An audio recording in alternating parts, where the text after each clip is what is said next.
What up, Stinkfist? King Lurk. You ready to play some Minds Beneath Us? Oh, Donna's here too, just in time. Hello, Donna.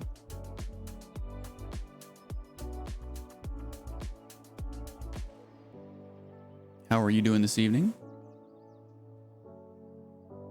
I hope you have your popcorn popped. Or,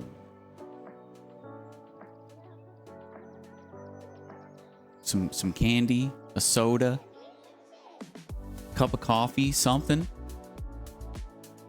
Because it's movie night.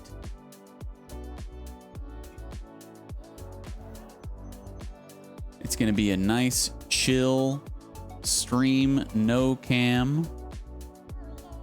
I don't know if I'm going to be playing this the entire 8 hours. I probably won't. I think we'll do about 4 hours a night of this game because it's a lot of reading. That's basically all it is. And I don't know if I can handle... Believe it or not, I don't know if I can handle talking for 8 hours straight. Good, thanks. How's you? I'm good. I'm good. A little sluggish today from the drinking last night, but nothing crazy. Not like super hungover or anything, just kind of like, yeah, you know, just bleh, bleh. It's one of those feelings. So I think what the plan is going to be with this game is I'm gonna read it for you guys for about the first 4 hours of the stream, and then after that we can do something else. If somebody wants to play something, we can do that. If not, I'll probably just play some TFT for the back half. I think that's what we'll do, so I don't completely destroy my throat.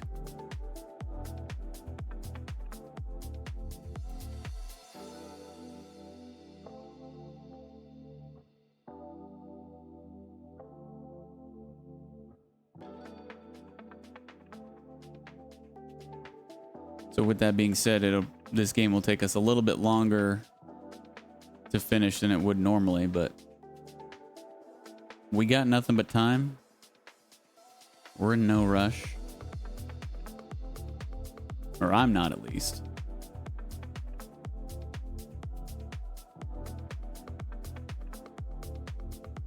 Get to watch a catch-up tomorrow. Yeah, it won't be too much of a catch-up. You usually stick around pretty late.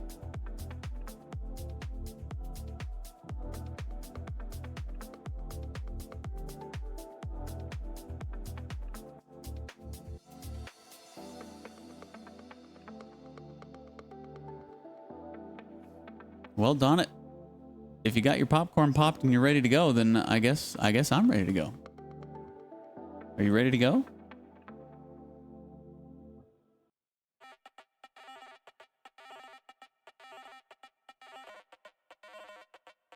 Ready, smile. Okay. Sounds good to me.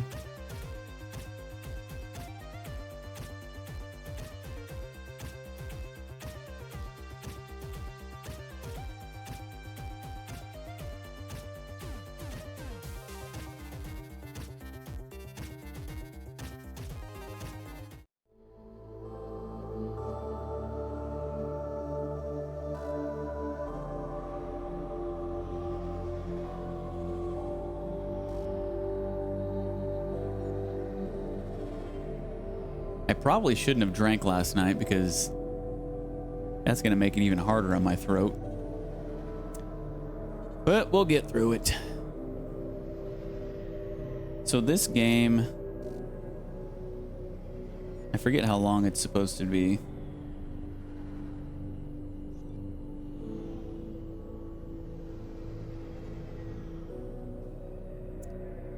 Let me see.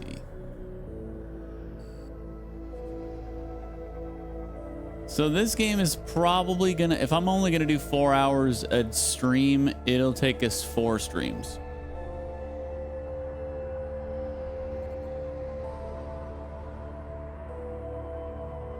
So new game poll will be in the Discord on Wednesday.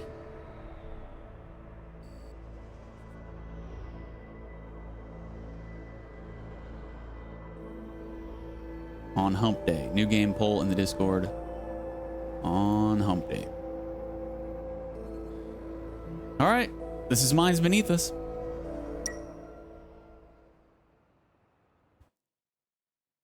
Man, it's really nice not having a bright ring light in my face.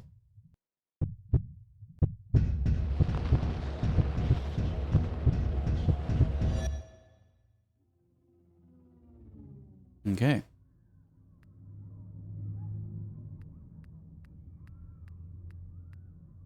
Here we are. Incident report. Date, question marks. Ivan Zhang, age 54, male. Symptoms, PCS, ISS TAC2, treatment ECC. Albert Tsai, age 21, male. Hualen, area 14. Symptoms, hip fracture. ISS TAC4, treatment ECC. Alex Tsai, age 16, male. Hualen, area 14. Symptoms, dead. Oh boy. So we've got Ivan Zhang, Albert Tsai, and Alex Tsai is dead. We kind of look like Ivan Zhang. Kind of blonde hair. I think we might be Ivan Zhang.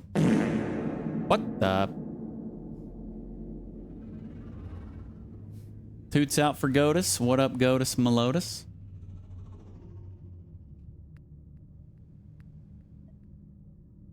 Well, here's Albert Tsai.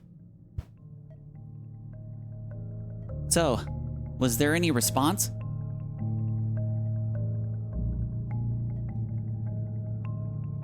Don't think so. Weren't you gonna go get somebody? How are you doing today, Godus? We've been awake for a while. No one's come to check up on us. The door's locked, so we can't get out either. I don't get it. Where are we? Don't know. Some hospital up in North Bay. I woke up here after that accident we had. I have no idea what went, and it hurts everywhere. What went? I have no idea what went on, and it hurts everywhere. But when I woke up, you were already up for a while, boss. Oh, we got some time-restricted responses. Boss who? Me? Who else? The boss of the biggest smuggling gang in town, Ivan Zhang. Okay, we are Ivan Zhang as suspected. I'm good, just relaxing, took a nap, and now I gotta walk the dogs. Okay, have fun with that, bud.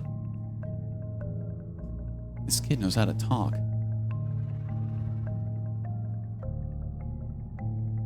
You're quite the smooth talker. Of course. It's an important skill to have when working with you. So, what do we do? Do you think we were arrested?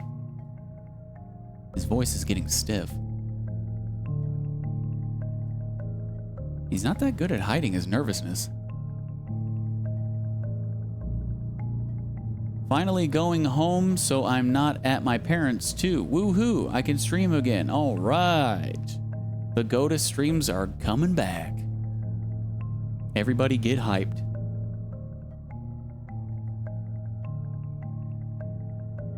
Arrested? But we're in a hospital. Well, we did get into an accident. They're not gonna drag me into the interrogation room without fixing me up first. Cops are supposed to be civilized people.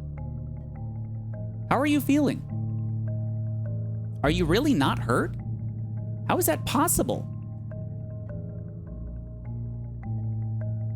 I feel fine right now. Ha!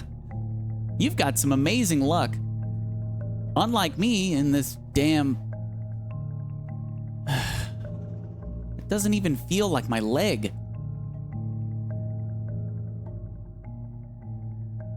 Can you still move? Only if you count crawling as a form of movement. Well, how fast can you crawl? Probably faster than you, old man. It's fine. If we have to run, I think I'll manage. You don't need to worry about that. So what do you think? Do you think we've been arrested? I still don't understand why you'd think that. Because the cops were literally on our tail? Literally on our tail? Like, we literally have tails, Albert?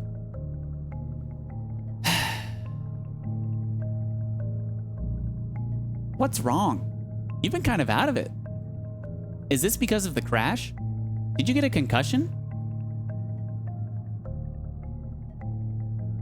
You're saying I have brain problems? Hey, I'm just looking out for you. No need to be so high-strung. I can't remember what happened in between either. How much can you recall? A little bit, but it's kind of a blur. What about you? I need some clues to help me piece things together. Clues?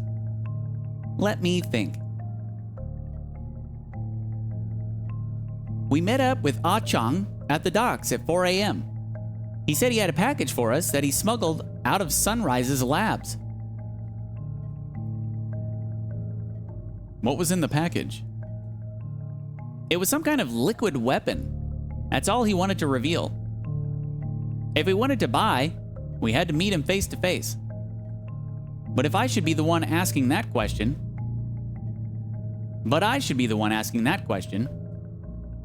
You were the one who verified the contents. I was only responsible for moving the goods. You never told us anything about it. I don't think they'd cheat us, though. After all, my brother Alex was the one who introduced us. Oh, so Alexei is his brother, and his brother's dead. He probably doesn't know. Otherwise, this trade would never have happened. What do you think? So in the end, it was a successful transaction. Ah Chang gave us the goods. We gave him the money. I did all the appropriate preparations to secure the package, and we were off. But a couple minutes after we pulled away, things started going nuts. The cops just started shooting at us. There were no sirens, no blockades, not even a fucking warning. I fired back, but my right arm got hit. Alex tried to intercept their comms, but there was nothing on comms, only static. That was when Shit. That's when my memory's blacked out. Beep beep beep B E E E E E F P F P F P F P F P F P F P F P F P F P F P P F F P F flatline. Oh no. Oh no. Welcome back, Burn.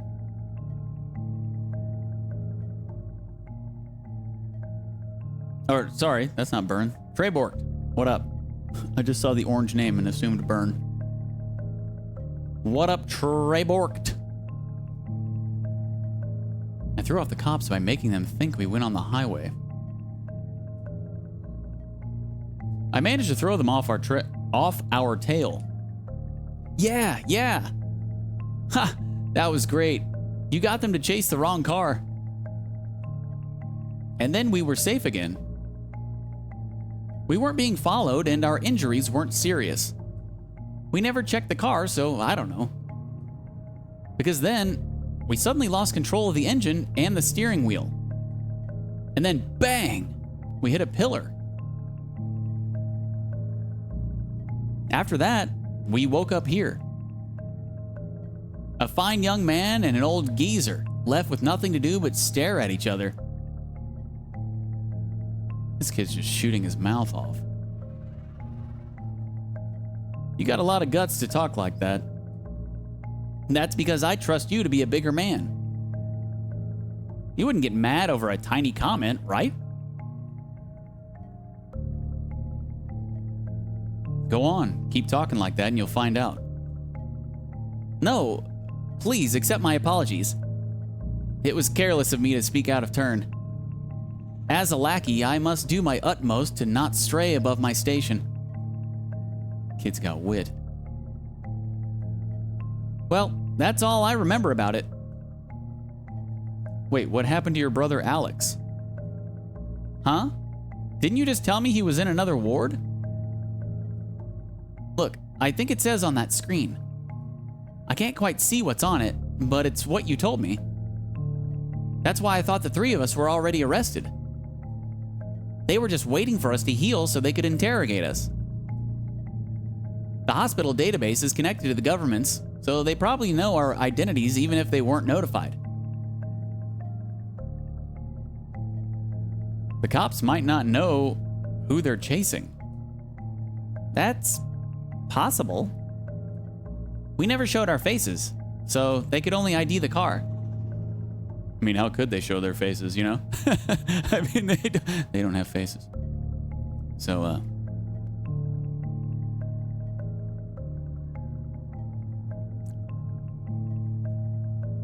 if we were brought in as just people from a traffic accident, it's definitely possible that we haven't been arrested. Okay, I might have been too much of a pessimist. But it's better to be careful, right? He's being a lot more careful than usual. Is he still hung up on something? We still have one important thing we need to do, regardless of the arrest situation. We need to leave this damn ward. We've been awake for half an hour now. No doctor or nurse has come to check on us. I don't know what that means, this means, but I don't think we should just sit and wait. He's on edge, but he doesn't even realize it. I get it.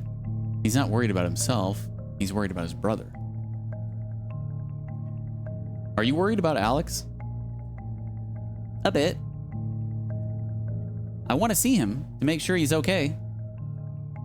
No one responded after you knocked the door, so I don't think there's anyone out there at the moment. That's probably a good thing. At least we won't get mobbed and interrogated the moment the doors open. So, what should we do now? Just start with the lock. I think we should wait and see what happens. That's the last thing we should be doing. Even if the cops haven't caught up with us, it'll only be a matter of time. That car is still out there. It won't be hard for them to sniff out our trail. What would we even be waiting for? For someone to open the door? You're not normally this passive. I'm not normally like this. Let's just go with what you want. I'm stuck in bed anyways. What am I thinking? Just break the lock and open the door.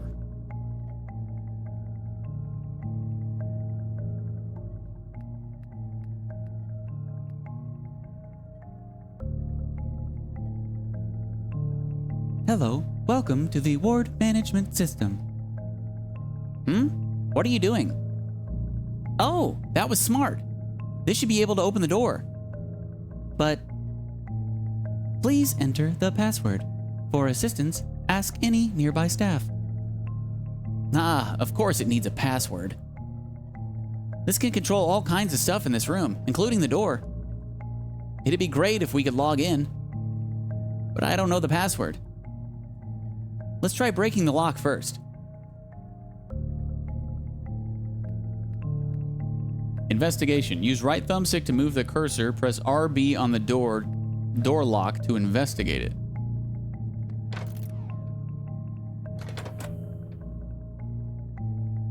Oh, so we can highlight stuff and invest. Ooh, there's all kinds of stuff.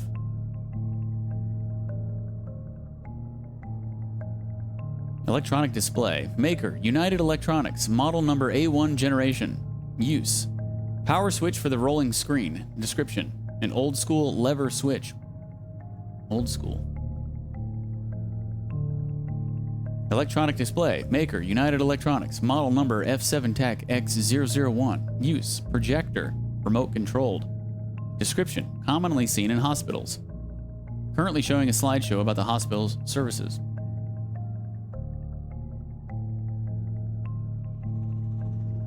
Scrawled notes. Description, lightly damaged and some words missing. Time isn't moving. It's always night. Too much time has passed. Not a hospital. Albert. Left. Its handwriting looks like mine. I don't remember writing this. What on earth? Scrawled notes. Description, lightly damaged and some words missing. They took Albert away again. Under the bandages. They... Blue. No. Red. Won't die. Memories will... Confused. Pretending to sleep. Don't forget. Under the bed. Keep note. Sticky note. Description. There's writing scribbled on it. Don't forget the password. Here's the hint. Hint. Serial number from the implant rejection meds. What is this? Password hint.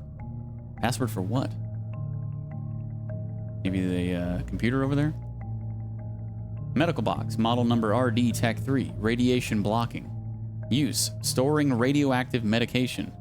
Description, not for regular wards. What is going on here? Syringe. Model restricted. Serial number E0 Tech 4. Description, a tube filled with an unknown blue liquid. Syringe. Model restricted. Serial number E2 Tech 5. Description, a tube filled with an unknown red liquid.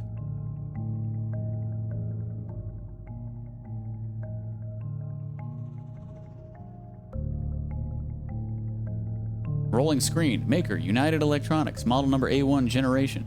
Use. Power switch for the rolling screen. No. It's the same thing as the lever. But this isn't the lever.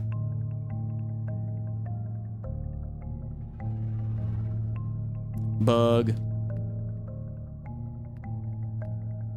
Or typo. Or something.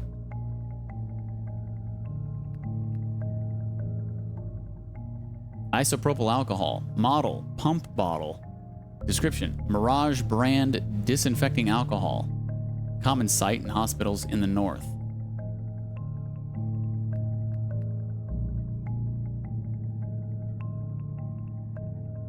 Albert Psy. Description. Male. Between 20 and 30. Status. Modifications complete. Organs replaced. What? Description. Registered test subject under Section 12. Note. Injector installed. Injection by serial number enabled. Might know why you feel funny, bud. Floating display. Model number XTAC1 medical. Description. For viewing documents and controlling all devices in the room. E.g. the automatic door or IV pumps. Donated by the Anyang Xiaxian Temple.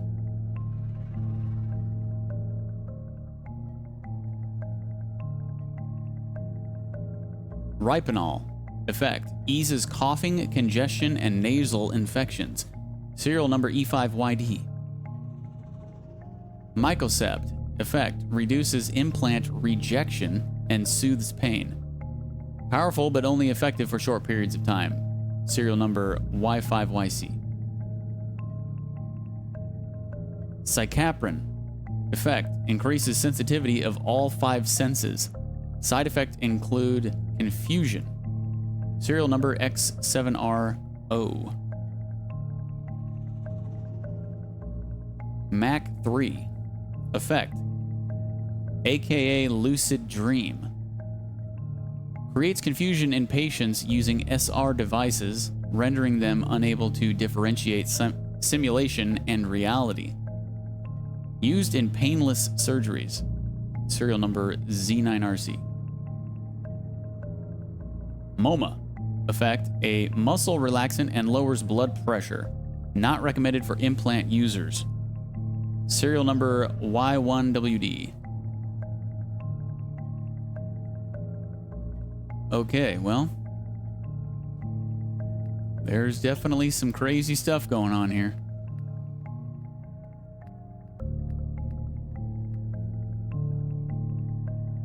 Automatic door, maker, restricted. Model number UTAC 404, military grade alloy. Description, unbreakable, only opens from the outside. Status, locked. What? Military grade alloy? Why would a hospital need something like this? I can't break this. I'd maybe need a power drill.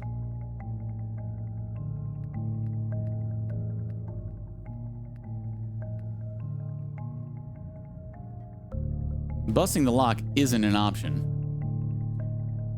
Why?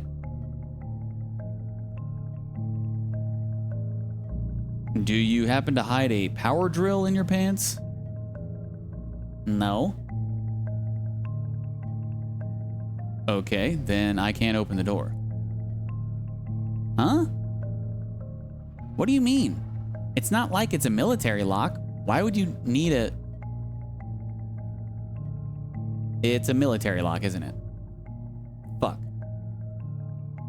You've got to be kidding me. Why would this local hospital use military locks? Is that where my hospital donations are going? No wonder they're always doing charity drives. I don't get it. Okay. At least we know that won't work. We'll just have to guess the password. See that machine back there you were using? It'd be nice if we could somehow get the login information. That being said, I don't think we're gonna get anywhere by just guessing. It only allows so many failed login attempts. We mess this up, we'll be out of options. You could try looking for some sticky notes or something similar. I spent a lot of time at old hospitals like this while taking care of Alex. Taking care of Alex? I didn't know about this. He rarely speaks about his family. What do you mean by taking care of Alex? I was literally taking care of him. He's been frail and sick since he was a child, so he spent a lot of time at the hospital. I was his only family, so I had to take care of him. Albert, The nurses there would always write the password to the controls somewhere in case they forgot. It's worth a shot, otherwise we'll just be stuck here for sure. Doesn't that mean... Those notes I saw in the cabinet, are they supposed to be password hints? Bingo, you were right. Oh, they actually left something. I didn't want to get my hopes up, but that's great news. Can we get the door open now? Unless you have a medical degree, because I know I don't. How's anyone supposed to know the serial number?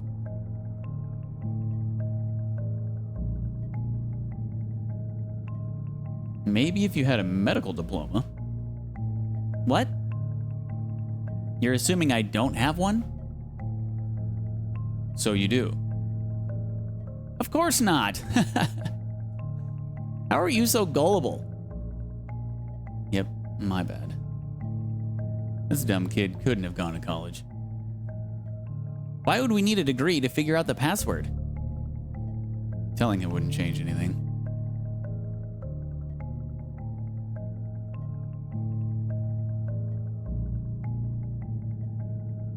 Forget it. You won't know anything about it. Huh? Don't leave me hanging, old man. Why won't you tell me more? I might be able to help. Okay, then tell me the serial number to blah, blah, blah, blah, blah. Wow, I had to click that fast. I can't help with that. Sorry. Thought so. So why do you need the serial number? Oh, is it the password? Come on, you need to speak a lot more clearly. How are we even supposed to figure this out? I think Alex might have taken something like that. I wouldn't know the serial number though. There's a couple bottles here that look similar to the ones he had. You could take a look. Other than that, I got nothing.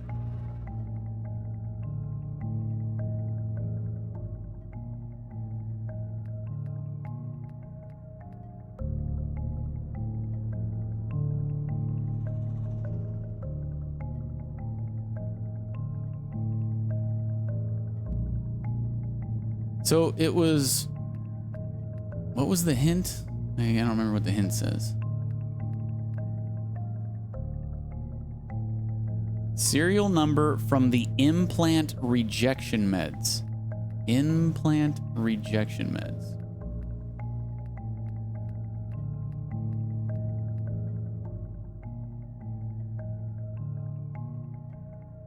Reduces implant rejection and soothes pain. Okay. Y5YC.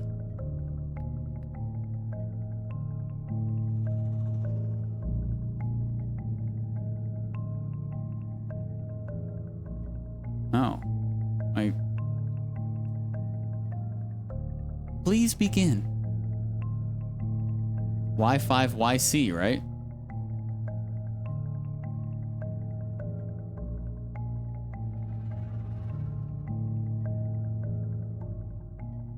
Verifying. Access approved. Oh, no way. You're a genius. Now we can get out. Select a function.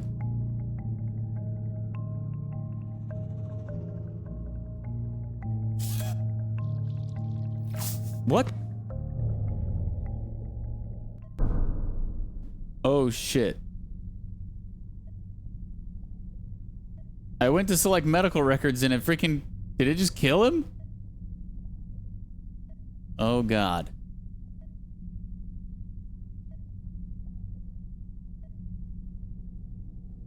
MBU, stop it. MBU? Yes, that's you. I'm talking to you. Bring your body here. What the hell? You deviated from your assignment. We still haven't received the information we need. What are you doing? This man, this place. Assignment? Theta 3, what is his problem? It's pretty clear that this MBU is exhibiting memory displacement. What's its classification? It's an Assault TA-7 silencer.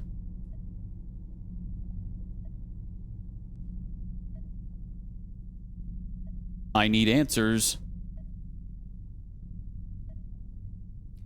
All I can say for now is that this tends to happen to all Assault-type MBUs. And the reason? Their pods were the first to be downgraded because they were only designed for short-term activities. Their intelligence and memory were capped at a certain level so that we... So what you're saying is Section 13 gave us defected products. We didn't have a lot to choose from. This was one of the few functioning MBUs they had. Ever since those owls found us. So right now, this MBU doesn't understand anything. It can perform simple locomotion and verbal communication. Otherwise, you're right. It can't do much. I've heard enough. If you're not satisfied, I said it's enough. Understood. One more thing. I noticed experimental devices I need inside the simulation room. Why did you do that? Where? Those injectors on the cabinet? Your people left them there, right? Yes. Any reason why they're there? Those were left behind from previous operation. You left items in the simulation room. I can deal with that right now if... No need. You're dismissed. Understood. Now that you're aware of your defects, MBU, I'll just get straight to the point. We placed Ivan Zhang and Alex Sai in this simulation room. They've been here for the past few days. In the process, they were modified several times, including procedures that allowed you to take control of Ivan Zhang. Control? It's what you're doing now. However, as an MBU, you can't just control anyone. You're also unable to choose your target for control. MBUs can only control those people who are modified. We decide who you can control. You're just a mind without a body. This is something you need to understand.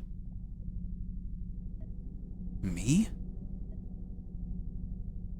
But I can see his thoughts. Those are just echoes from his subconscious mind.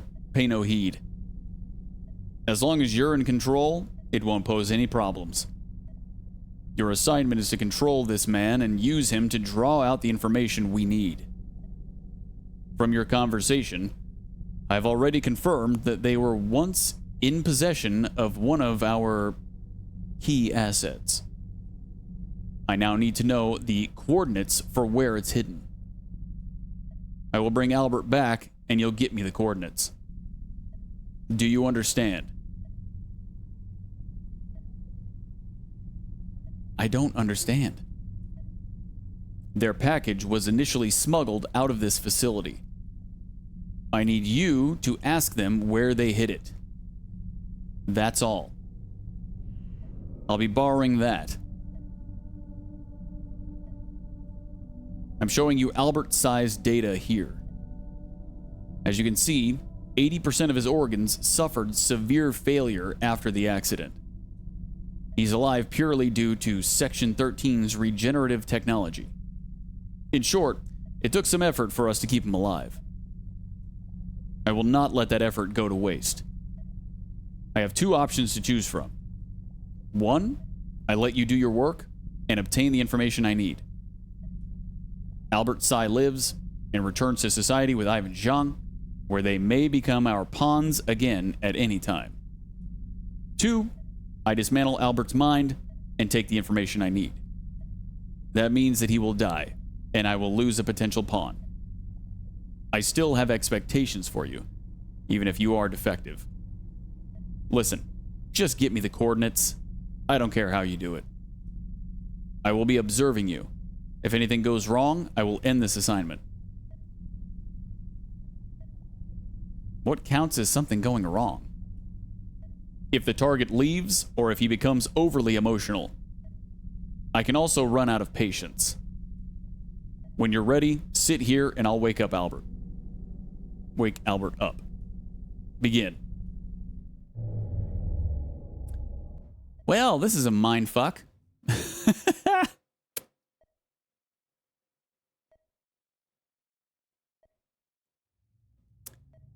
Press Y to read the minds.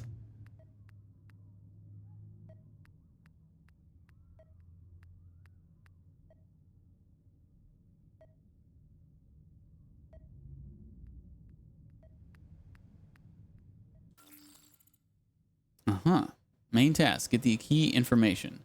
Sit down and try to find out where the target is hidden. Dialogue log, okay.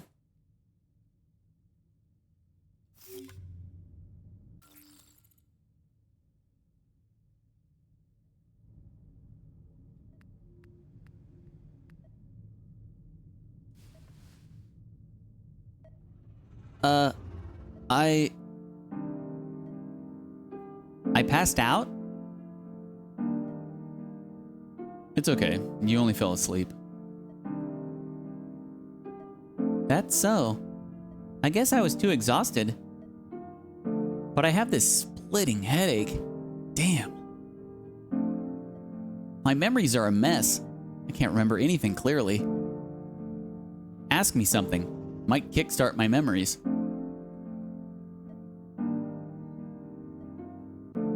How did you hide the package? His eyes wandered. I've seen that expression before. He feels guilty, but why? That... like we always do.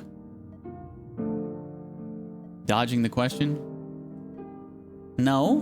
What's there to dodge? I was just surprised that you were asking about it. I told you, it's how we've been doing it the whole time. You know what I mean. After receiving the goods, we usually send them by drone to a safe location.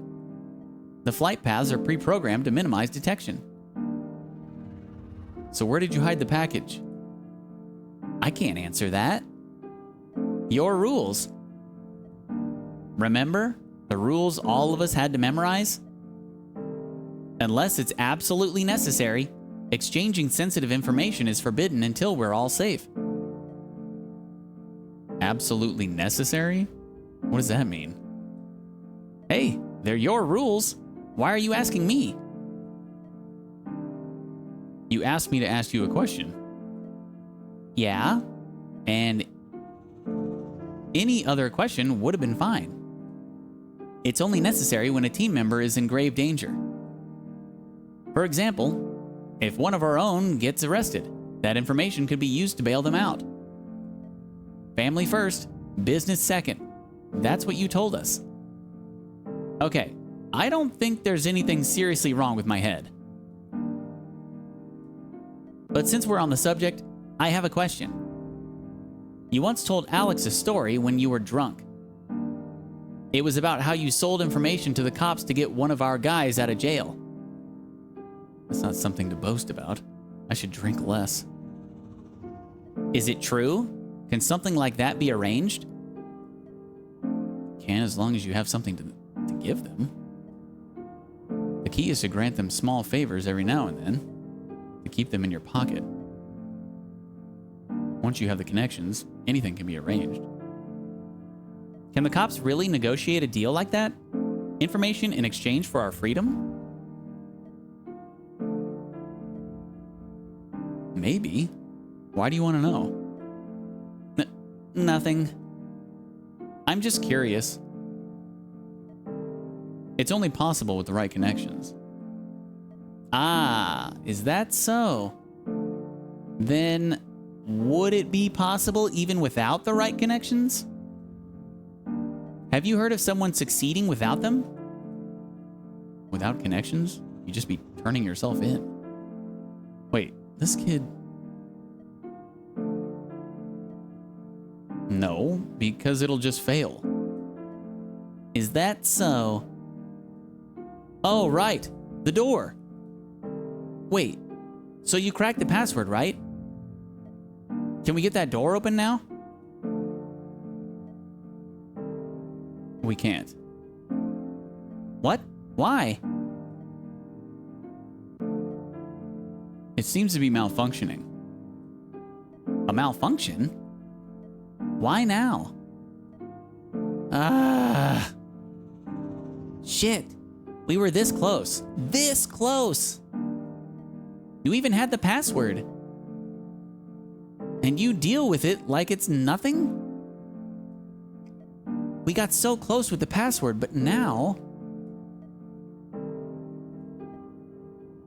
Can you try it again? Let me take a closer look. I might be able to fix it. How about it? Give it another try? There's no need. Come on. Let me see what this malfunction is. It can't be too much of a hassle. Why not give it another try? I said there's no need. Okay, I get it. If only my brother were here, he'd know what to do. He should be fine, right? You did say his info is shown on the display. Wait, why is the display over here now? Did you move it? I can kind of make out what's on it. Wait, don't look. What? Why? Just don't. Huh? I just wanted to check the screen. What's wrong with that?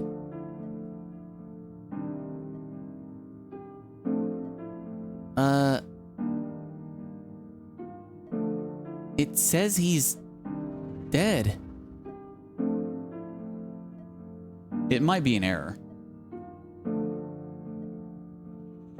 You expect me to believe that? You knew from the get-go, didn't you? I was going to wait until he was ready. Why would you lie to me?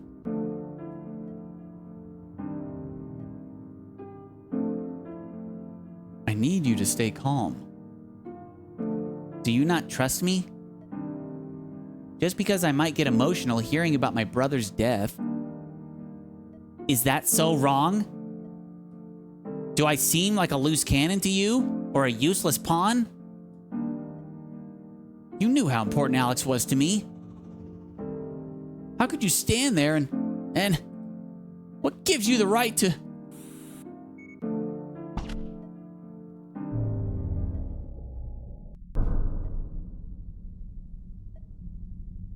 Stop. I've seen enough.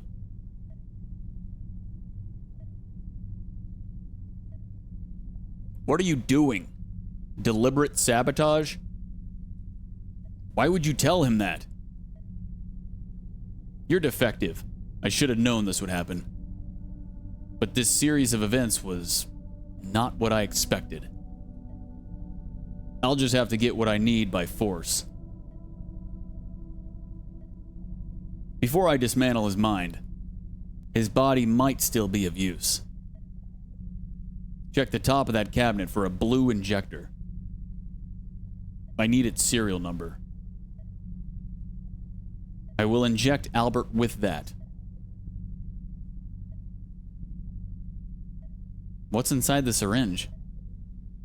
That's none of your business. Go check, quickly.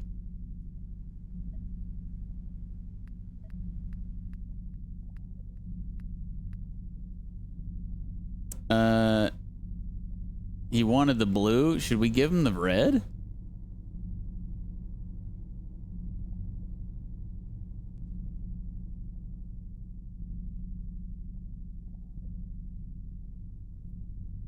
He wanted the blue, right?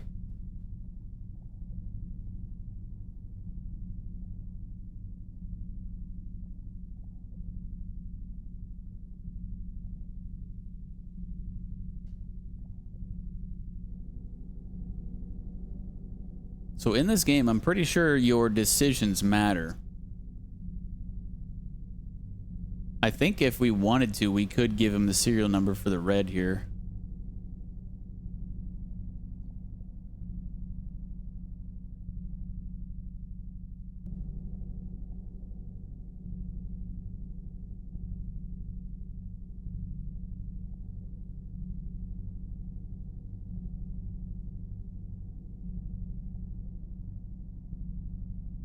I think I'm going to. E2 TAC 5.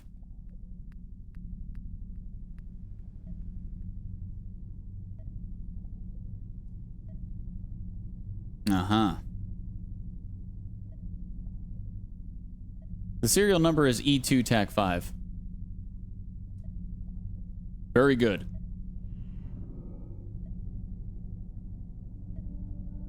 There we go. Start the injection.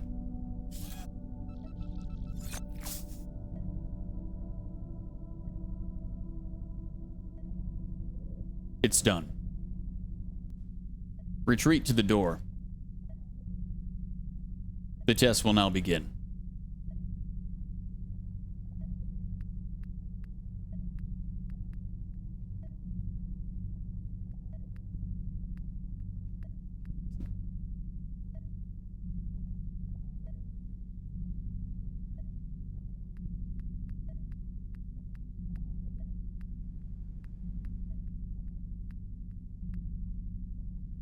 Are you ready?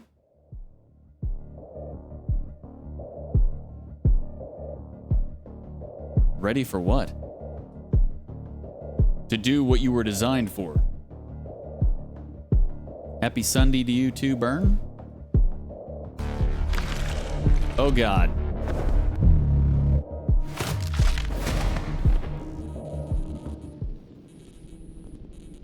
Good. That's the kind of reaction speed I expect from an assault-type NBU. Effective. You're much more useful in situations that require brute force.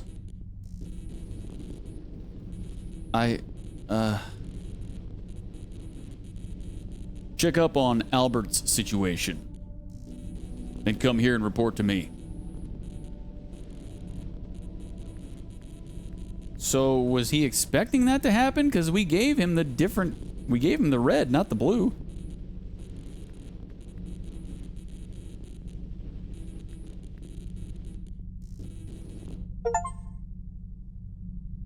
Chivo, investigate 15 objects. Status, reviving. Nanobug red, number E2, TAC 5. Severe neck trauma, non-lethal. Thank God he's not dead. But the things I did. How could I? No.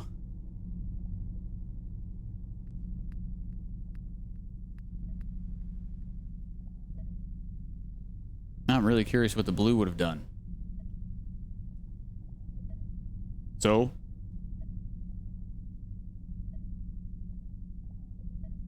I'm gonna lie. He's dead.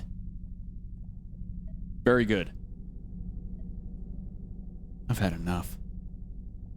Alex, Albert. I have all the data I need. No. Absolutely not. Wait. Do you notice any anomalies?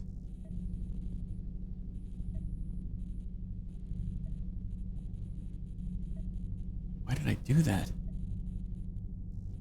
I have to follow orders, so Ivan Zhang's nerve impulses are very turbulent.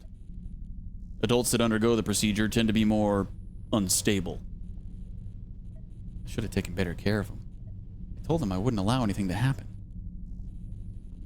I'm seeing spikes in anxiety and depression. My hands. Albert's bones cracking. So, is Ivan Zhang still resisting? I'm gonna kill him.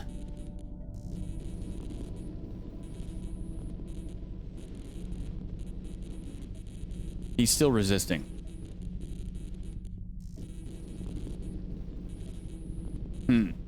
Looks like I didn't need to ask. At this point, he's going to fry his own brain. This is fascinating data for research in psychic dismantlement. It's done. What a nuisance. No, not like this.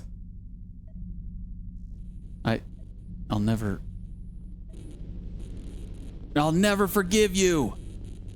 You piece of shit. I'll remember you. I'll remember you no matter how many times you wipe my memory. I'll remember your disgusting face. I'll remember everything you made me do. Everything. I'll remember how you owe me your life. Just you wait. His resistance was stronger than I expected. I have to admit, I often underestimate these humans. But we're done here. Time to settle things. MBU, I performed a check. You gave me the wrong serial number. I will only ask once. Answer carefully. Was that your intent?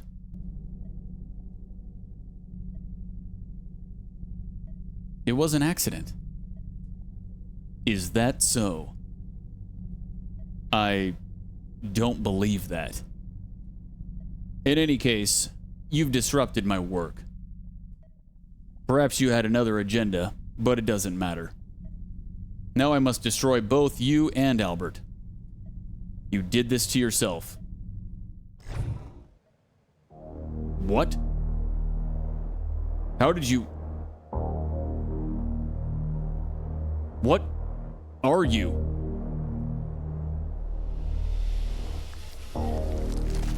Oh, snap.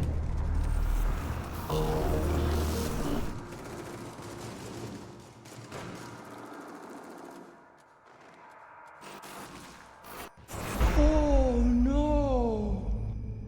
I killed them.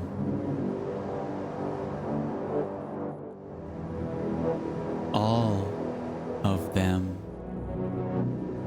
You free. No need to obey them. Give you a new body.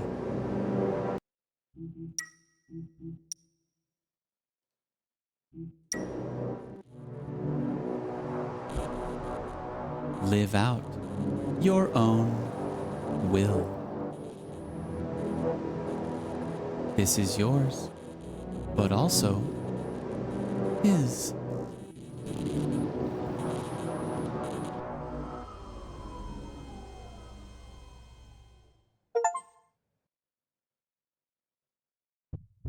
Okay, we finished the tutorial. It only took an hour.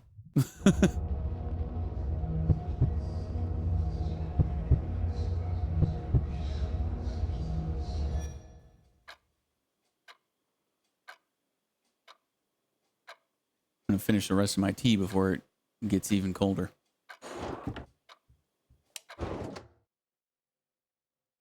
Here's a new character, Francis Cheng.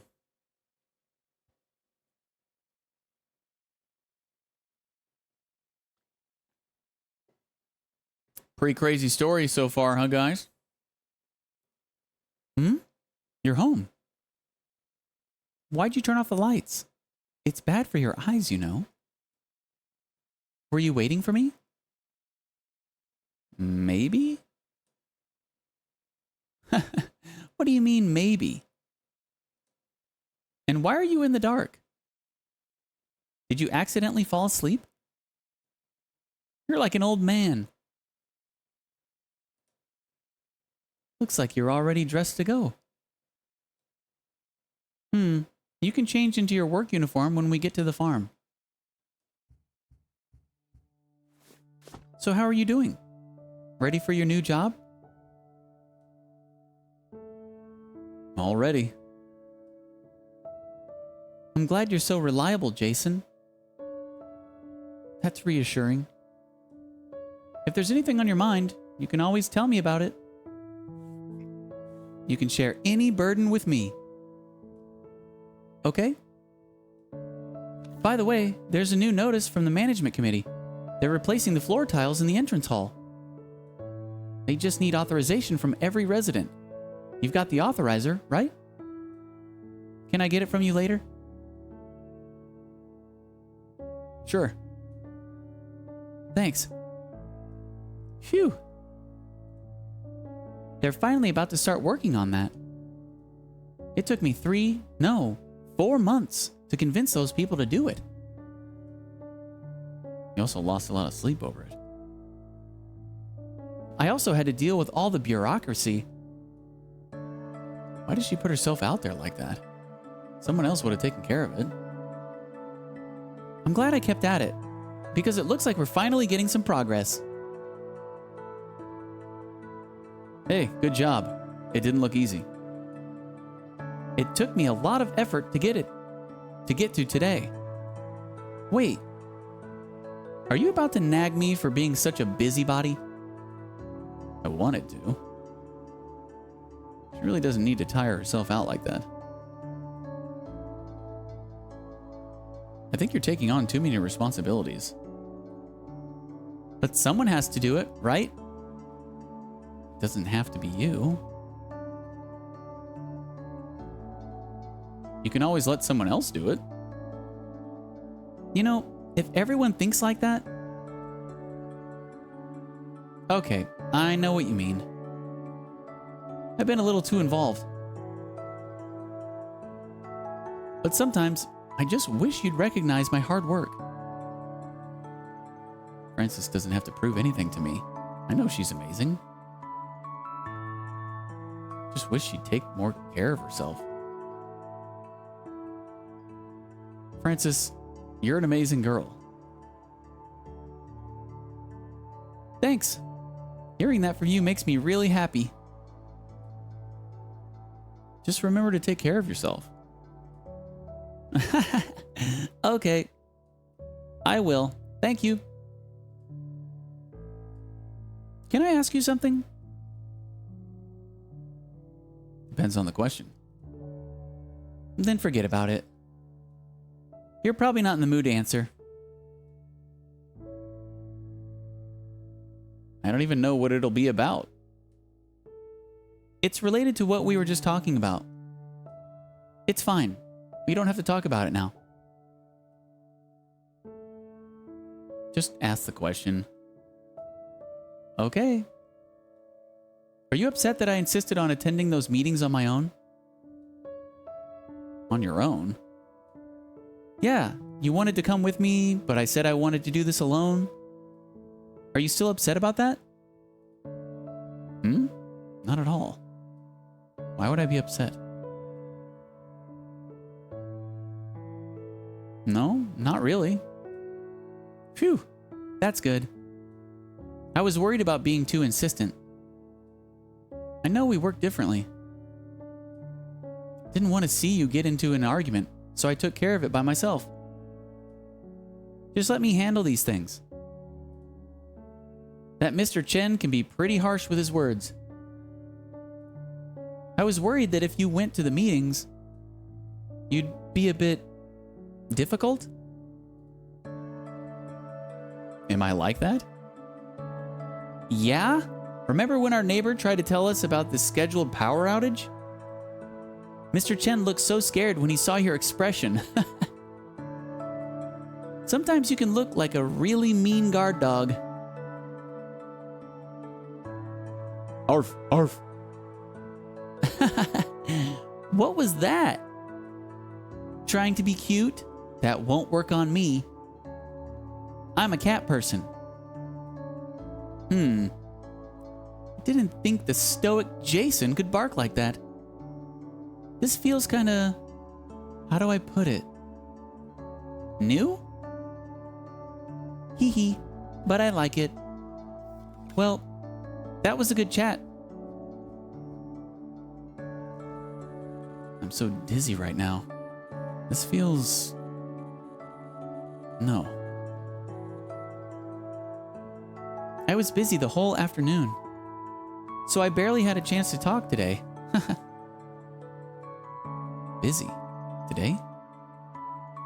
I spent a lot of time fixing the errors in the system because it wasn't a vision system. I wasn't used to it. She promised me she'd rest today. It's kind of nostalgic, though. It's been a while since I did repairs manually. We usually just run things through the company's troubleshooter. Oh.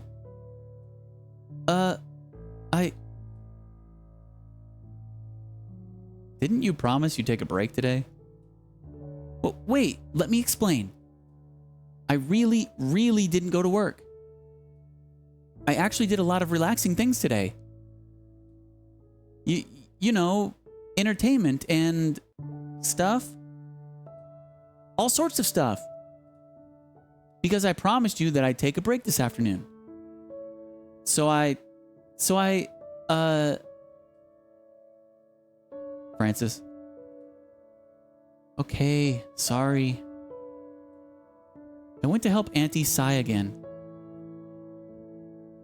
Auntie Sai? So, is she cousins with Albert?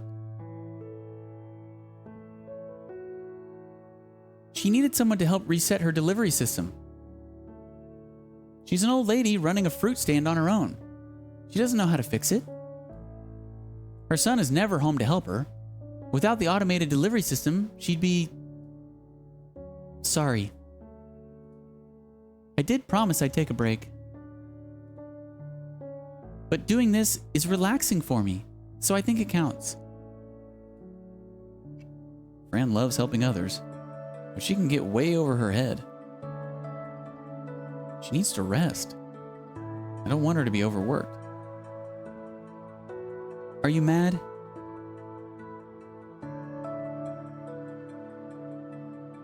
Doing all this work can't be good for your health. Okay, sorry. I'm always looking out for my health.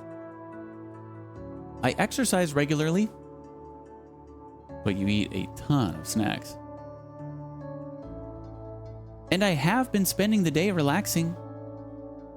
Compared to filling out reports at the farm, recalibrating a Class A3 fulfillment system is much more therapeutic. I still like tinkering with these simpler machines. Ever since that promotion, I've had to deal with the most annoying creatures day in and day out. I'm talking about people.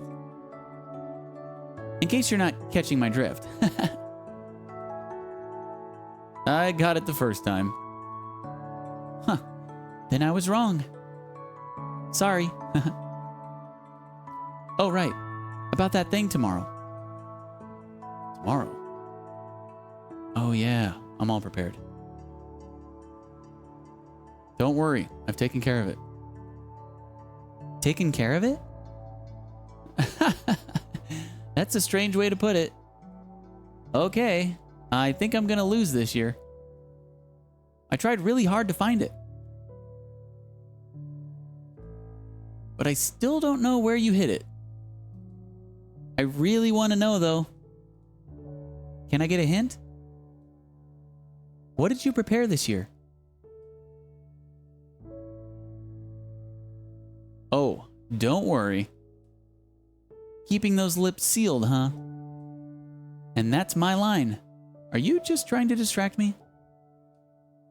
All right, I won't pry. That way, it'll still be a surprise. I'm looking forward to it. I've also prepared something good. All right, I'm going to take a shower, change, and then we'll head out. We might need to wear masks. The air quality near the farm can get iffy.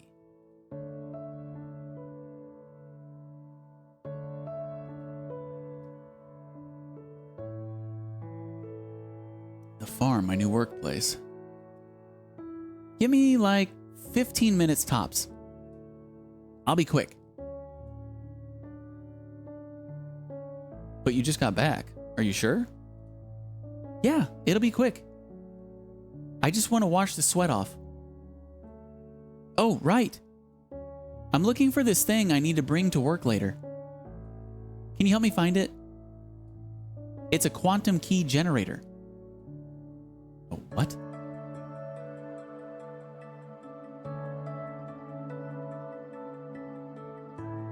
Huh? That's right. You don't know what it is. It's hard to explain, but it's something I need for work. It's square-shaped, like an old-school hard drive. Maybe under the living room table next to my laptop? Or in the closet next to the door? Or the cabinet next to the sofa? Just look around for it. Thanks, love you. Gonna go shower now. Love you too.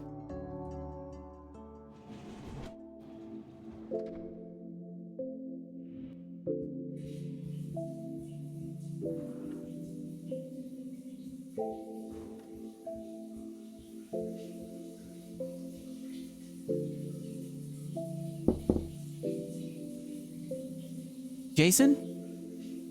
Was that you? What is it? Oh, snap. Can we shower together? Achievement for that. You? What? What's gotten into you? You're normally too embarrassed by stuff like that to... but not now. I mean, look at the time. I'm almost done too, pervert. uh...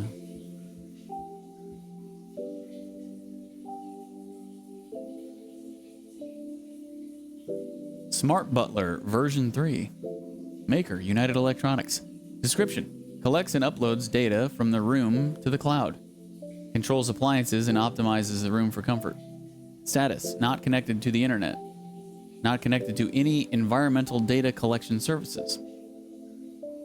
Still amazed at the fact that everyone has one of these now. It's just more convenient to have this system connected to your appliances.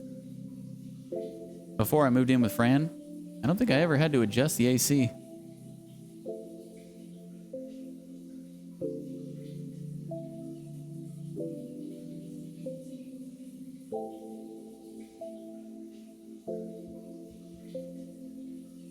Earthquake notice. Type: community bulletin.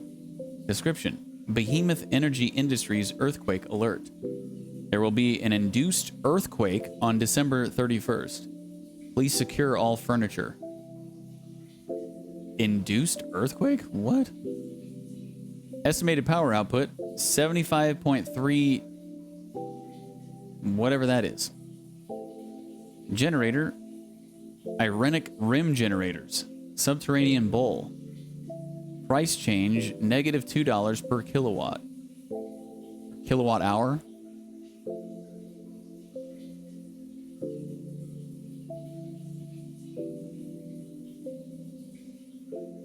Forget something, Burn?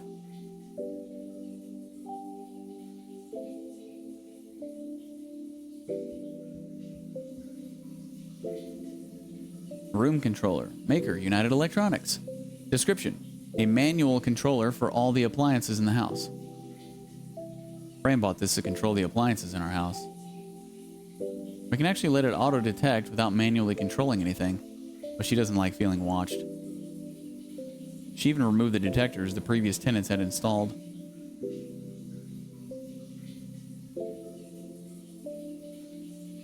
Now we need to get groceries, I suppose. Okay. Have fun with that, Burn. Check you later. Complex usage panel. Maker, Behemoth Energy Industries. Description: it shows the usage of electricity, gas, and tape water. The hell is tape water? Projected photograph. Description: a casual photo from Francis's travels. Tag: looking great. Someone's maxed out their photo skills.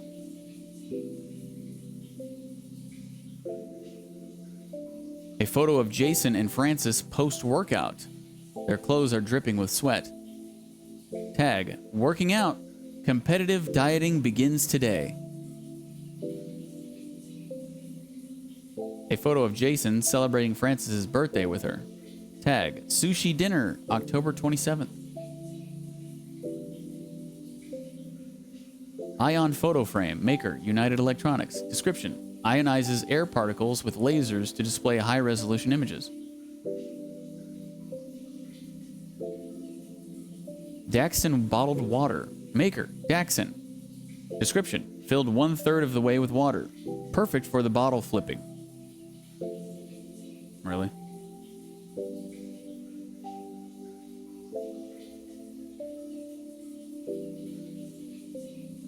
Pigeon Post delivery. Maker, Pigeon Post. Description: a package sent from Wanzhong. It's unopened with a layer of dust accumulated. The sender is Samuel Chang. A package from her dad. Been sitting there for a while. She's never opened it and doesn't want to talk about it. When she's ready, I'll listen to what she has to say.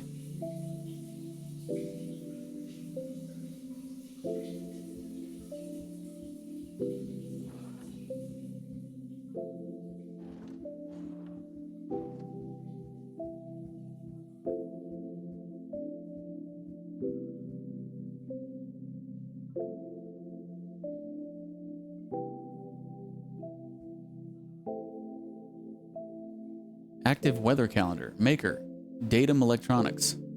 Description: a display that shows today's date along with the weather. Right now is December 2049. Okay. So the not too distant future.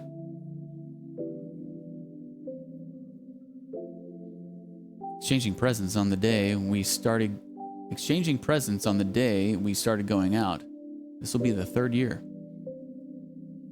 Started it on a whim, but Fran liked it so much, we've been doing it every year. I found where she hid my present, but she hasn't found hers yet.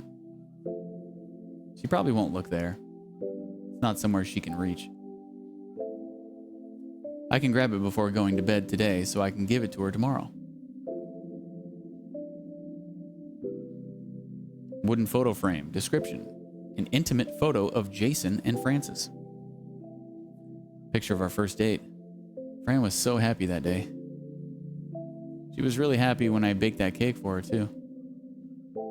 When I made her that lunchbox, she was also...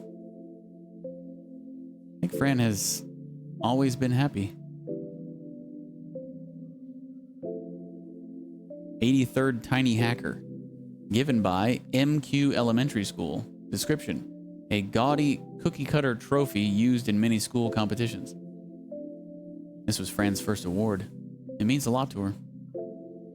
She said it was the first time her father complimented her. Looks a bit tacky, but she was adamant about putting it here.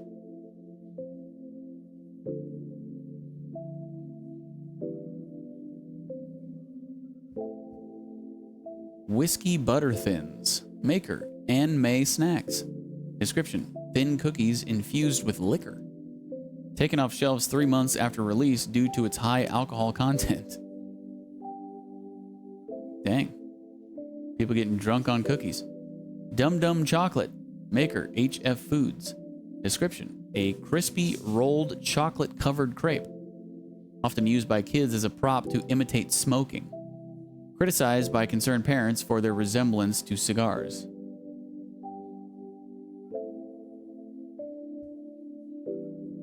Quantum key generator. Here it is. Maker: Mirage Red Box Laboratories. Description: for internal experimental use within Mirage's laboratories. Enables quantum encryption for compatible systems. Used by Mirage management to enforce and improve data security. Found it. Fran needs this quantum machine thing. Should be this one, I think. I should take it. After we scan the rest of the room. Hot coffee. Maker: Mac G's. Instead of Mac D's. Kind of looks like a McDonald's cup. Description: cheap coffee from a classic fast food franchise. Yep. A longtime breakfast staple for Wanbei office workers. Crisp potato fries. Maker: HF Foods. Description: a popular snack featuring a hollow potato straws covered in tomato flavored spices. Enjoyed by both kids and adults. Liz, you eat these things. Although they're not potato straws, they're veggie straws.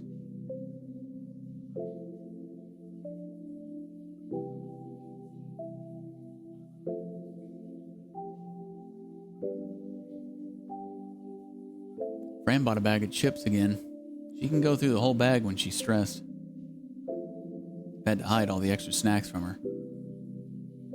She also stays up nights, so her stomach always hurts. I left some stomach medicine for her in the cabinet. I should let her know.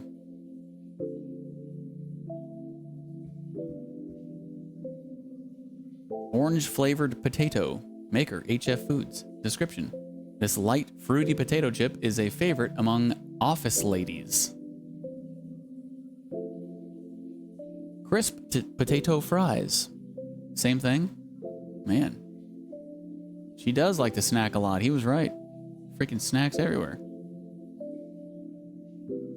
Artisan biscuit tin. Maker: Taylor Biscuits. Description: a round metal biscuit tin. It's been opened, so it's hard to tell if it contains biscuits or sewing equipment.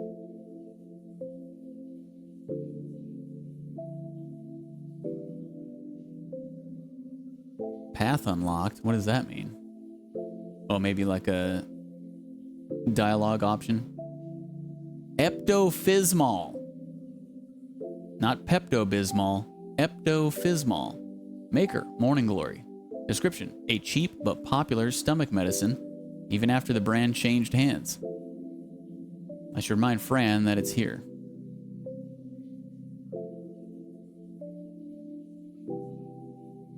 Door curtain. Maker. Really? Kia. Not IKEA. Kia. Description. This straightforward curtain is made of dirt-resistant materials.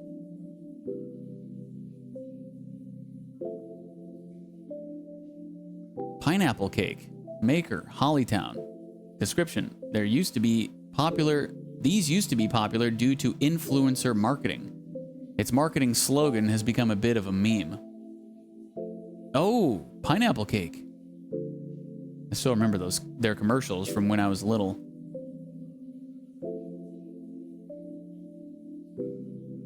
Cloud9 Stereo. Maker, Sona Entertainment. Description, a floating speaker that came with the deluxe version of the PL8. PL8. Maker, Sona Entertainment. Not Sony, Sona. Description, an older game console and the first generation of the series. It is controlled through a camera that detects a player's tiny movements. Is the PL8 powered on? She must have secretly put in a few levels today while I was gone. Thought we promised to clear the game together. Picture of corn lilies. Maker, unknown. Description, purchased from a flea market, judging from the tag. The words never-ending love, courage, the floriography of the flowers appear on the canvas. Spring couplets. Description, hung upside down on purpose. The wordplay conveys the arrival of spring.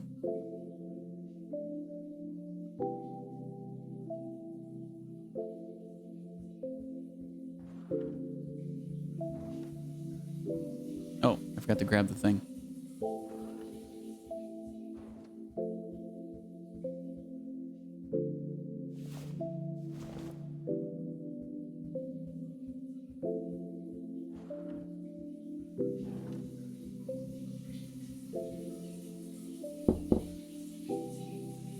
Jason?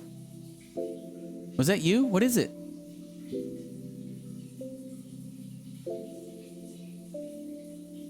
You were on the PL8. You got me. Did I forget to shut it down? Sorry, I really felt like playing today. I had to find out what happens after that cliffhanger. Come on. I know. Sorry. It still has our last save file. Let's find time to play together from there. Now let me finish my shower.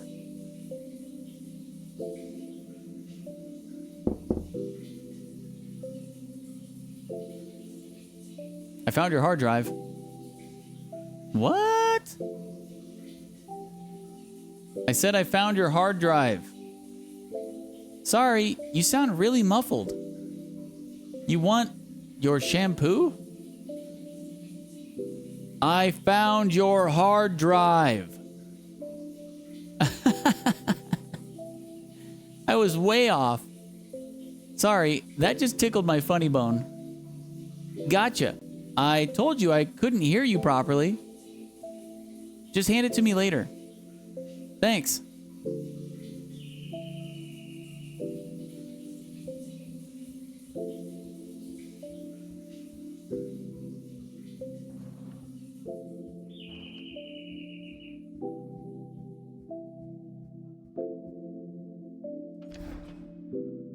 Excuse me, but could you keep the noise down? Hey, take it easy, honey. And you are... Wow, what happened? You're just going to pretend you don't know us? Calm down. So sorry, Mr. Dye. We're from downstairs. We came over to say hi when we moved in last month. Let's just cut to the chase. Oh, sorry. Let's just cut to the chase. I'm going insane over the racket you're making. We weren't being that loud. Could you not move furniture around at night?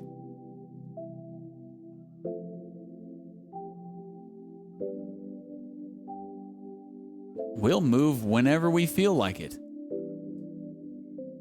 Whenever you feel like it? But you can't be so loud at night. Everyone's sleeping. I keep telling you, it's not them. What? He admitted it, though. He's probably being sarcastic because you were off to a blunt start. I'm direct. It's how I talk. I know, but they're not the ones making all that noise. It's Mr. Liu over there. You got the wrong door. Huh? Really? Yes. Well, why didn't you say? I've been saying that this whole time. Oh, well then. Wow, I'm so sorry. Looks like it's my bad. It's fine. We're okay now. Sorry to bother you. Goodbye. So sorry about that, Mr. Dye.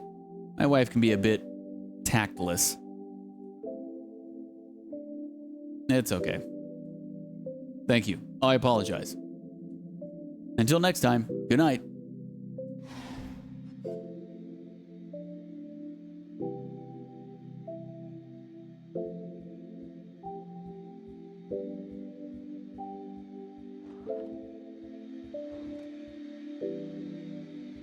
Wow, look at the high-tech hair dryer. Oh my gosh.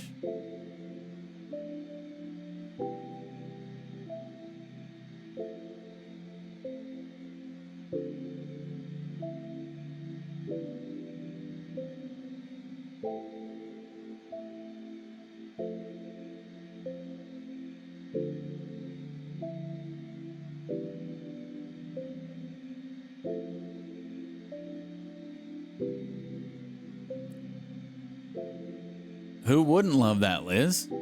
Sit there and look at your phone while you get your hair dried?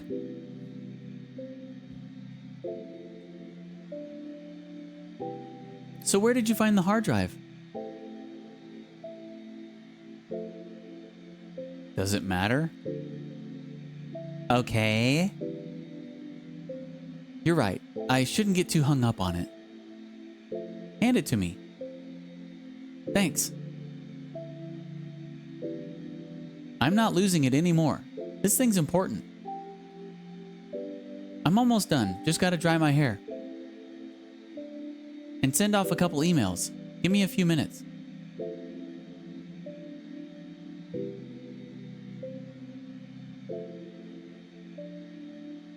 Could you pick up the pace?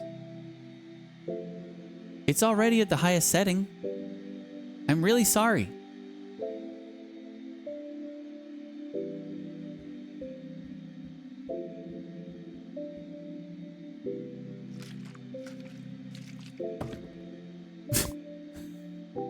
Really?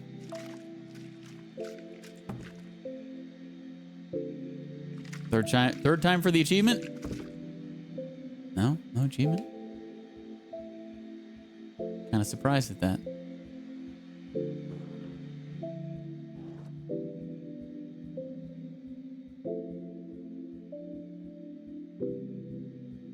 Am I just supposed to keep nagging her?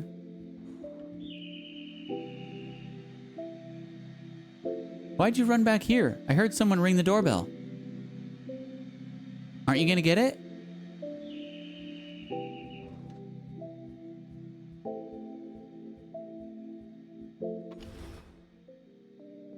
Hello there, Mr. Dye. Good evening.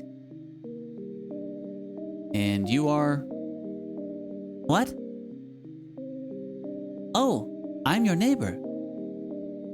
Name's Hank Liu. We met before at a few neighborhood meetings. Sorry for bothering you at this time. Hey, glad I caught you before you leave for work. I was afraid I'd miss you. I'm here to give you a heads up about something. We'll be moving out tomorrow, and there will be some noise. Fran needs to work tomorrow, and she's a light sleeper. So that made me think about you two working the night shift. It might affect your sleep, so I was wondering... would it be a nuisance? Normally, you'd rent noise suppressors from the moving company, so it shouldn't be too noisy. It's nice of him to give us a heads up. I think if you've got the noise suppressors, we'll be fine. Yep, I'll take care of it. I'll ask them to slow the bots down. He never mentioned any noise suppressors. Is he really going to be that stingy? Do you plan on disturbing our sleep just so you can save a few bucks? Hey, watch your attitude. I took the time to come to you today. Did I misunderstand him? Sorry, I apologize for that outburst. Hey, it's all water under the bridge. I'm not a petty man. I guess you're talking about me renting noise suppressors. About that. Yeah, I'll consider it. The apartment bylaws require it, but I thought maybe my good neighbors don't mind. I knew it.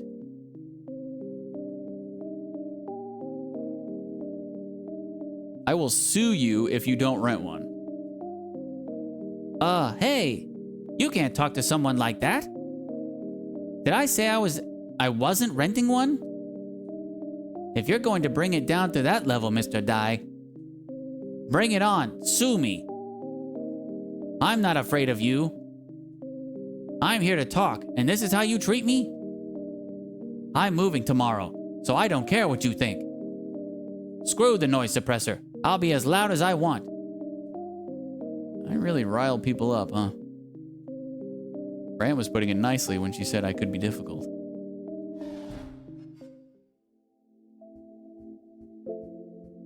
Well, rip sleep.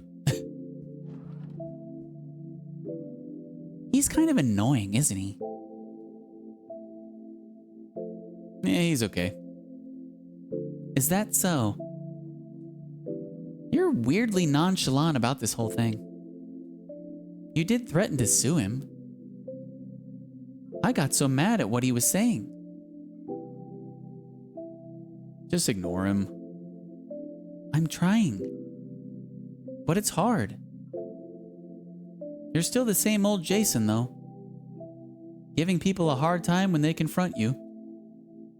He was just here to say hi, but you put him on the spot right away. Weren't we just talking about this? I think you did the right thing. He can be pretty mean. If you're not tough with him, he'll just take what he can. But threatening to sue him? That was a little... If you're that aggressive, you're pretty much asking for a fight. I can understand why you'd be that angry, though. You did it for us, so I'm not blaming you or anything. It's hard, dealing with people who just want to take advantage of you. You did well. Whoa, I must have given you a whole lecture. I don't want you to think that I was secretly listening the entire time. But that's probably what happened. Okay, that took a bit too long. I'm ready to go. Let me see. XIRI is telling me... Oh, is that supposed to be... It's not Siri, it's Ziri. Ziri is telling me to take the bus to get to the farm. I think the company's shuttle system is undergoing maintenance today. Have you gotten everything? If you're ready, let's go.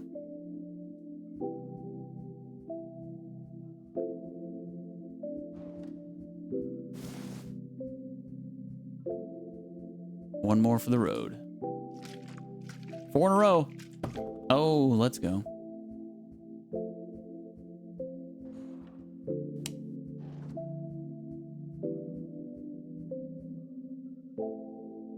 Shall we go? Sure. Let's go.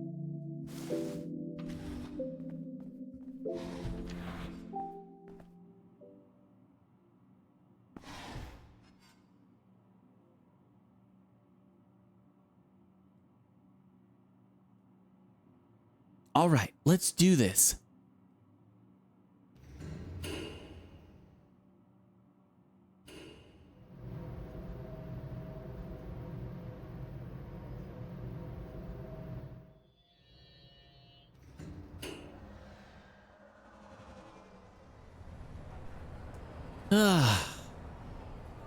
Going to the farm doesn't feel like such a good idea now. Francis doesn't need to escort me. She can stay at home. What can I do? Gotta support the boyfriend. Maybe you should just stay at home. I'm just joking. I promised I would go with you, and I intend on keeping that promise. They need me to take care of a few things at the farm, too. Life's hard. Still, we must do what must be done. Okay, if we're all ready, let's go.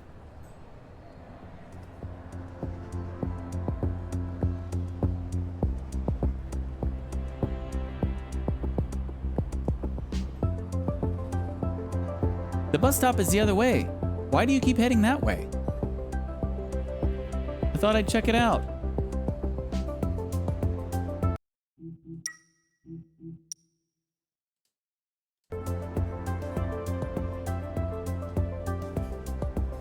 Okay.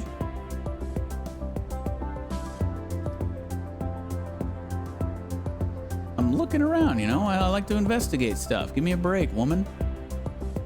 Jeez. Are we going to go or what? I'm waiting. Wow, she is really impatient.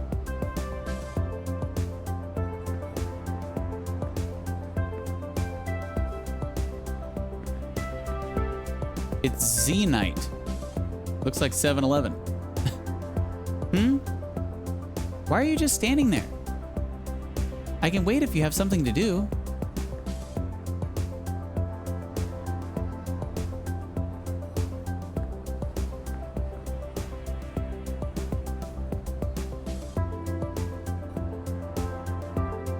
Not really anything investigatable. We're probably just supposed to walk. Just setting the scene here. A little cyberpunk.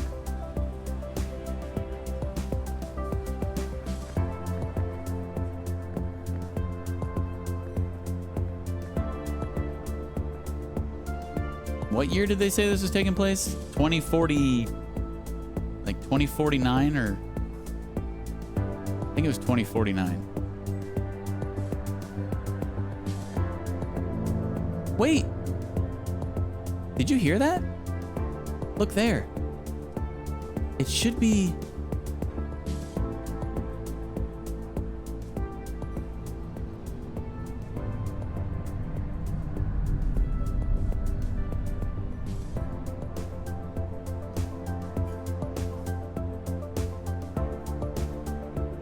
That should be a Growl cargo ship.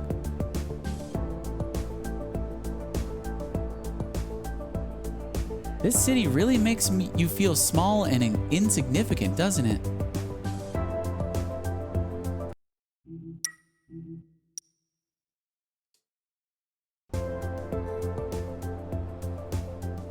I don't think it does. Is that so? I guess that's a good thing. Let's go. The bus is coming.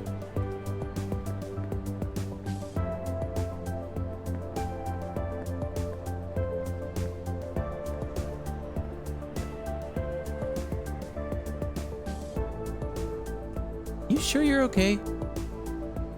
I still don't think this new job really suits you. I need a job right now. Don't force yourself into it if you don't want to. Can't stay unemployed at home. Need to take some pressure off her. As a farm supervisor, I'm sure my salary is enough for the both of us. But her family needs that money. You should take the time to find something you like. Easy for you to say. I didn't mean it like that. Sorry. I know you really want a job, but what I want to say is I'll still support you even if you don't have a job. I don't want you to feel like you should get a job because of me. I don't want to be a burden on you. Jason, I'm serious. I know.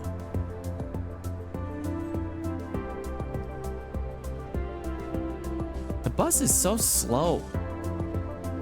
Looks like City Hall must have spent their flop supplies on other districts. I guess we're all second-class citizens here in Yonghae District. Flop supplies? Oh, see, right now, Wanpei's systems are controlled by AI, right? Systems like public transportation, energy, communications, logistics, and so on. Oh, and of course, surveillance. The algorithm and citywide sensors automate a lot of the complicated work. But no matter how optimized the algorithm is, it still requires a massive amount of computing power, or flops, to handle the data coming in. So like right now, when it's rush hour, our flops will be allocated to the busier districts. When that happens, traffic efficiency here takes a hit. Okay, do you get it now?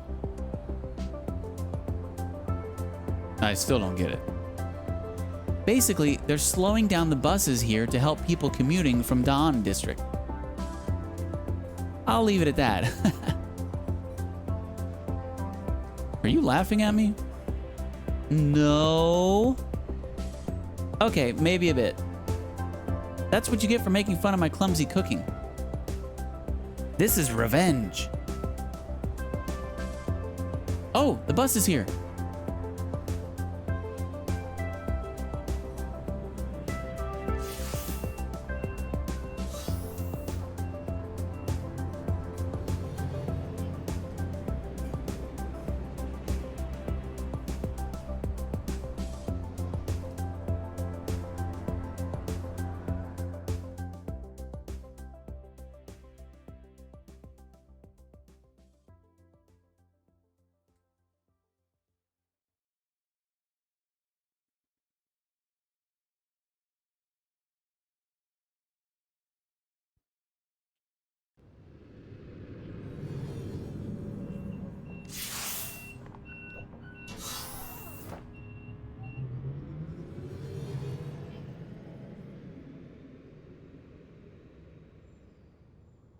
Phew.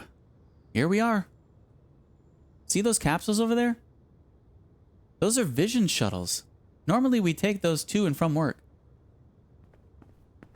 Hi, Francis. Morning. Hey, who the heck is this guy? Oh, wait, that's not right. It's evening already. Let's start over. Good evening. Working night shift? Evening. He's calling Fran by her first name. Stream didn't seem to like that loading screen, I think. What do you mean, Liz?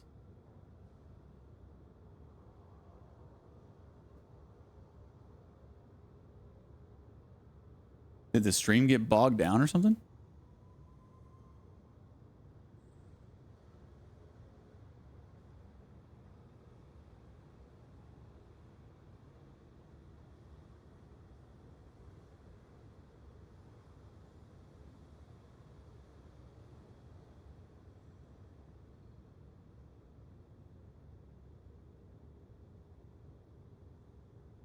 Feel like the stream froze and it was chopping, loading this new area. Well, just go ahead and refresh the stream then, because you might be a little behind now.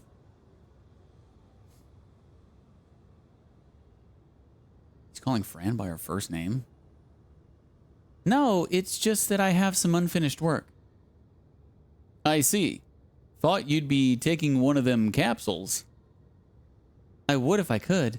The transit station near my place is closed for maintenance. Which station would that be? Why do you care so much, nosy dude? Fran doesn't like people asking about private matters. Is it super far away?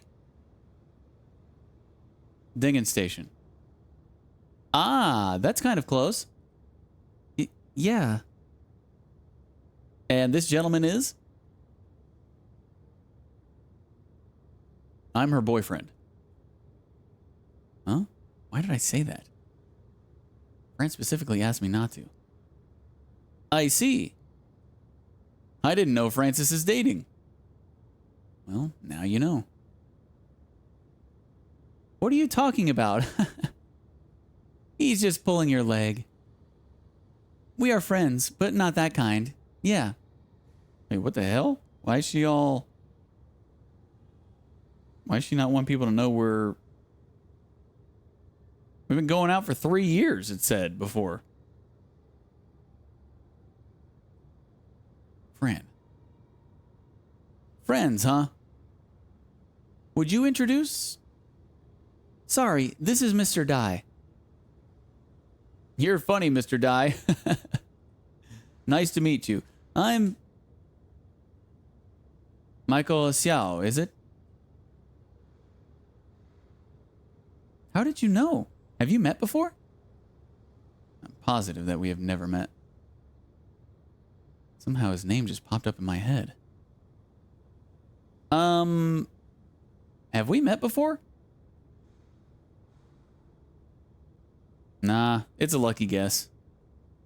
Huh? That's some serious luck. Stop it, Jay. This is not funny. You guys must have met somewhere before, right? Right, we must have. I don't remember when or where, but that must be it. Terribly sorry, Mr. Dai. Memory isn't my strongest suit. Let's pretend we're meeting for the first time, shall we? I'm Michael. Michael Xiao. Nice to meet you, Mr. Dai. Nice to meet you, too. I'm on patrol duty, actually. I'd better be going. Have a nice evening and see you around. Goodbye. Goodbye.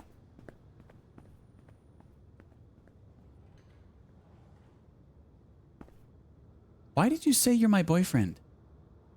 I asked specifically, no? She did. Things could get tricky if they know about our relationship. My job isn't exactly a friend maker. I have enemies at work, and they will try to hurt me at all costs. That's why I try to avoid talking about personal matters at the company. I don't want them to come after you, especially since you're about to start working here. I'm a bit quirky when it comes to privacy, you know? I really should not have said that. Sorry, I was feeling a bit possessive, I guess. I see. Fram seems a bit happy about it.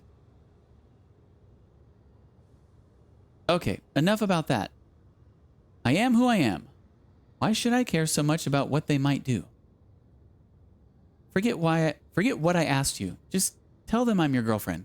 I'm totally okay with it now. Fran. Actually, I'm rather happy hearing you say it out loud. And I want to apologize for trying to cover it up. That was terrible. I'm sorry. Don't be. My bad for getting what you asked me to do. But honestly, I was feeling a bit hurt back then for sure. It's not a problem at all. Really? Great. Ah, but you told him our place is near the Dingen Station. Please try not to disclose personal information like that. I really care, you know? Privacy is a luxury in this day and age. I intend to keep mine. But I should have told you that before. More than one time. Right? This is not like you, Jay. Ha! Come on. Enough sentimental time. Work, work.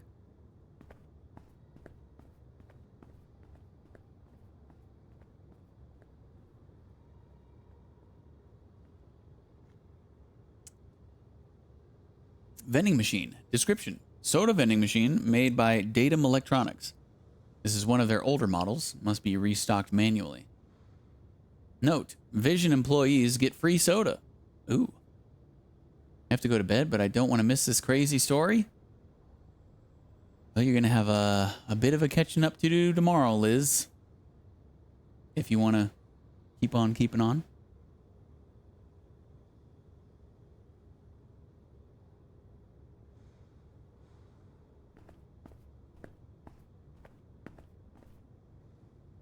Sign. Security. Description. Security guards work here. They keep an eye on everyone going into and out of the farm. SV intelligent camera. Description. Feature-rich camera made by Sunrise, augmented with AI to detect and evaluate targets.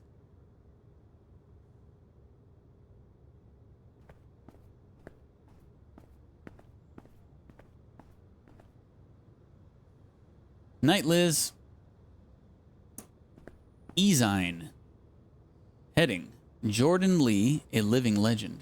Content. This week's cover story features Jordan Lee, a director at Vision Group. Born in modest circumstances, Mr. Lee initially pursued a stable career in public service to support his family, while also seeking outside investment opportunities. His keen eye for promising enterprises led him to Vision Group. Controversially, as the head of the Internal Investigation Bureau, his close ties with private enterprises drew scrutiny. In response, Lee chose an early retirement to demonstrate his integrity and has since devoted himself fully to advancing Vision Group. His extensive network now serves as an essential link between the corporation and the government.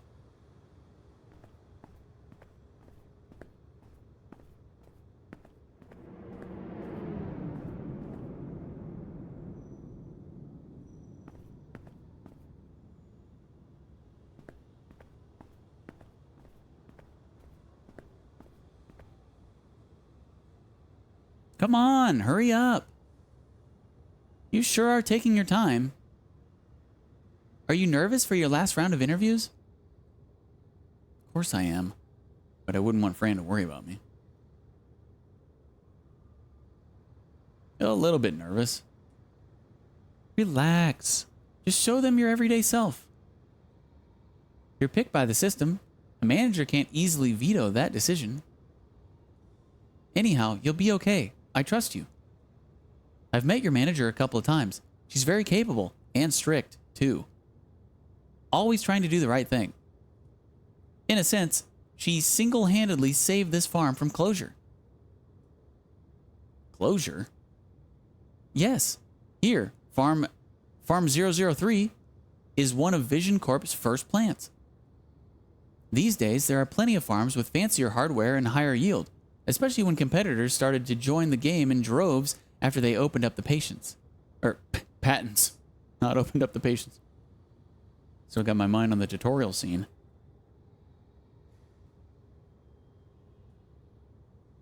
Vision used to be a critical supplier to the city of Wanpei. Now we are just one of many. For a while, HQ was seriously thinking about closing this farm down. Really encouraging news for a new employee. But Ms. Ye managed to turn the tables. Yield and efficiency multiplied under her leadership. Considering everything, she's the perfect kind of manager. What is she like as a person? Super strict. Like the other time at the monthly meeting, she was practically slapping those representatives from HQ in the face for doing a crappy job. You heard it right. Criticizing HQ. According to my assistant, those working under her should expect only worse. Ah, right. One more thing. We don't need IDs at the farm. Just go where you want to go. Cameras use facial recognition to open doors for employees, or not, if you're not authorized. It's handy, Although being constantly identified without consent feels creepy. What if it's a new employee with no face record like me? The company knows my face? How? You do Face ID every time you file taxes, right? The government knows everyone's face. Then they grant key suppliers access to their biometric database. Big corporations have privileges like this. You'll get used to it. Get used to it? That's not like Fran. Clever design. Maximized efficiency. With great efficiency comes great risk. I like efficiency like everyone else, but we can't just overlook risks that are out of reasonable control. If a risk is within reasonable control, it's not much of a risk, right? You're right. Anyhow, this elevator is controlled by the same identification system. We can't go in at the same time. I'm going upstairs, where you don't have security clearances. This system is more trouble than it's worth. More trouble when you formally start working here. And don't you worry about our after-work plan. You haven't forgotten, have you? I'll take you to the roof for the stunning view. We'll let you know when I finish work. Then I'll grant you visitor access. With that, you'll be able to take the elevator all the way up. Oops, my ride is here. Something on her mind? Something on your mind? No, nothing. Good luck with the interview. Show them your best. See you around. Can't afford to lose this opportunity. Come on, let's get this done. Fran said she doesn't mind. Still, I really want to contribute some real income. Next, meet up with Eva Ye, the manager. I'm officially employed once she gives the green light. Gotta locate her office first.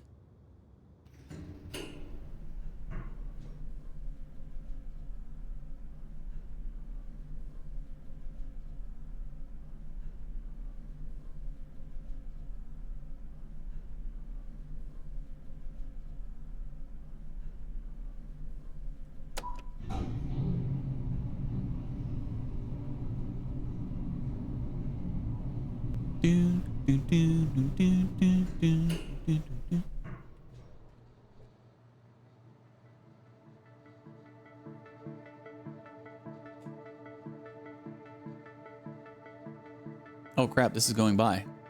I wasn't paying attention. Am I wrong? Yeah, I've heard. They say the manager is trying some kind of new recruitment procedure too. I missed the beginning part. New procedure? Are they axing field practice or what? No, they're doubling down on field practice. Now newbies must do field practice at both screening and ops. What? Field practice in the cellar? Even for screening candidates? So they say. Poor newbies. Yeah, that conversation was just scrolling on its own. I guess because I wasn't the one talking to them.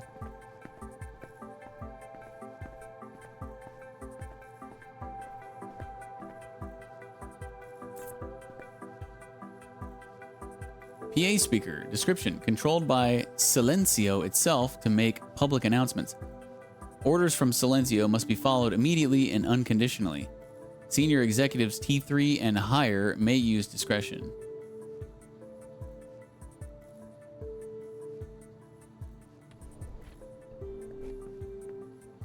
Sign. Manager. Description. The office of the farm manager.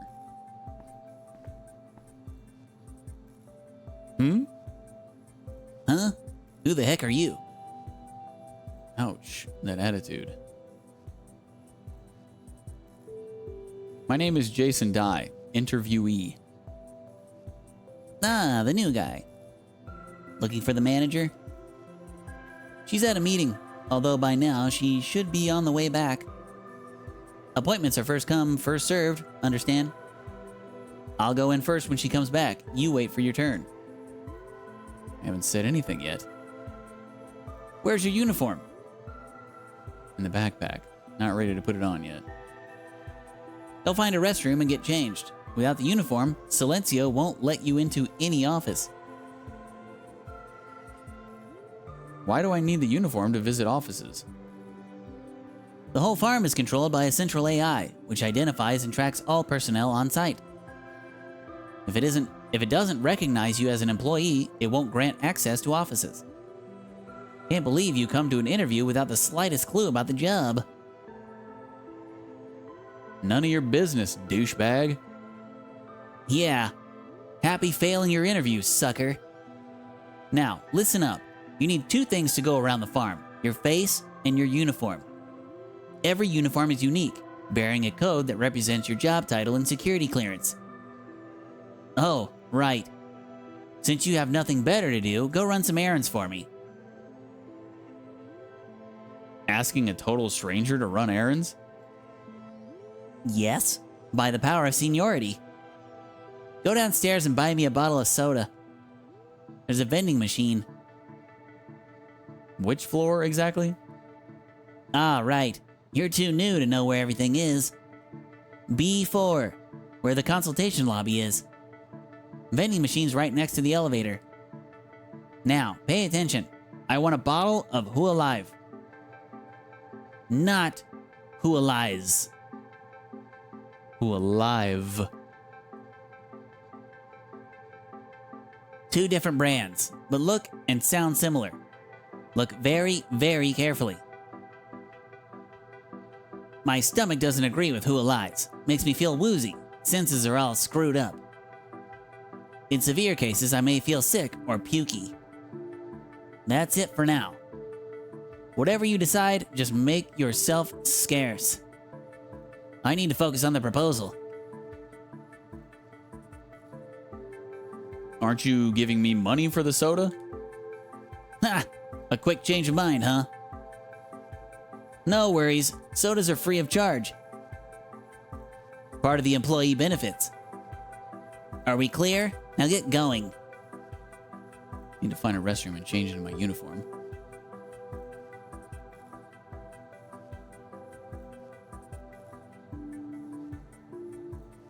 Ezyme heading: the end of encryption? Content.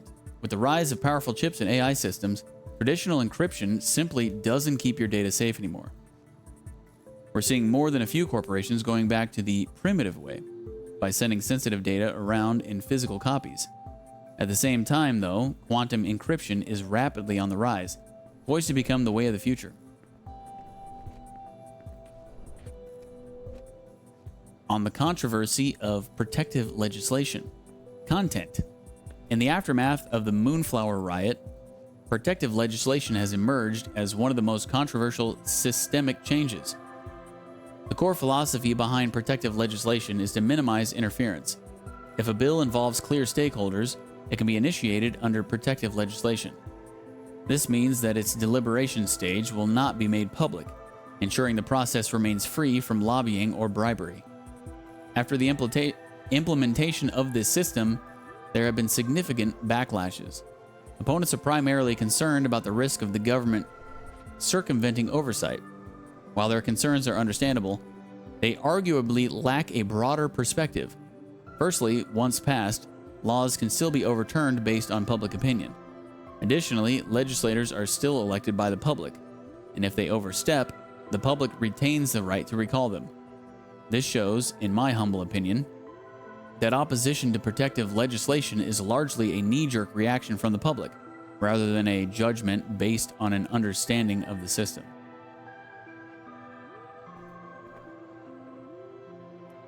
Screening. The Office of the Screening Division. Pneumatic drop slot. Vision has an internal pneumatic tube system. Drop what you need to send inside. Don't forget to label the cylinder for proper delivery.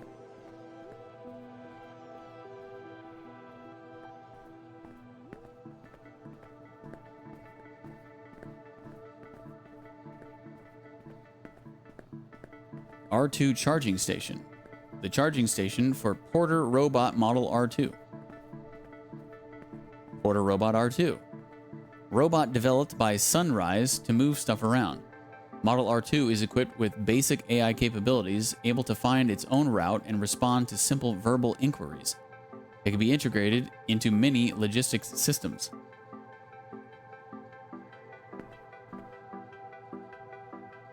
Pneumatic receive slot. Vision has an internal pneumatic tube system. Collect incoming cylinders here. Porter robots will bring it over to you if the destination is properly labeled.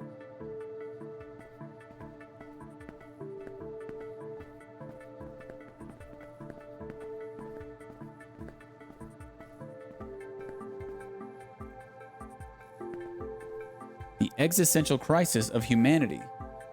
Humans learn. Advanced learning capability is what sets us apart from animals. Sadly, the oversupply of knowledge can sometimes be a curse. With the aid from state-of-the-art AI, we are unlocking secrets of the human brain faster than ever before. This process, however, gives birth to a new kind of existential crisis called anthropocentric dismay. Scientists tapping into the potential of AI are finding that computers work, fundamentally, eerily like human brains. If so, is there really such thing as the human soul or free will? Meanwhile, life science is seeing a revival as researchers work extra hard to find a new way to establish the uniqueness of humanity.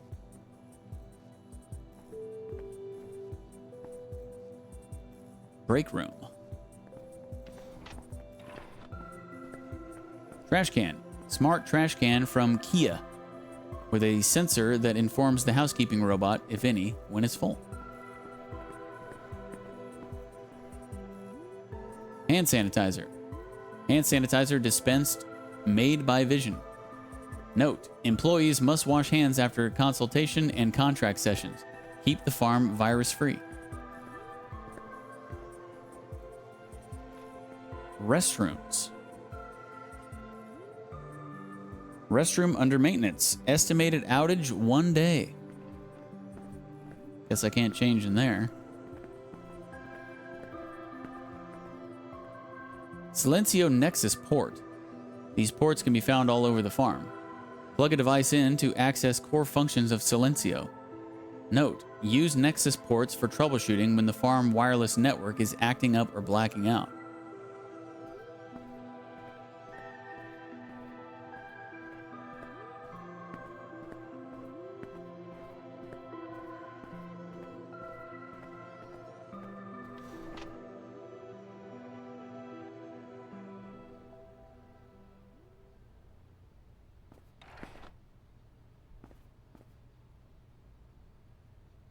Snack theft is a crime. An administrative notice. Note: do not take food or beverage that does not belong to you. Going forward, snack thieves will face administrative punishment. Dude, what is... There's always somebody, you know? There's always somebody that steals food. Like, what kind of a person has to do that? It just, like, eats somebody else's food. Happened just about everywhere I've worked in my life.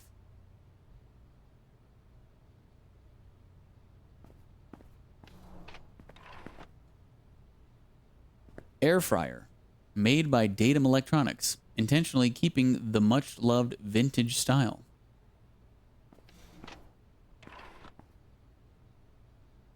Breaker panel. This panel controls the power supply to floor B2.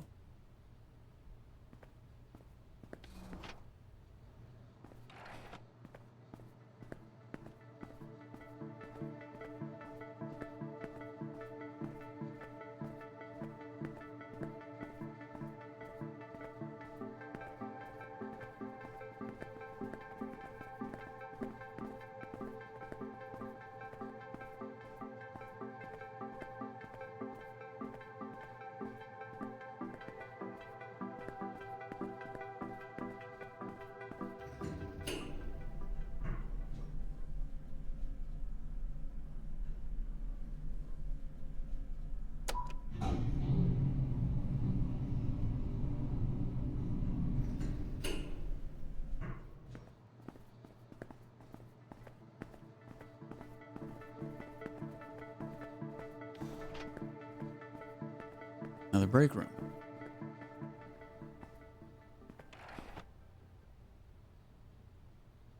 Snack thieves down here too, huh?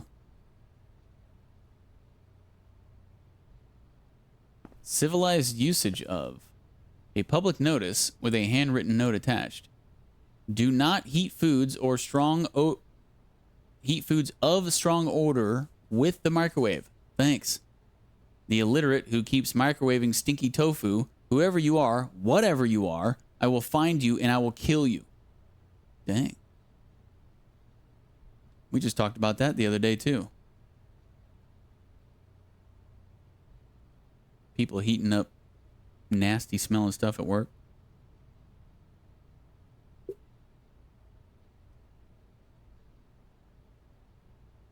Talked about that Friday.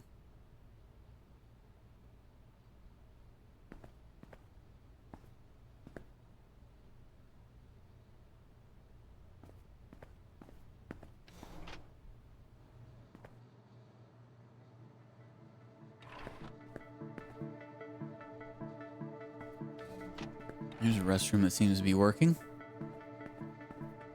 Dinner order terminal. Farm employees order their daily meals here. Note, be advised that each employee has a monthly meal allowance. Excessive spending will be deducted from salary by up to 200%.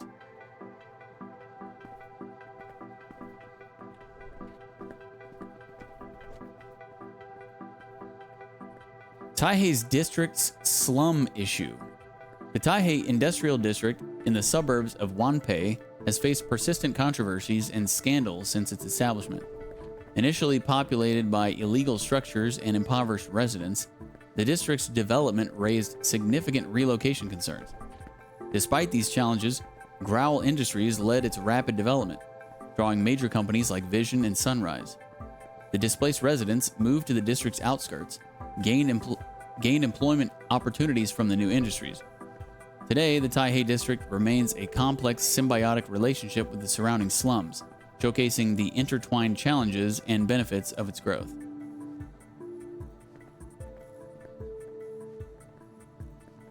Consultation. Place where screening employees perform their daily work. Entry limited to team members with active assignments only.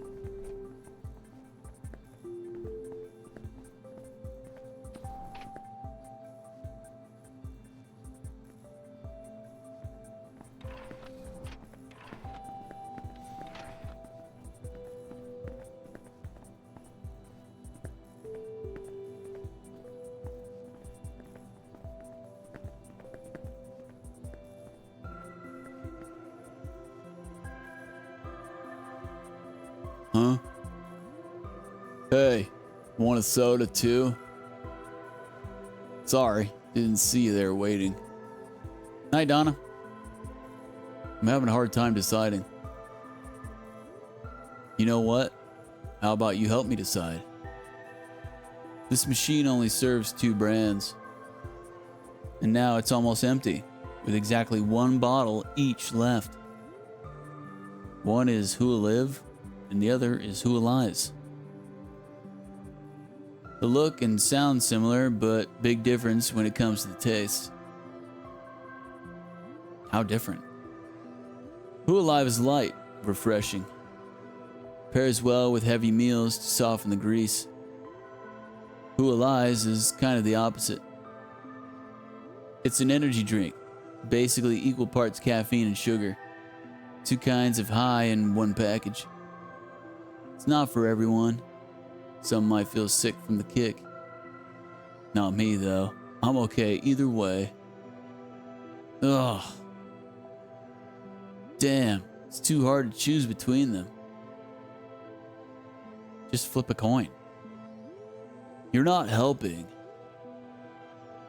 I'm on weight control. Strictly 2 sodas a day. This decision makes 50% of my day. You'd be better off soda-free for weight control. Ugh. My way, I have the say. Anyway, this is a critical decision. Think. Think. All right. How about this? You pick one for me. Sky Key asks for who'll live. Who'll live? Who'll lies? Which one? Come on.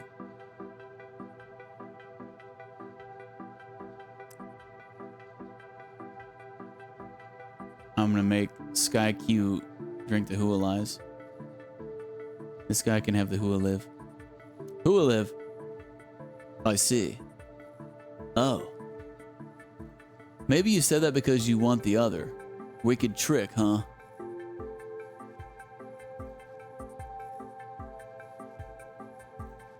No. Really? Good. I said that because I have this nagging habit, you know. Every time I have trouble making a decision, I ask someone else to do it for me. Then I'll go the other way. Just in case they want to keep the good stuff for themselves. Sorry, I did want the other one, alright? Huh? I knew it. You're tricky, aren't you? Alright, I'll let you have what you want. Thanks, bro. And sorry for wasting your time. See ya. Oops. Now there's only who'll lies, which Sky explicitly doesn't want. Oh, that wasn't an oops. I did that on purpose, because screw that guy. Shall I buy it?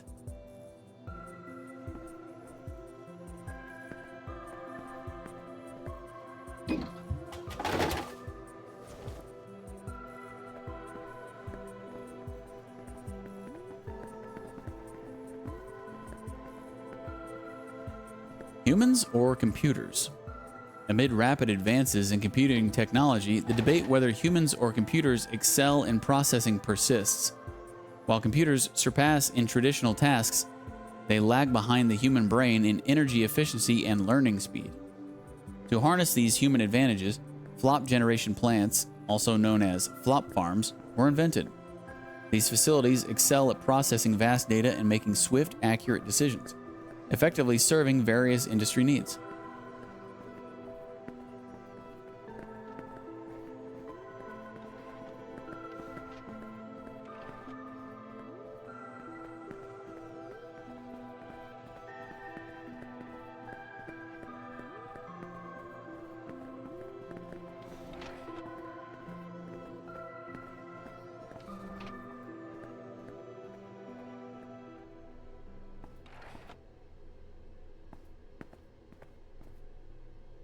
Updated restroom. A company announcement. Note: an employee may use the restroom up to 5 times per day, effective immediately. Excessive usage of restroom will be negatively reflected in performance review. Jeez. What if, what if I just drink a lot of water? Gotta pee a lot. Fison hand dryer. Not Dyson, Fison. The latest and fanciest hand dryer from Fison.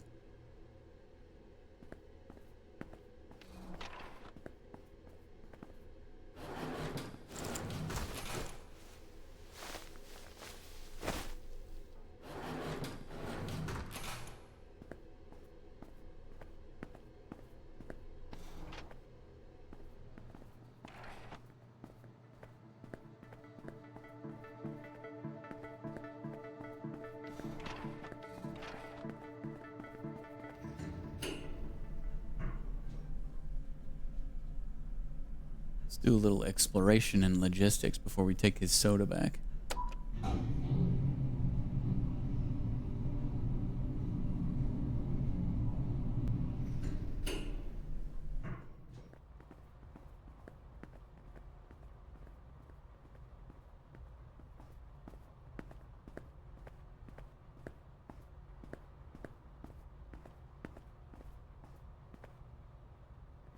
Service tunnel. A service entrance to perform maintenance on the cellar's ducts and pipes.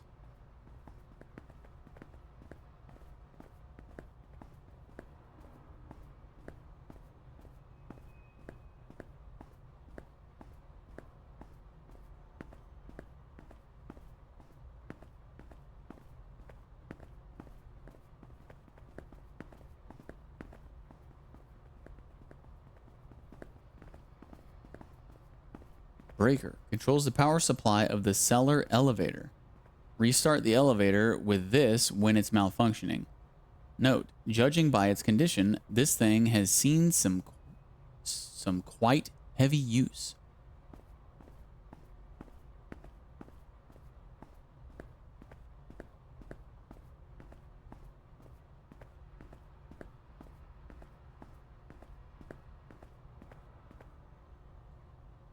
Break room. A break room for the logistics team only.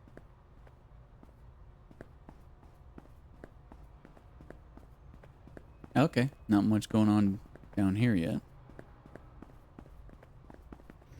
Let's go take this guy his soda that he didn't want.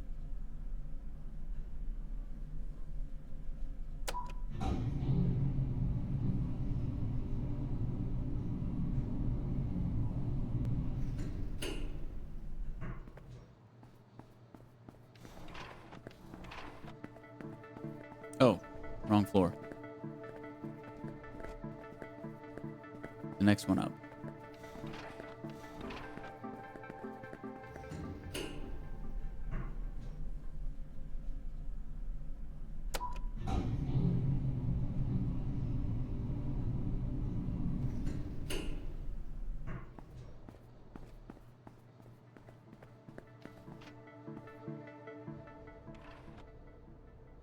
As clearly stated in my report, the profit margin of this contract is flexible. In fact, there's ample wiggle room as long as we do not commit to a specific maximum flops. The client likes flexibility. We give them flexibility. Win-win. That concludes your proposal, I hope? Now, Mr. Q, listen very carefully. My job is to make profit, indeed. On the other hand, I must uphold the rights of our contributors. We are running a business. Don't even try to lecture me on commercial operation and balance sheets. I know them better than you do. Profitability is not an excuse to abuse contributors. They are our partners, not company assets. They have the right to reasonable benefits. That is the bottom line. On top of profit, a business has a reputation. We must build trust. By losing a little immediate profit, we are planning for the long term. Don't tell me you're naive like that. Please take a closer look at these figures, Monsieur. Clearly, the juicers... Are you trying to uproot the entire system based on 1 quarter's performance analysis? Take your stupid proposal, show yourself out the door, don't let me see you again, ever. I've had enough of you and your proposal. All this nagging nonsense, week after week. Firing me, huh? What age do you think this is? 2000s? A manager isn't authorized to fire people on a whim, in case you're not aware of it. Have you checked my performance record? Top of the line in every single review. Good luck trying to convince the system to fire me. Don't try too hard. When it comes to your words against my words, the system might as well fire you. Let me remind you of all the power that you don't have. I'm well aware. If the AI is stupid enough to let you into the company, it won't be too hard to make it kick you out. Now get lost. You. Good. Very good. You know what? I've had enough of you. I should have known that you wouldn't listen to facts and reason. Go on. Keep on playing the saint on your high horse. All this talk about juicer rights. It's all hypocrisy. Ask around the company and every single soul would agree with me.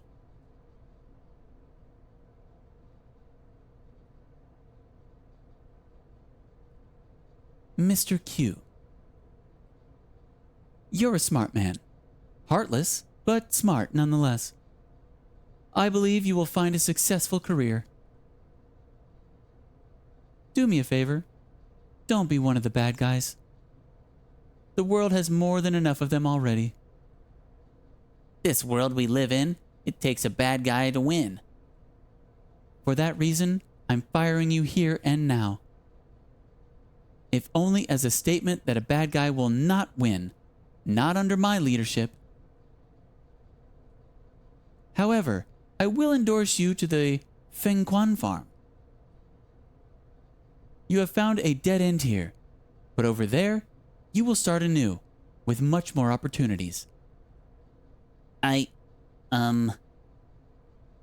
Just be a better man. That is all I ask from you. Now, goodbye. Goodbye. Yeah, he deserves it.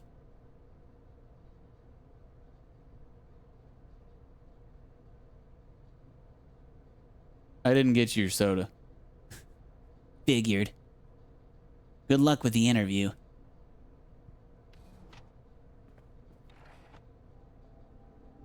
How does it feel seeing the manager firing someone right before your interview?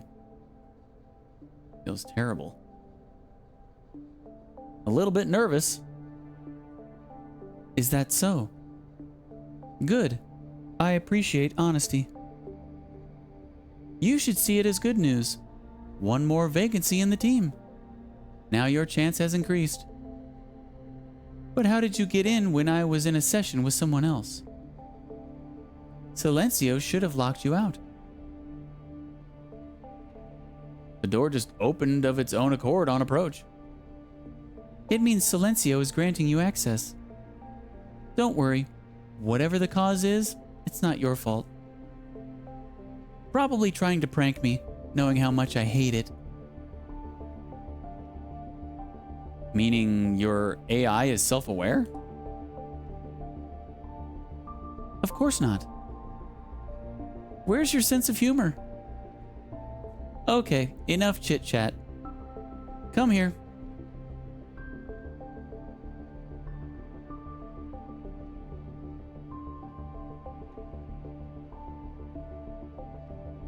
Can't scan things around the room. Jason Dye, is it? Yes. Great. Sorry I don't have a spare chair. You might have to stand for a while. What? There's a spare chair right behind you. She really is a freaking bitch, like our girlfriend said. Extremely strict, I believe is how she put it.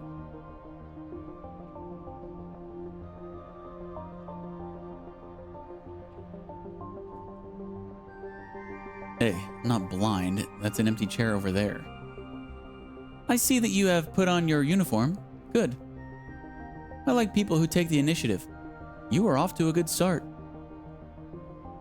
I should thank that fired guy for setting her expectations low. All right, let's cut to the chase.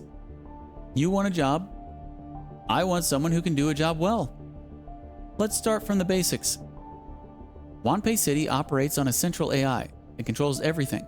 The AI runs on computational power, or flops in colloquial terms, and that comes from this flop farm here. In other words, if we take one day's break, the whole Wanpei goes offline. I trust you're well aware of that? That doesn't sound right. Yes? I see that you are well prepared for this interview. Thank you, Fran, for all those talks about work at home. What I just said was an overstatement. Intentionally made to test your knowledge. Truth is, there's an abundance of flop farms. 23 of them around Wanpei alone. Out of these, 18 beat us by generations in terms of hardware.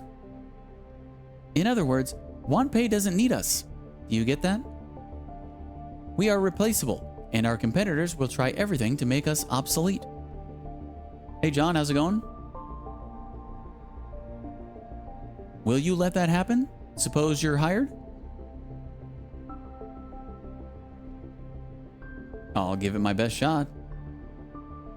Best shot, worst shot, I don't care, to be honest. As long as you deliver what I need, I'd call it a good shot. Farm 3, aka Silencio, used to be a plant of cutting-edge technology. That was 20 years ago. These days, every single flop farm beats us in hardware. Silencio is a thing of the past, refusing to let go. What we lack in hardware, we try to make up for with software. When other farms try to make more profit by cutting back on contributor benefits, we go the other way by treating our contributors as well as we can. We care about their well-being, financially and physically, to secure a reliable supply of flops. But that won't look good on the cost side. You see a problem, you point it out. Good. Looks like I gained a little bit of ground. Indeed, it won't look good, but only in the short term. Keep the practice for 2 years or more. There's a visible difference. While other farms are losing contributor efficiency, ours is going up. There, enough about the company. Now let's talk about you. Your presence in this office means Silencio has decided to hire you. It's an informed decision based on every record about you that can be located. Every record about me? Yeah. I'm good, thanks. Hope you're well. I am well. I am well, but man, oh man, this is a lot of reading. So, I'm only going to be doing this game for the first half of the stream.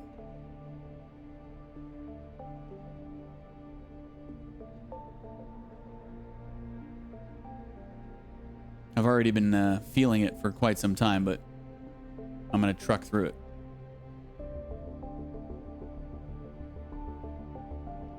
Definitely not doing this for 8 hours, though, because that would be brutal.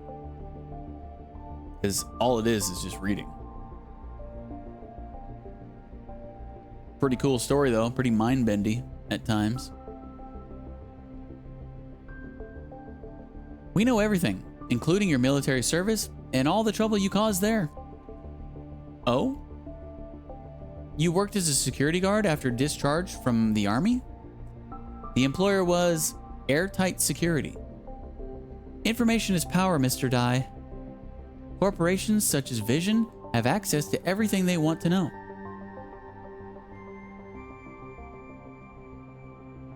As long as the recruitment procedure is concerned, this interview is not required at all. However, I do not trust the AI and the system it stands for. I believe people cannot be boiled down to figures and records. For a second, she sounded super serious. This job is not a pleasant one. You will be dealing with some of the poorest people. In a sense, you will see the underbelly of this society, the part that everyone wants to sweep under the rug. I have interviewed many candidates better than you, or so their records suggest. Most of them can't face such reality. It doesn't happen overnight. Day in, day out, they pick up what they see and feel on the job. Misery, anxiety, cynicism, and worse. Tiny changes add up. A few months later, you wouldn't recognize them. It's as if the same body is hosting another soul. The point of this interview is to make sure, I hope, that you will not end up like them. That sounds exaggerated. Sounds exaggerated indeed. But it actually happened in front of my eyes. First of all, I need you to take a test drive to see if you can get along with this job. For the next couple of days, you will be on field practice, working as if you are already hired. Note that I said as if. Your employment depends on the performance of this field practice. The interview notice didn't mention anything about field practice. I thought this interview was the last step. You thought it wrong. Being a practical person, I'd like to know that every purchase is worth its price. Today, you're assigned to the screening division. Tomorrow, ops division. But I thought I was a candidate for the ops division only. I thought I was a candidate for ops only. You are, but like I said, Silencio is in charge of deciding what candidates are qualified for, not me. You applied for both divisions. Silencio thought you're fit for ops, but I want you to try both. Maybe you're good for neither. Let's see. Keep in mind that today and tomorrow will be critical for your career outlook. Now head to the screening office and find their lead, Wang Zheng. He will walk you through the rest of it. If there are any questions, now is the time to ask. Do I get paid for field practice? Of course you are, and generously. You won't be disappointed. What I'm looking for is talent, and for that, I'm more than willing to pay a fair price. Prove yourself and get paid. I haven't proven anything yet, though. Right. But again, you are listed as a candidate by Silencio. I hate it with a passion, but that doesn't blind me. I know that every decision it makes is well informed. You are a chance that I'm willing to take. So, the qualification alone has earned you the pay for the field practice. Take it with peace of mind.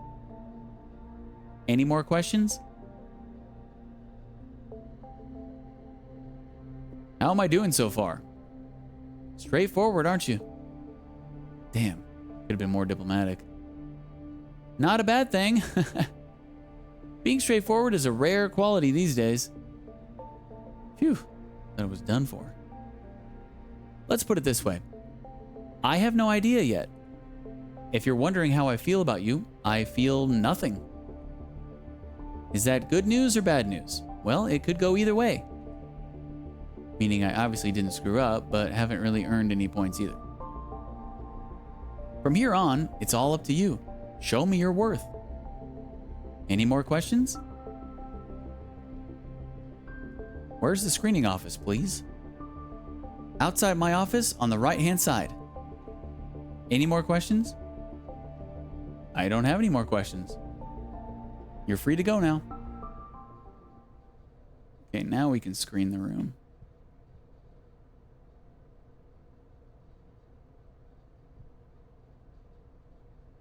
Feng Shui decorations. Crystal and Feng Shui ball to usher in positive energy. There's an inscribed motto on the base.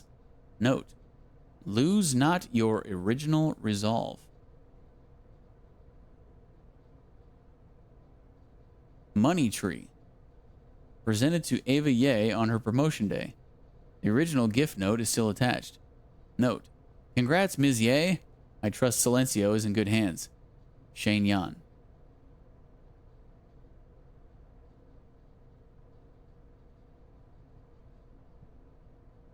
Turtle tank. An aquarium tank home to a red-eared slider. It's not moving. Can't tell if it's real or fake. It's not an aquarium. It's a terrarium.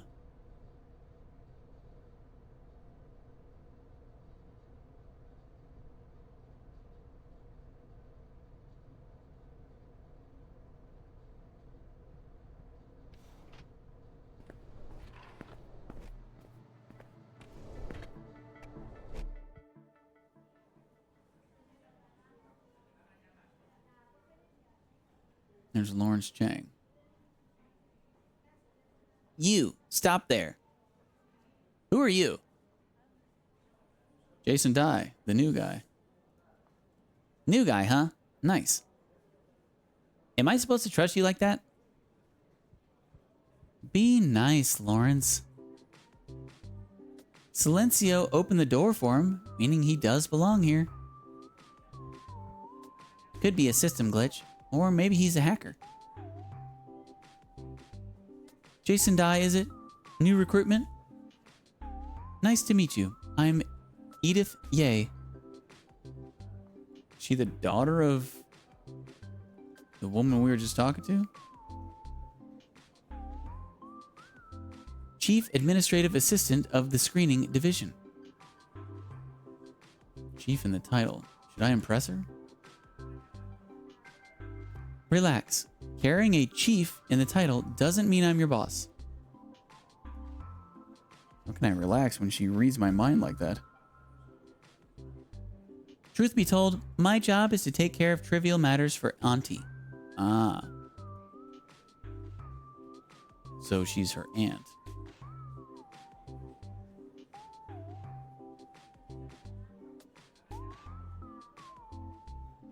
Wait, is this the guy from before? Didn't he get fired? We got different glasses on, though. Trivia matters like carrying mauled victims out of her office. Saw you do it the other day. December 2nd, Gene Tsai. Reason of death? Asking for a raise for the 4th time. Huh. That's what it was about. Yeah, sometimes Auntie can be brutal. Brutal in the physical sense. You experienced firsthand on your first day. I'm back and I have a margarita. Run me down. Summarize the last 3 hours and 30 seconds, please. No.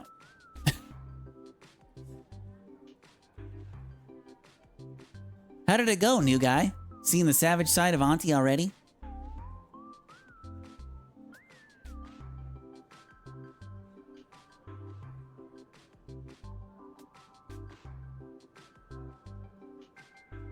In this section of the story burn, we're starting a new job. Actually, she's pretty nice. Seriously? I swear she wanted to kill me the first time we met. I'd call it bullshit.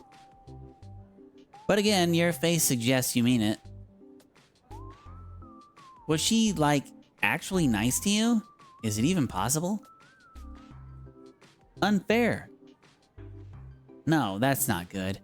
You're not one of our coven.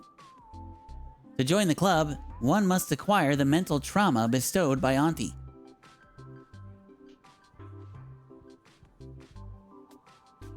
Don't count me in. I'm no part of a coven. Hi, Mr. Dai. I'm Kathy Xie. Xie. Technical support. Kathy's a tech witch. She fixes stuff in a blink. Like the other day, I tipped a whole bottle of soda over my computer. She fixed it before I could clean up the table. I asked logistics for a replacement. Not much fixing, really. And that should be QQ's responsibility. Don't ask me next time. Aw, you're awfully modest. The replacement comes at a cost, which should have been deducted from his salary. Please double check, Edith. Sure. What? Nobody told me that. You must be joking, right? I haven't even received my first paycheck yet. Kathy? Tell me you didn't mean it. Come on, it was just a quick fix. Please? Anyway, welcome aboard. I guess Auntie told you to find the team lead for further guidance? Right, she did. I see. Unfortunately, the team lead is not here at the moment. I think he's running errands for someone. Thought a team lead should be immune to such requests. Okay, here's how it goes.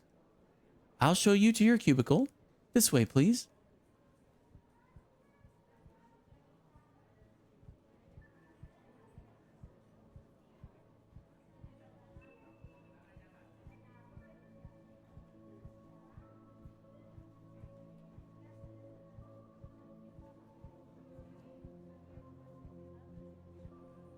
Make yourself comfortable.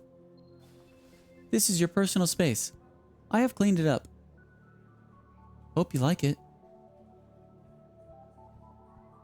You did one heck of a good job.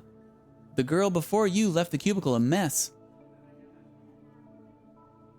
Of course I proceed in the opposite direction, Burn. I mean, come on. I am a gaming gamer after all.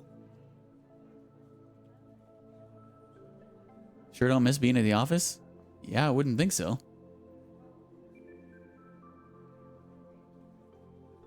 What's better than working from home?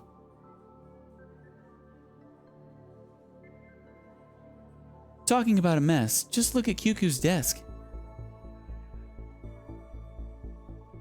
I pretend you didn't say that, because I am a bigger person.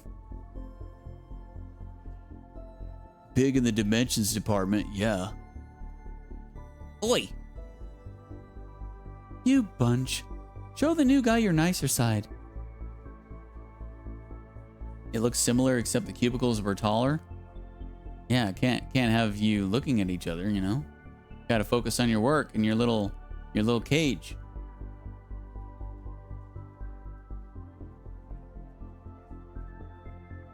Sorry they're like that, bickering all the time. Don't they get along? Don't get me wrong, they just have this rapport of cheekiness. So, let's quickly go over the agenda for today. You will participate in 2 procedures of the routine work: consultation and signing. Are you familiar with our work? I'm quite familiar with it. Really? Your record doesn't show any experience in flop farming, no?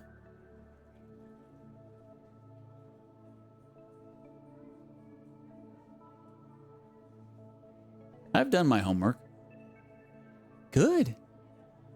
One more piece of advice. Based on what I know about Auntie, the outcome of your consultation will count a lot toward your interview. You should tread very, very carefully.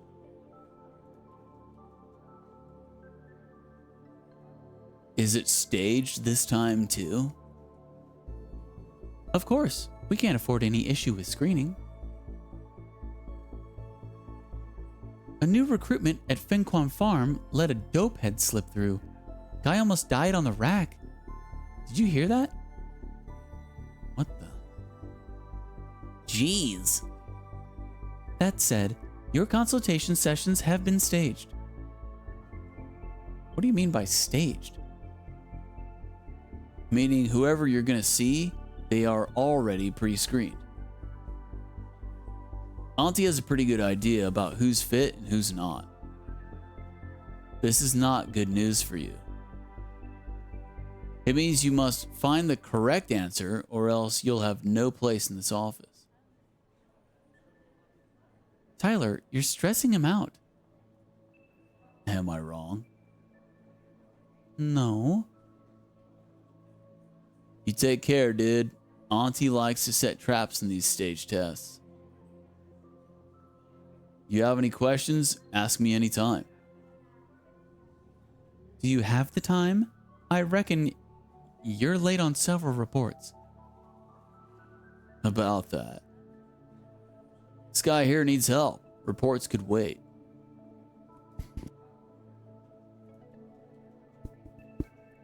I know procrastination is a thing, but what would Mr. Liao say when you keep missing deadlines? I'll get it done. Good boy. Okay, Jason, take your time getting familiar with things. Ah, one more thing that you should know. Since today is a field practice, you only have consultation appointments with 4 candidates. I've sent you their profiles. Check your computer when you have time. I'm afraid the sessions can't start until Wayne comes back. It might take a while. He left not very long ago. Take your time going through candidate profiles. Or you could walk around the office, getting to know your future colleagues. That's it. See you later. If you need any help, my desk is over there. Welcome to the home screen. Current user, Jason Dye. What would you like to do?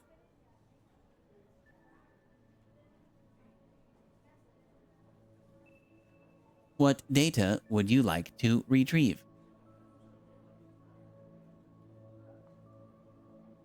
Farm operation status. Farm Silencio is currently working at capacity, 84.21%. Current online contributors, 121,478. Do you wish to retrieve any other data? Please select.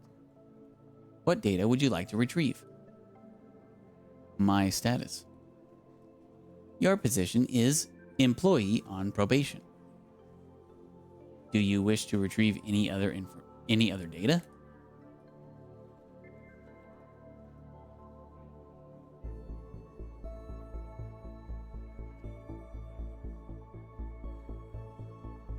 security clearance. You're authorized to access the following regions: Vision Flop Farm 3 Silencio, upper levels. Not authorized within these regions: Tech Center, Logistics Office, Consultation Lobby. Return to home screen. What would you like to do? Work schedule. Your next schedule is Consultation. Please wait for further instructions from the screening team lead. Meanwhile, you may examine candidate profiles. Examine Eugene Dye.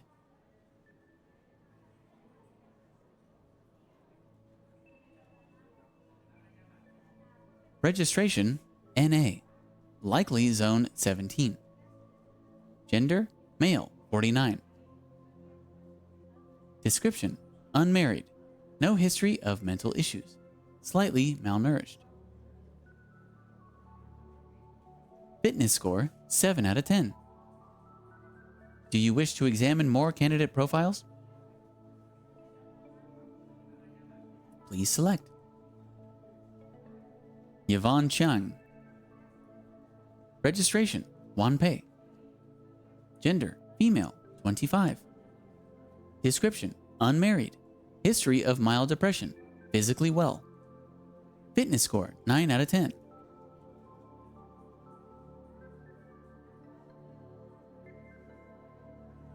Sydney Tung. Registration: Wanpei. Gender female, 22. Description: unmarried, no history of mental issues, perfect health. Fitness score 10 out of 10.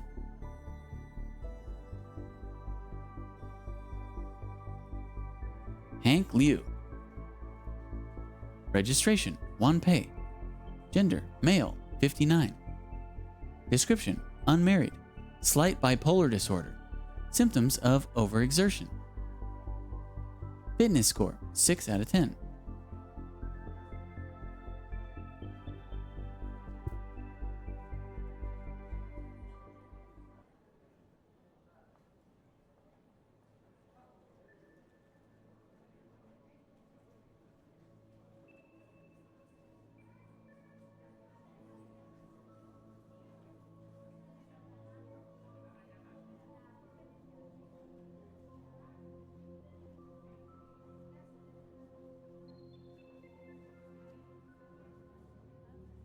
Finished doing my homework.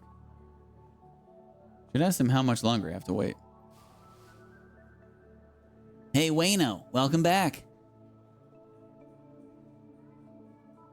No more Wayno. He's the team lead now. Thanks, Kathy.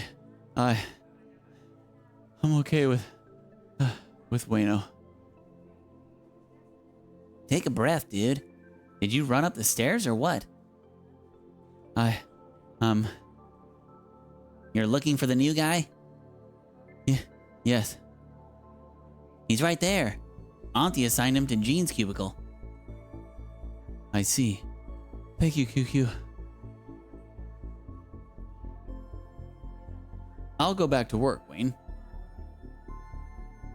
Sure thing. Keep up the good work.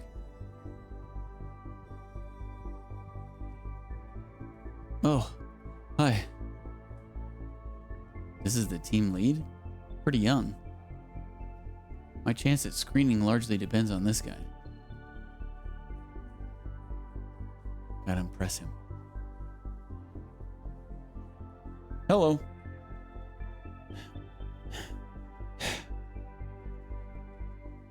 Are you okay? Totally. Let me catch my breath. Sorry I'm a little late. Bad timing. Caught unprepared by some work. I don't mind. Thank you. I'm glad you're a nice guy. He's quite outgoing. I was promoted to team lead not long ago. Still getting used to it. Hold on. I need another breather. Oh, I forgot to introduce myself. I'm Wayne Zheng. You must be Jason? How do you feel? How are things going so far? He's excessively outgoing.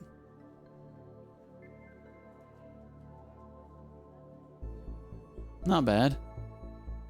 Is that so? Great. I thought someone would pull pranks while I was out of the office. I wonder who this someone could be. Any idea, QQ? Not me. I'm the living definition of reliable. Then it has to be me?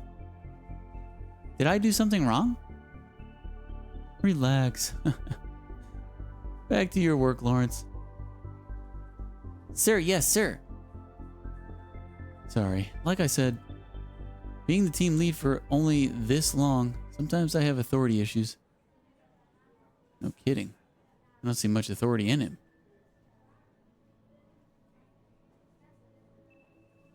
You should learn to be harsh, maybe.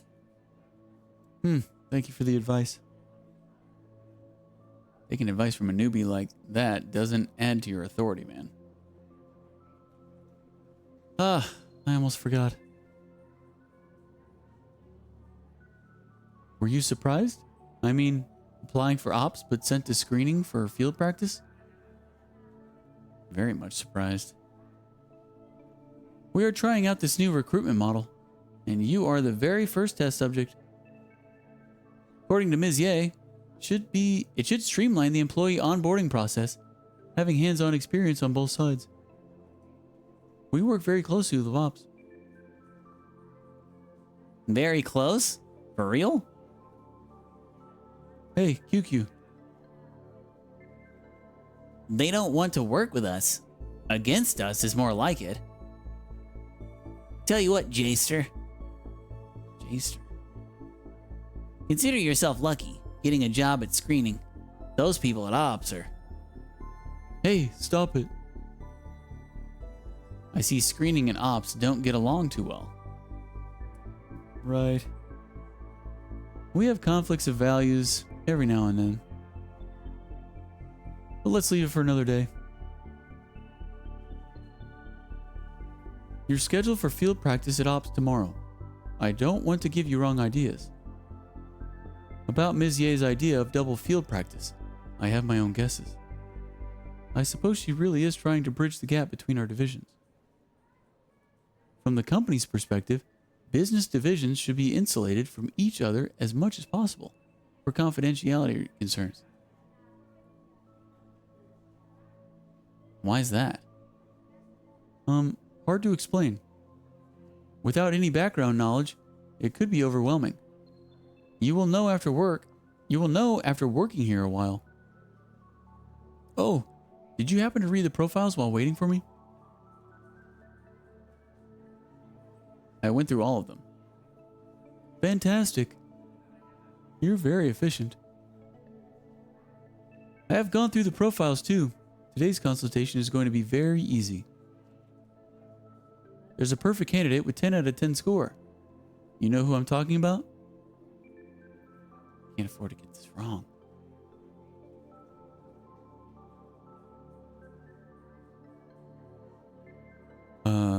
Wasn't it?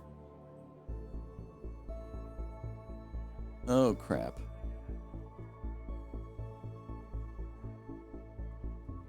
I think it was either Yvonne or Sydney.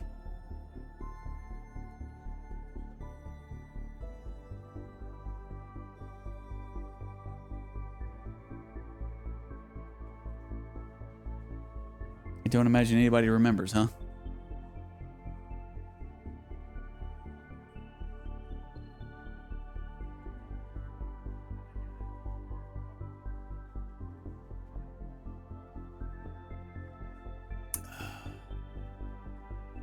I'm gonna go to the bathroom and take a little bit of a break. Give my voice a break. 'Cause man, it needs it. All right, BRB.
make another cup of tea. Maybe that'll help with my throat.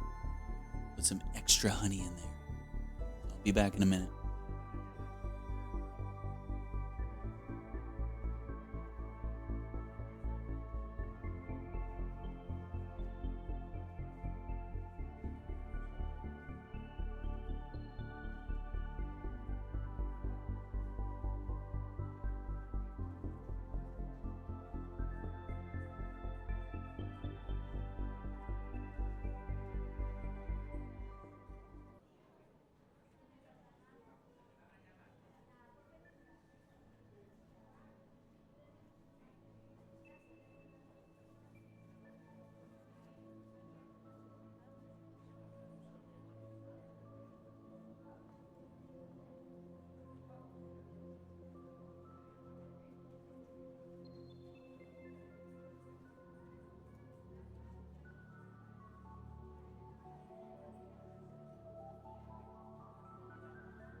No, Bern, I'm not getting sick. I've just been reading nonstop for the last 3 hours.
Hopefully this tea helps. It should. We're not going to be going too much longer on this game. No way I can do the full 7 or 8 hour stream just reading nonstop. No way. I'm at the 3 hour mark right now and it's pretty brutal.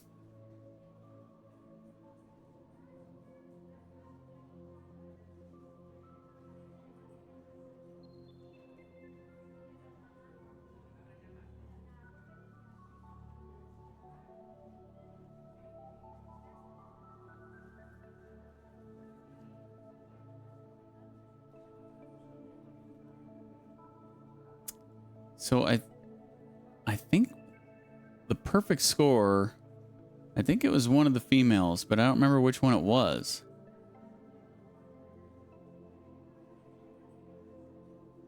I think I'm gonna guess Sydney?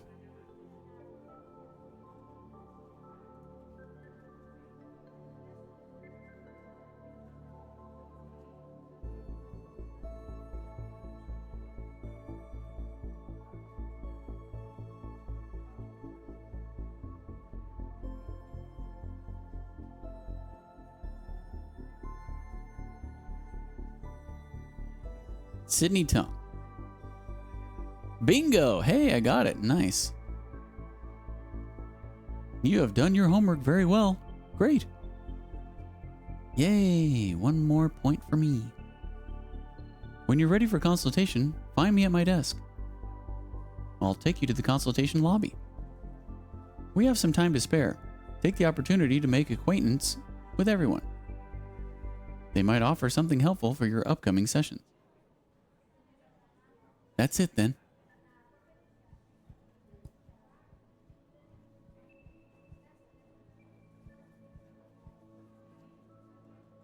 Hey, wait. Can I borrow you for a minute? The heck does he want? No, you can't. Hey, give me a second chance, okay? I went over our previous conversation again and realized that I was sort of a dick.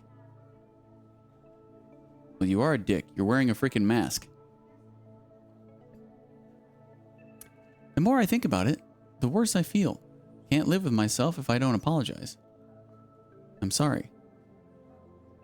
This guy is surprisingly nice. Just remember to be nice next time. Yeah, I know I have this temper problem. We'll definitely pay attention going forward.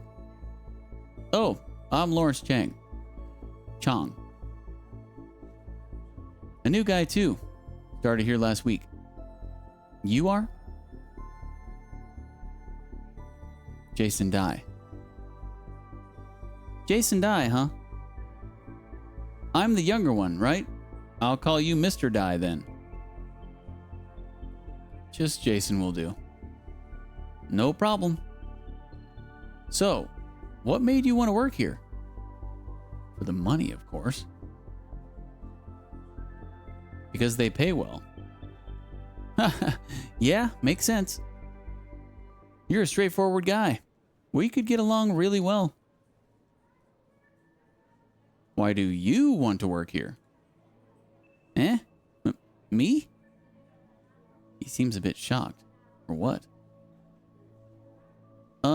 About that. What? Nothing. You're full of questions, Jason. I'm just that kind of guy. I see. Say, it's nice to find a colleague as new as myself at a new job. He's trying to change the subject. Why? Trying to keep privacy? Could be. Anyway, that's all. I just wanted to say I'm sorry. Please, I don't want you to feel bad. Gotta go back to work. Bye.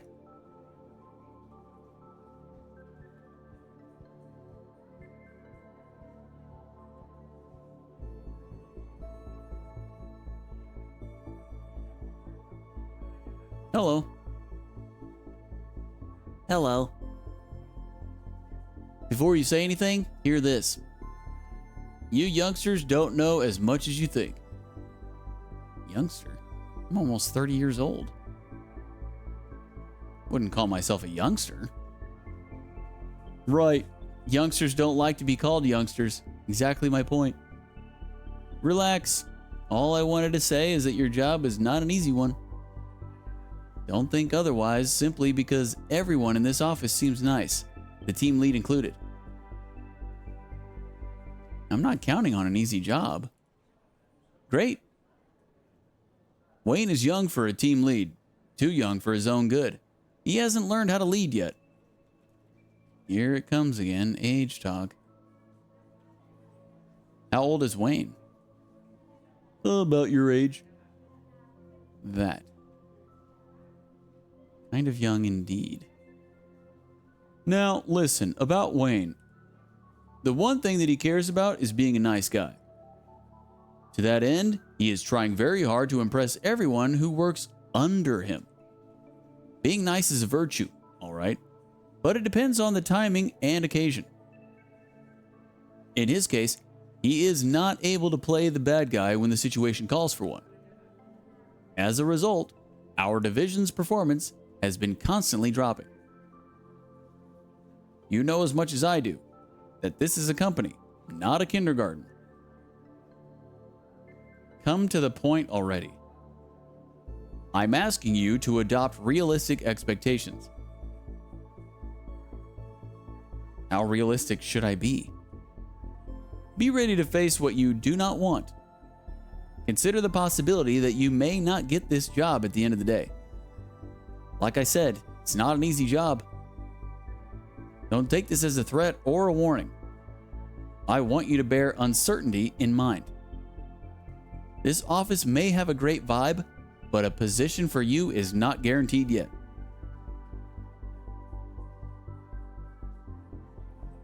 I like this geezer, sort of. Blunt, a bit arrogant, and all this age talk, but very much sincere. I'm aware of all that. In that case, consider it random nagging from an old geezer. Now, your turn. Any questions? What do you do here at the office? I'm in charge of night shifts, making sure everyone meets their deadlines. Everyone includes the team lead. This guy oversees the overseer? Overseer? Including me? No. You're not yet officially hired, remember? Okay, any more questions? All clear.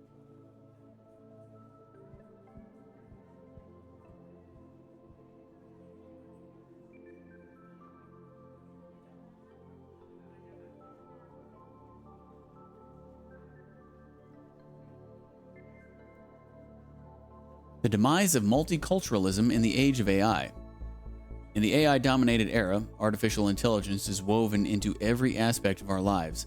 But are we overlooking something crucial? As we increasingly delegate decisions to AI systems, our information sources are primarily filtered by them. Trained on vast but often skewed data, these AIs inevitably adopt biases that can marginalize, for example, regional dialects and slang due to their minimal representation in datasets. As a result, our daily habits and thought processes might gradually homogenize, shaped by the AI-driven, standardized perspectives we rely on, risking the loss of rich cultural nuances.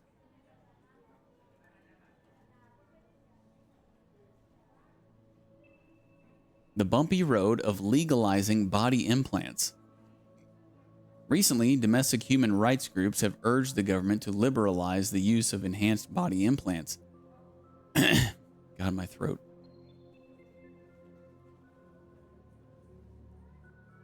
Arguing that denying legalization infringes on the freedoms of people with disabilities. They reference the open policy in the United States. However, an executive assembly spokesperson stated that there is no societal consensus on this issue and highlighted significant regulatory challenges due to the complexity and risk of modern implants. Instances in the US of weaponized implants have raised concerns about the safety of public spaces, making regulation difficult. Proposals to restrict implant users from public places have been considered too discriminatory to pass. Consequently, the debate over the legalization of body implants remains unresolved.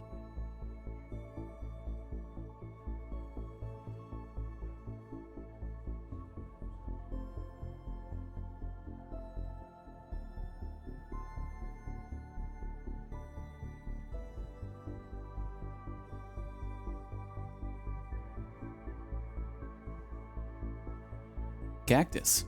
A bonsai cactus with beautiful calligraphy on the side. Note, the calligraphy says, "Against adversity, thrive." George Liao.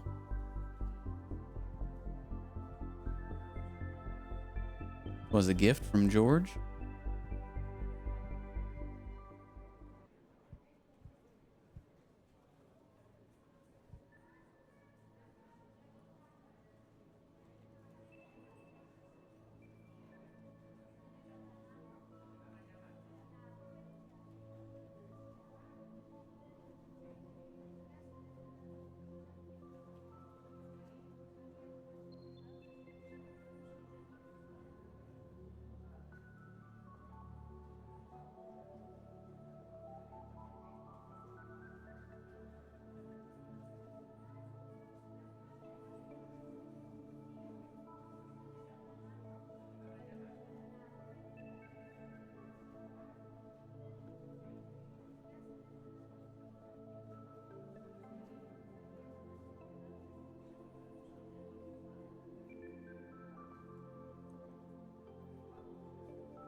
She's looking at me, as if asking for support. Agreed. You're too nice to them. See? Jaster knows. Just let them rot, Kathy. And they're much better paid anyway. It's not like we're doing them any real harm. QQ is just too blunt, Kathy. Fundamentally, he's right. I see that you don't feel comfortable saying bad things about ops, especially when you sometimes work with them. It's awkward to be caught in the middle of it. Somewhat, yeah. Okay, I'll put a leash on my mouth. Huh? QQ the big mouth is so quick to give in? I just don't want to upset my friend over a bunch of rotten bastards. That's good. Alright guys, it's just me overreacting. It's nothing, really. No. Was I too mean? Not exactly mean, but stinky enough. I'll apologize to her later. Can't I say crap about ops these days?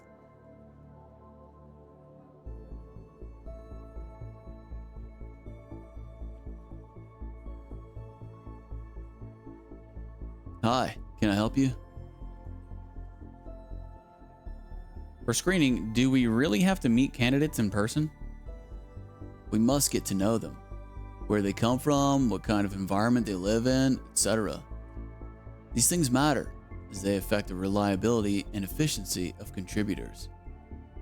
Can't learn much without meeting candidates in person. But I already have everything I need to know in the computer. I thought I had all the necessary information in my computer already. Some, not all. Those files only show one side of them. You have what they want you to know, plus data pulled from all over the cyberspace by Vision's automated system. Considering the type of people we regularly deal with, slum dwellers with limited access to the cyberspace, I'll be surprised if Vision could find anything helpful at all. The situation is made worse by the fact that a lot of them are illegal immigrants wiped from the citizen registration at their hometowns and not registered at all in OnePay. Essentially, you're looking at the compiled records of people who don't exist. Ironic, isn't it? I think he feels for them. What we lack in data and records, we make up for it through consultation. By meeting them in person, we often find out critical details not documented in the records. That's basically it. Alright, anything else you want to know? How does a typical consultation session go? Simple enough. Everything is streamlined for efficiency. They are told to start the conversation with a self-introduction. Just hear them out, then ask your questions. Easy peasy. The hard part is deciding whom we want to sign contracts with. Talking about the session, you might want to know this. Sometimes they will offer to show you their ID. Thing is, everyone we meet has already been pre-identified by Silencio. Just tell them there's no need if they ask about ID. Alright, anything else you want to know? I'm wondering what exactly is screening for? Because not every candidate is fit for service. There are physical reasons. Like the case Edith mentioned, drug abuse may increase the risk in flop contribution. How can we tell? We are not physicians. Aren't there professionals for that? There are. Medical examination is not part of our responsibilities. Everyone who comes to consultation has already done professional medical examination. Our job is to find out those who have slipped through the system by whatever means. Pay attention to those who are visibly unwell or way too old. Catching the unfit is half of your job. The other half is to select the most efficient contributors from all candidates. Efficient? Yes. Generally, those who have survived tough life will make great contributors. With brains constantly under pressure, they tend to perform exceptionally well when racked. That sums it up. Screening is all about eliminating the unfit and prioritizing the fittest. Ms. Ye wouldn't agree with it, though. Why is she still in this trade then? Wants to change things, probably. Alright, anything else you want to know? I have no more questions. It's okay.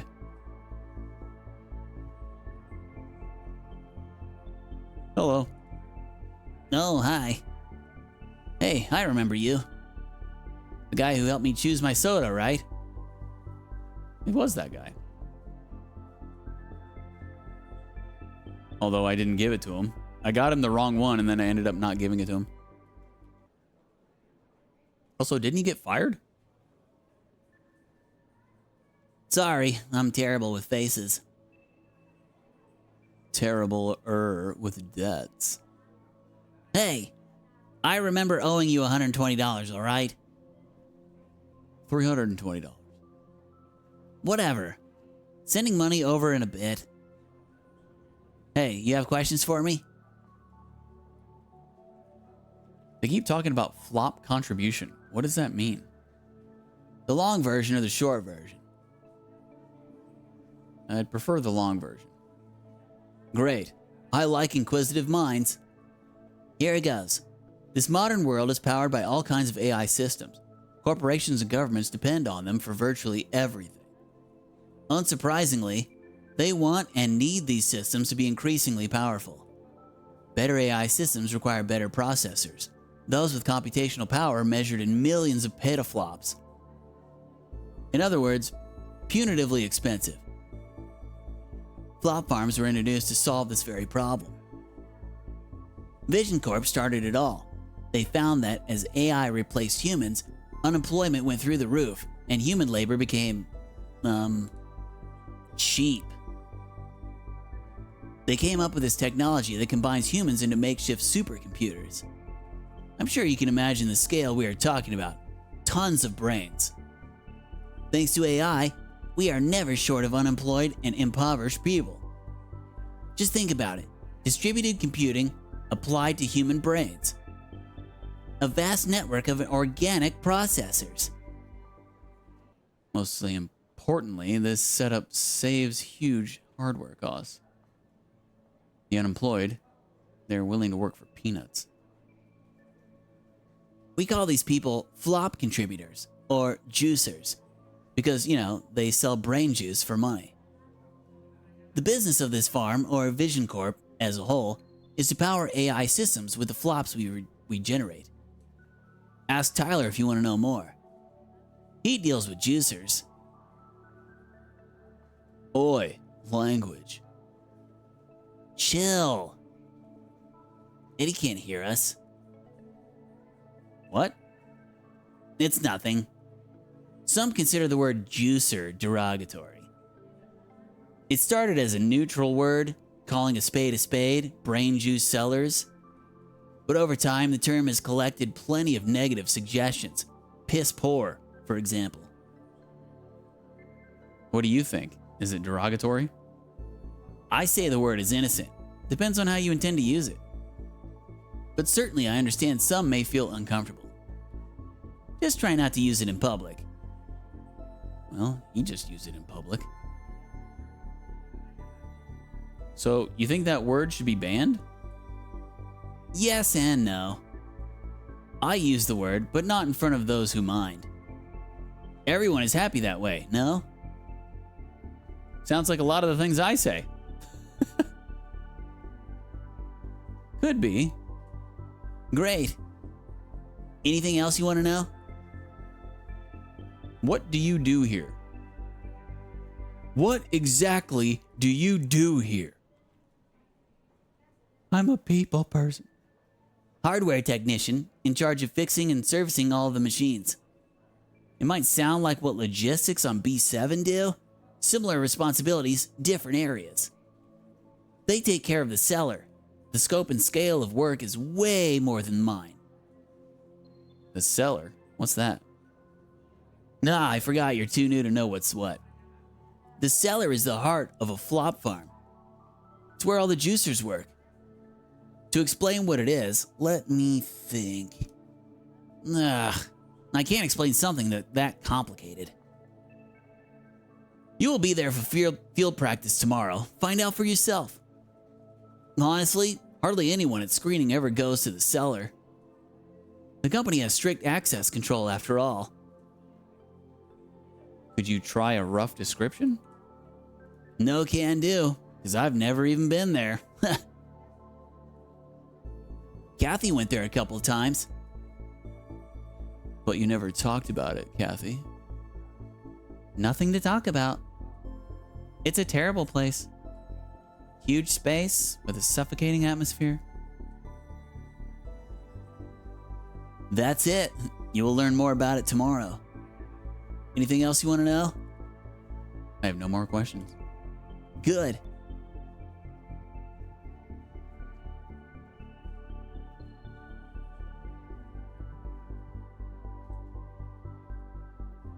Hello. You didn't hear me? Hello?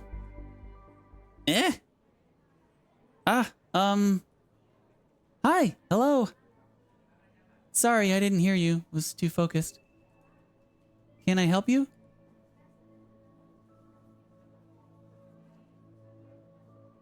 What do you do here? I'm an engineer. I take care of software feature requests and service tickets from screening. I don't understand. You don't? Ugh.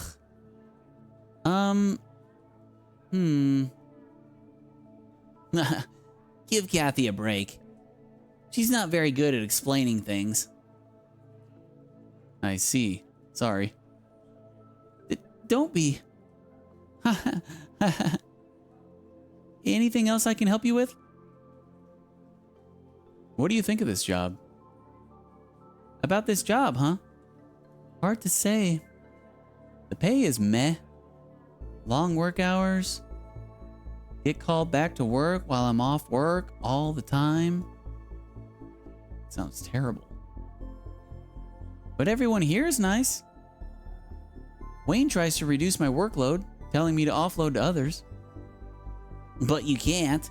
You have to take care of everything, no? Right. Kathy can't trust people with her work.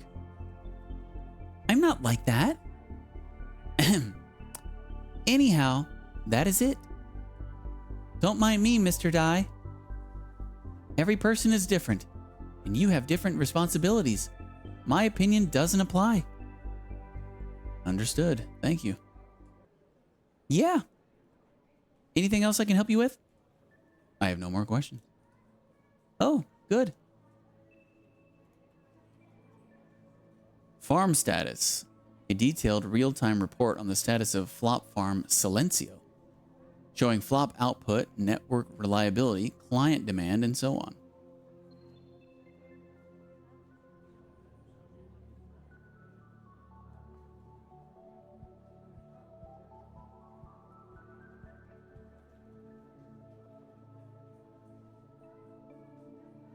Tokidoki Mahu Shouju, a figurine of Mim, the Golden Slayer from the anime series Tokidoki Mahu Shouju.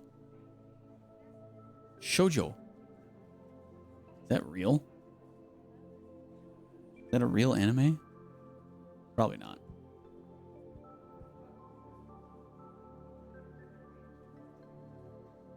Puddles figurine.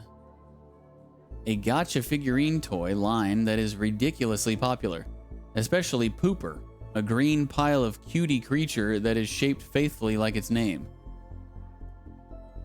Oh boy.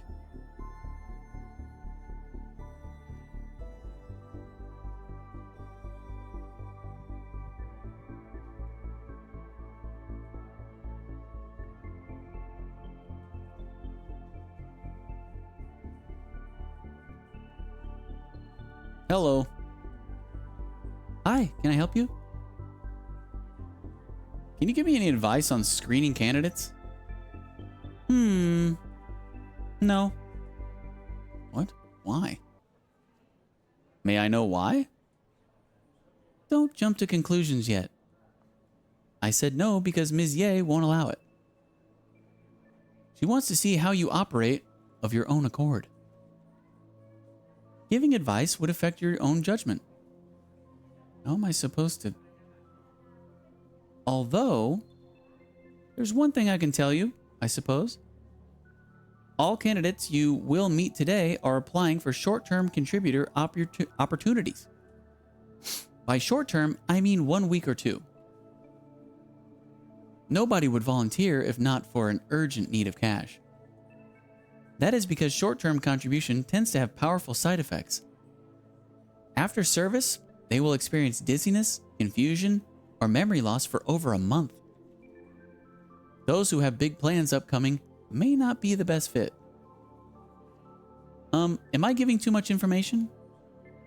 Ms. Ye won't be happy if she finds out. I won't tell.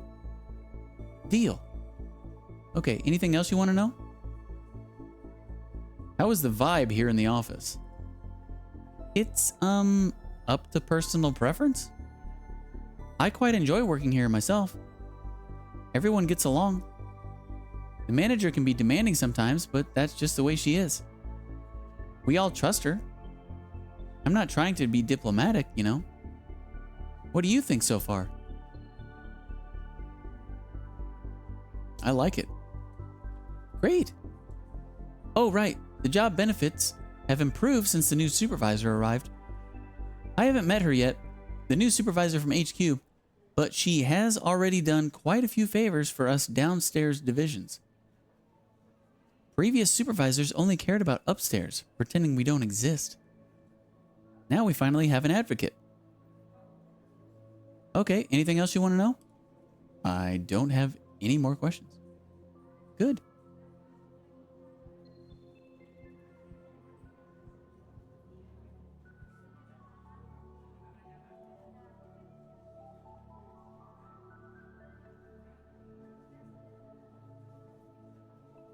Congrats card. A card dedicated to Wayne on the day he became the screening lead. On top of congrats, the team also wrote a long list of requests, such as salary raise and free beer.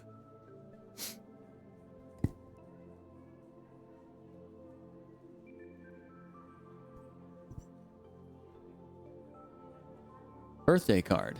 Card dedicated to Wayne with good wishes from the entire screening team.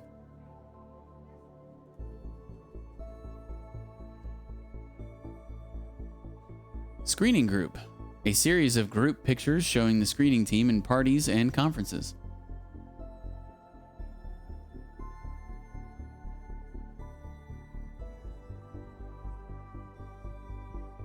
Okay. I'm ready for consultation.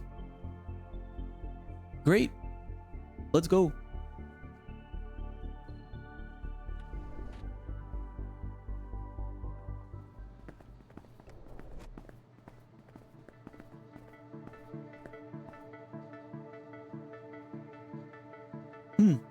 Not the best time to take the elevator.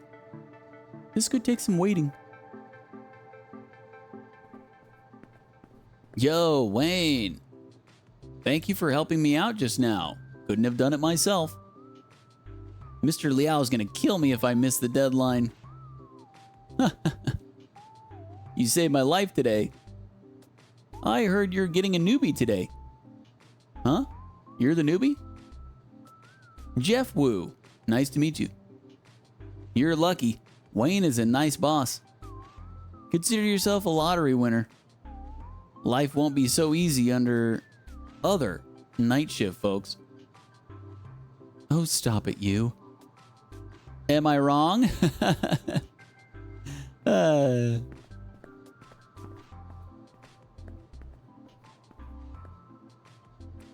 Kathy just pass by? Yes. Did she happen to overhear anything I said? Definitely did. Okay, Jeff, we have serious business here. Ugh. Bye then, newbie. Wayne? No, I shouldn't call you Wayne anymore. Bye, lead. See you. Goodbye. Oh. Good luck dating. Ugh. Here's the elevator. Let's go. What? Good luck dating?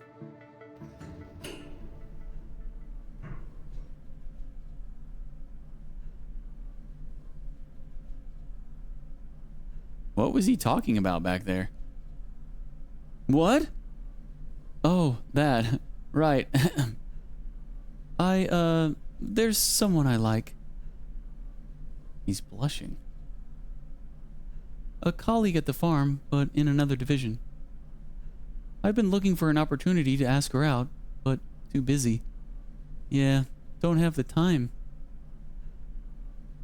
Don't have the time or the guts? Ouch. That was bluntly straightforward. Eh? The guts, to be honest. I mean, what if she says no? What about you, Jason? Ever asked a girl out? Don't you ever get cold feet? Get cold feet? What for? However, I reckon Fran asked me out first. I know how you feel. The anxiety keeps growing over time. Exactly. Hey, wait. Why are we talking about this? There's business to take care of. This elevator is sure taking its time. Oops, I forgot to press the floor button. Sorry.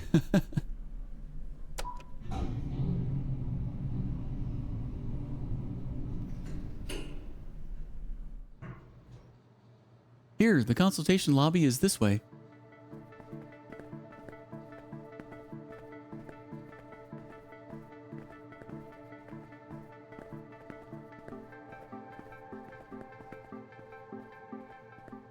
Oh, hi, Wayne. This must be her. Cindy, hi. Wasn't expecting to see you here. You're blushing all over, dude. Now I think I know who his crush is. Not expecting? QQ asked me to come over and help. Apparently the server in the lobby needs a fix again, and he's too busy to do it. Consider hiring someone. Calling logistics for help isn't a solution. I'm happy enough to visit you guys every once in a while, though. QQ didn't seem busy at all. Ah, he said you were looking for me? Huh? What is it? I was planning to... I could give him a push. He's planning to ask you out. Oh! No, he's pulling your leg.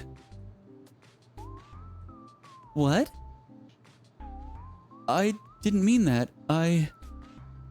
Wayne? I was planning to ask someone out, right, to a movie this weekend. Ah, I see. Good for you. What movie? The new one by Christina Noran. Whoa! I've been looking forward to it. The tickets are gone in a minute, though. Wish I could watch it. Good call, Wayne. Great movie for a date. Thank you. Sorry, forgot to introduce myself. I'm Cynthia Ho. Nice to meet you. You're... Dye. Jason Dye. New employee, here for interview today. He's assigned to field practice. Consultation, which should start now. Good. Good luck with everything. Thank you. You're welcome. I'm going back to my office. See you around, Jason and Wayne. See you. Goodbye. What a puss. She was totally interested and he couldn't even do it.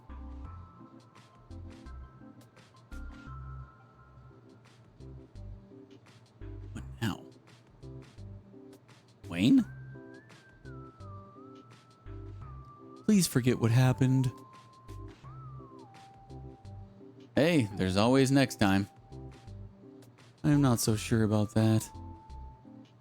I said I asked someone else to the movies. She didn't seem to mind. What do you think?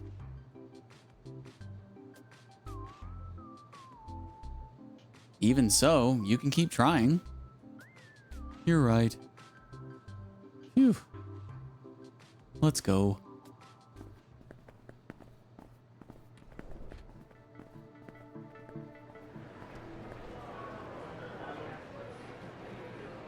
This is the consultation lobby, where the last step of screening happens. Much bigger than I thought. Now, pay attention, Jason. Today you're on field practice, nothing intensive. Next, you will have consultation sessions with 4 candidates and select one from them as a contributor. Select based on what? I'm not in a position to disclose that. Sorry. We'll explain later on. Let me walk you through the routine first. The candidates know what they are required to do. They will start the conversation with a self-introduction. We decide who makes the best contributor based on what we learn from it. Listen carefully, ask questions, learn as much about them as possible. After all 4 sessions, go find Ms. Ye and tell her your decision. Then comes the signing of contract to seal the deal. I will walk you through that too. Now, the important part. Finding out who is not fit is the bare minimum. If you really want this job, do better than that. Meaning, you must find out who is the fittest. Of course, you have no idea what makes one fit or unfit. This is the point of field practice, to see if you can figure things out on the fly. I will give you some hint, but never, ever mention this to Ms. Ye, will you? Meaning he's willing to break the rules to help me? You mean she told you to not give any hint? Yeah. I'd be so dead if she knew I'm doing this. Don't give me hints then. Are you sure? Why? Because she may consider me cheating. Don't worry. The liability is all mine. But now that you've turned down the offer, guess I should comply. I changed my mind. Hint, please? Haha, no problem. With field practice, she wants to see how you operate on insufficient data. You may want to take everything into consideration before making the big decision. For example, instead of reporting to Ms. Ye right away, you may ask colleagues who have done consultation for additional input. Tyler, Jeff, to name a few. Of course, they may not want to help, but you never know without asking first, right? Would you like to offer some extra input, please? Testing the boundaries already. Ahem. So much for hints. Now you may start your sessions. Jeff will take over your booth when all 4 are done. Jeff. Ah, the guy we met at the elevator.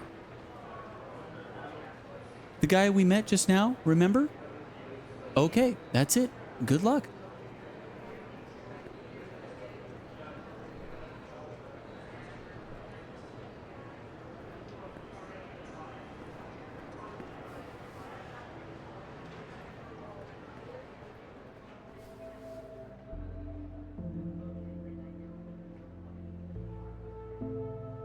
Hello. Hello. My name is Eugene Dye. An awkward start. Phew. It's crazy hot here. Apparently there is no air conditioning on the other side of this glass. Can't believe I'm finally here. Sent out my application back in March last year. Didn't hear nothing from your company ever since. Thought you didn't want me. And suddenly, out of the blue, they told me to come here. Before anything, let me make this clear. I have to take care of something. Family emergency. Suppose you pick me at the end of the day. I may not be available right away. Do you still think we need to keep this consultation going? It could be a problem if you aren't available. Problem is, I'm not quite sure. Maybe, or maybe not.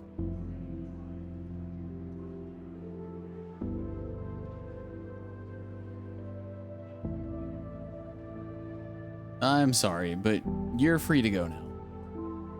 Okay, that much is settled then. Really, thank you for your time.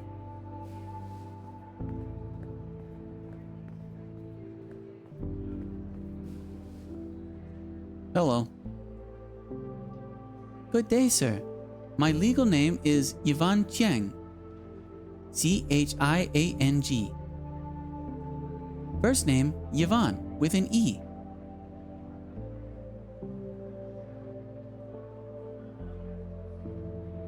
And double N. And thank you so much for giving me this opportunity. Doesn't take an expert to tell she's nervous. No, anxious is the right word.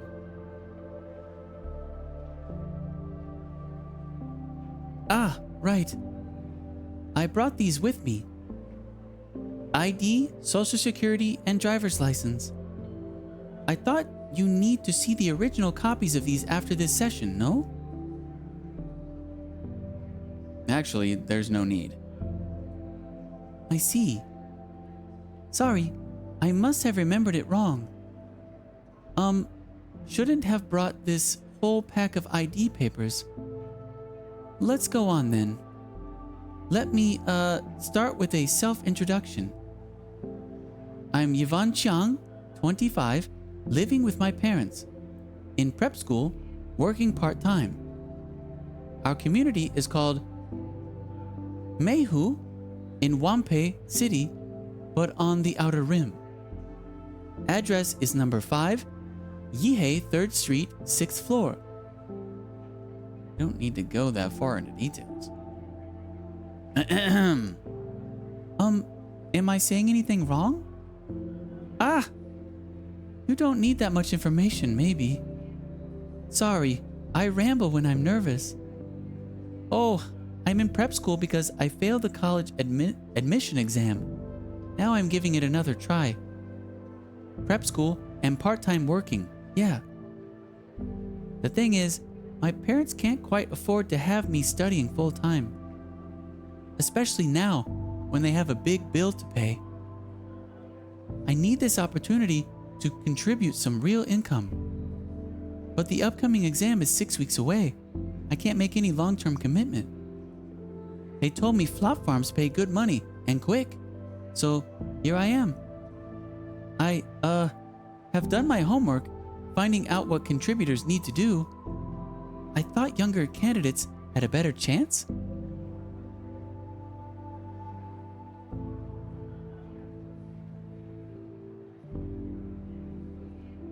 Honestly, I'm not sure. Ah, I see. Where was I again? I'm the only child. My parents tried to provide me with everything they can manage. Although we are not very rich. Yeah. Still, they sent me to an expensive school, doing everything to make sure I could have a decent future. And I want to make them proud by getting into a great college. But I failed 3 times in a row. This year would be my 4th try. I haven't made a single penny this whole time, and our restaurant isn't doing very well. There used to be quite a few restaurants on our street. Now we're about the last one standing. This is unfair. I mean, ramen is the best when made the traditional way. Won't you say so? But these days it's all about franchise stores, doing everything with machines. Quick order, quick service, and cheaper too. Cleaning bots keep the restaurant sparkling all the time. Taking your time with a traditional bowl of handmade ramen is a true luxury these days. It wasn't like this before. When I was a little girl, the city was full of independent shops and restaurants. Now big companies are taking over everything with their franchise stores. Guess you don't see many mom and pop stores where you live, sir?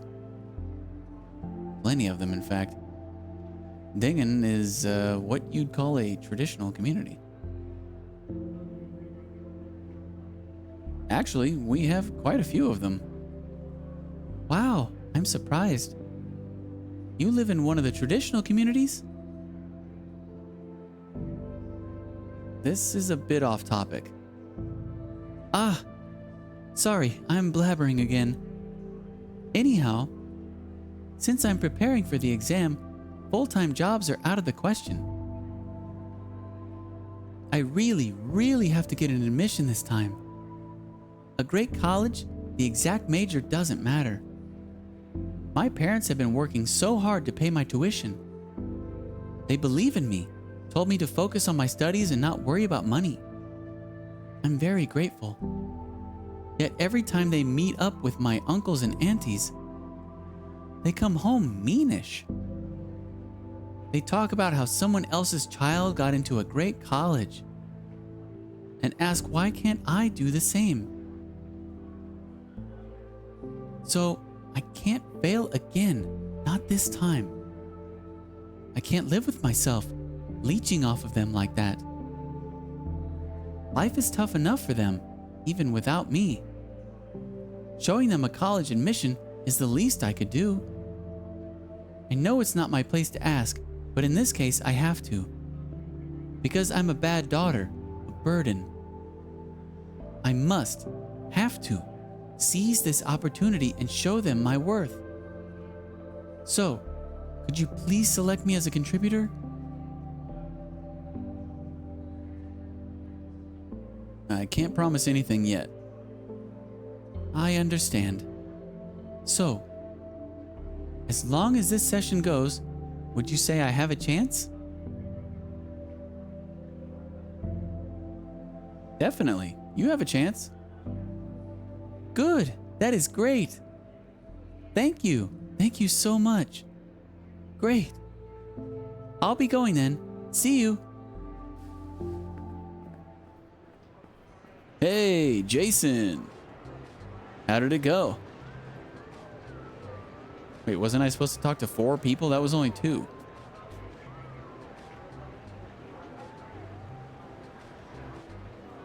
Bad. Relax. It happens. Me? I almost got slapped in the face in my first consultation session. What? Long story. Maybe save it for another day. I mean, could you...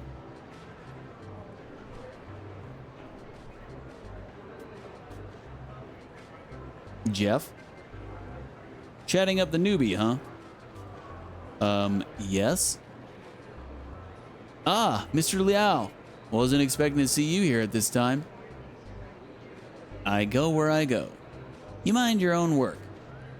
I see you have nothing better to do. Come help me with some files. Eh? I'd better not, Mr. Liao. He's about to finish. I should wait here for my turn. Just a couple of minutes. Let me take a break, will you? After the break you just took? What are you talking about? You dumped your work on Lawrence and went to take a break. Am I wrong? No such thing. I totally didn't go smoking. Did I mention smoking? I was out there helping someone out. Shut up. No, I finished my work. For the extra part, you dumped on me and I dumped on Lawrence. Fair deal. Whatever I dumped on you is called an assignment. You do what you're assigned. Get moving, or else I won't let you switch shifts next time. Yes, sir. Piece of advice, Jason? If you do get hired, stay away from Mr. Liao. He's like that, bossy, all the time. Good luck and see you around.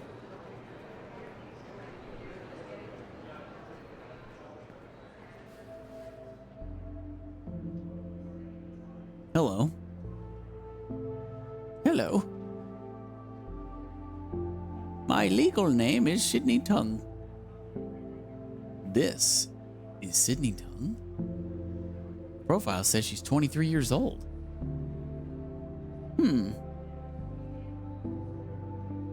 Why doesn't she start? That gaze, as if suggesting something? I'm sorry, but your age doesn't seem to qualify you as a candidate. Yes, you're right. Still, let's continue with the session, shall we? Let me start with a self-introduction. Won't want to keep you occupied for too long. I was a public servant, now retired. I have a pension plan. Although it's not much. You must have seen how the government keeps cutting back retirement pension plans. That is why I need this opportunity.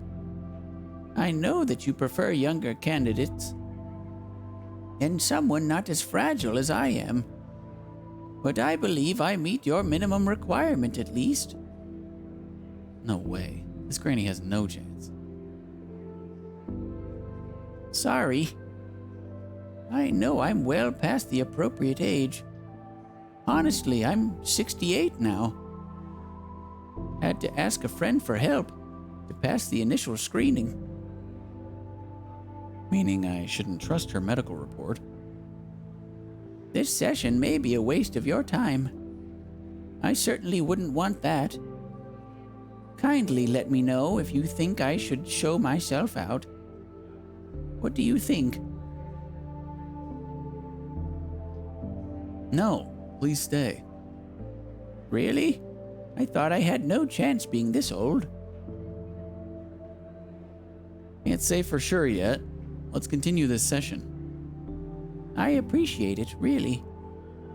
For a kind soul like you, I should be honest. Truth is, I'm not very healthy. That is to be expected, I suppose, given my age. A friend pulled strings to get me through the medical screening. I know it's unfair to other candidates, but I really need the money. The money is not for enjoyment or paying bills. My pension covers that. I need the money to buy a ticket to the South, out of my own pocket. Paying out of pocket? A ticket out of OnePay costs a lot without approval from the government. I have been saving up for months, but it's far from enough. And trust me, I tried again and again to apply for a travel permit and ticket subsidy. They just refuse to approve. Maybe the travel authority doesn't think old women like me have any legitimate reason to leave OnePay. But I've been here all on my own for too long. Nowadays, I'd give everything just to see my son and his family. He left OnePay and found a career in the South many, many years ago. I didn't mind back then, because my husband was here. We had each other. Plus, we could see our boy on video calls. Things changed earlier this year when my husband was gone. It's like time has suddenly slowed down. I guess I just don't want to be lonely. I know there are other candidates, and many of them need this opportunity for a living. If I were you, I'd prioritize them, right? I won't call your need any less legitimate. Thank you. Thank you for saying that. Funny, come to think about it, I'm what they call an independent woman all the time. Supported the whole family all on my own. My husband never helped much, other than making a mess for me to clean up. Didn't make much money, didn't help around the house. My son isn't any better, didn't even want to stay at home. Left us to find his fortune in Wanchung. Started his own family there. Now I have a grandson who only exists on the screen, video calls. I have never kissed or hugged him yet. Call me selfish if you want. I really want to hug him for once, before the end of my time. To hold those chubby hands. I know I'm privileged compared to other candidates. A home in the city, a pension, what else could I ask for? Yet here I am, asking for even more. I am a greedy old woman, and I am aware of it.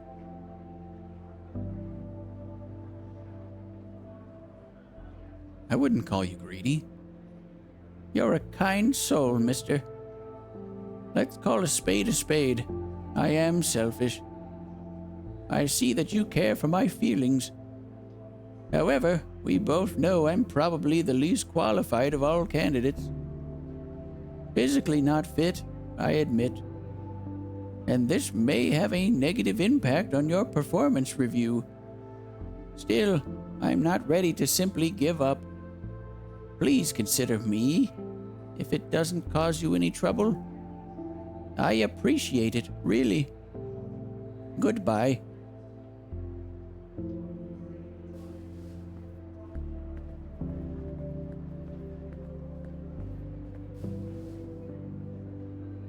Hello. Good day. My name is Hank Liu. Nice to meet you. Eh? You're... He's Fran's neighbor. Totally not expecting to meet him again. Not here. Oh, hi, Mr. Dai. Wasn't expecting to see you here. Our previous conversation didn't end well. Before we start, let's make this clear. Our previous, disagreement doesn't have any effect on this session, does it?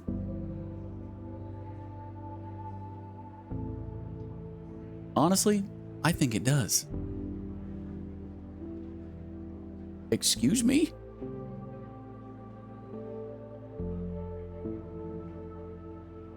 Meaning I won't let you pass. Don't even think about it. That... Could you please reconsider? What happened back then? It's all my fault. I shouldn't have judged you on your private life. Yeah, my fault. I'm sorry. Can we make peace, please? He's like a totally different person. Apology accepted. Thank you. Let's get on with the session. My name is Hank Liu, 59, work for Vision, construction supervisor. I mean, used to work for Vision. Was a construction supervisor back then. Nowadays, unemployed. See why he's applying for this contributor opportunity now. Career-wise, it's pretty simple. My dad was a construction worker. I followed suit.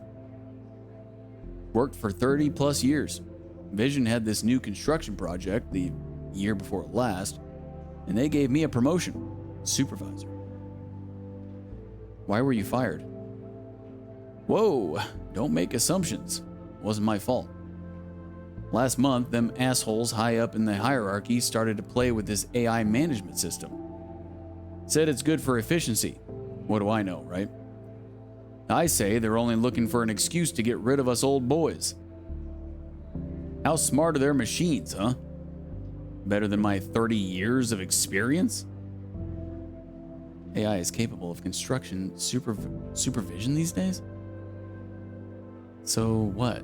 Machines are ordering human workers around now? Hey, let's not talk about that, all right? Irrelevant. I'm curious, how could AI replace you? Should have seen that coming, to be honest with you. They have been replacing workers with machines already. I saw my men being kicked out one after another. The fleet of machines kept growing. It's kind of funny that I never thought I'd be the one to get the boot. At least, I thought I'd be the last to get the boot. Turns out the machine maintenance engineer had the last laugh. I was replaced by a machine that could examine the entire construction site 3 times per second. The engineer guy said it makes better decisions than I do, by 80%. The fuck does he know, huh? A guy who's never laid a single brick before, judging my decisions? You know what? It doesn't matter. My boss trusted him, and that's enough. They said the fancy machine was oh so great, doing my job way better than myself. A couple of weeks later, I didn't have a job anymore. That's about the size of it.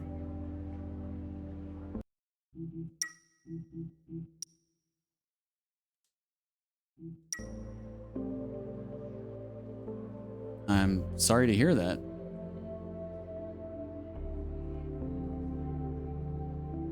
Thank you. Let's keep going. Like I said, my background is simple, middle-class family. Bunch of work experience, good college too. A bit long in the tooth these days, but still in awesome shape. My generation grew up in some tough times, made us tough. Not like youngsters these days, sissies. Preach, Hank. You can tell by the medical report. Perfect shape. Anyway, I think I'm a great fit for this job. He's very confident. What's with all this confidence? Excuse me?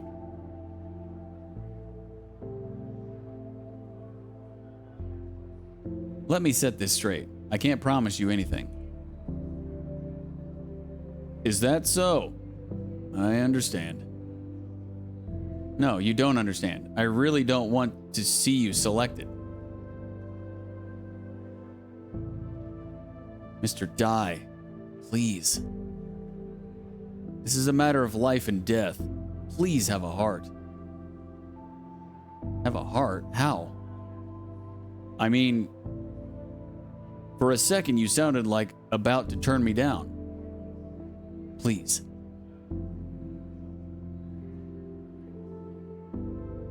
Relax. I haven't said anything yet. Good to know. Thank you. So, any questions? Who do you have in the family? Just me and my mom now. Dad passed away a few years back. Occupational injury. Hey, maybe it's not so bad being fired by Vision. At least I won't die like my dad did. The risk of death is real working for Vision. What do you mean? They don't give a shit about worker safety. No insurance, not replacing busted safety gear unless they absolutely have to. Can't take sick leave. That's what I mean. Any more questions? Come on. You have this urgent need for money. For what? My mom's sick. Been in the hospital for a while. I've burned through my savings just to keep her there. Then the doctor told me she needs a surgery, which I can't afford. No way. This is why I'm moving out of that apartment. I can't afford it. That was pretty urgent, all right. About the noise canceller. Couldn't afford it for the same reason. You could have told me back then. Didn't want to. Telling my family issues to a guy whom I barely know? Will you do that if you were me? But bombarding a neighbor with noise is totally fine to you? Instead, you choose to bombard a neighbor with noise? No, I haven't. I came knocking, right? To do what? To find out if you mind the noise. I care about my neighbors, okay? Your attitude wasn't very caring. I know about my attitude. I said sorry, didn't I? Please, don't let it affect your judgment. I really need this job. Any more questions? Come on. I'm out of questions. Let's wrap up this session. That settles that, then. Please seriously consider me. I really need this opportunity. Goodbye.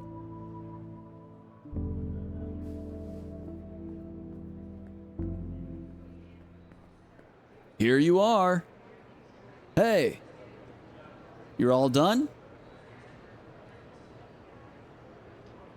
Wouldn't call it all done yet.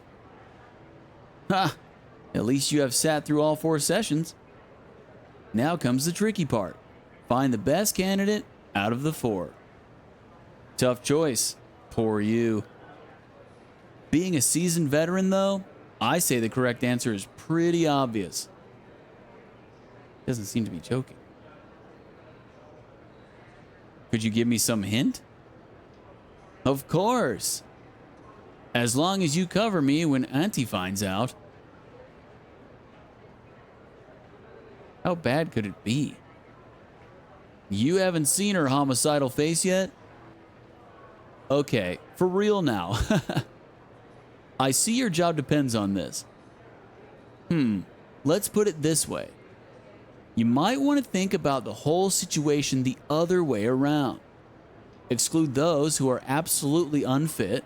Makes things easier. That's all the hint I could give. Or else I'd be worrying about my own job. Feel free to go. I'll pick up from here. Good luck, man.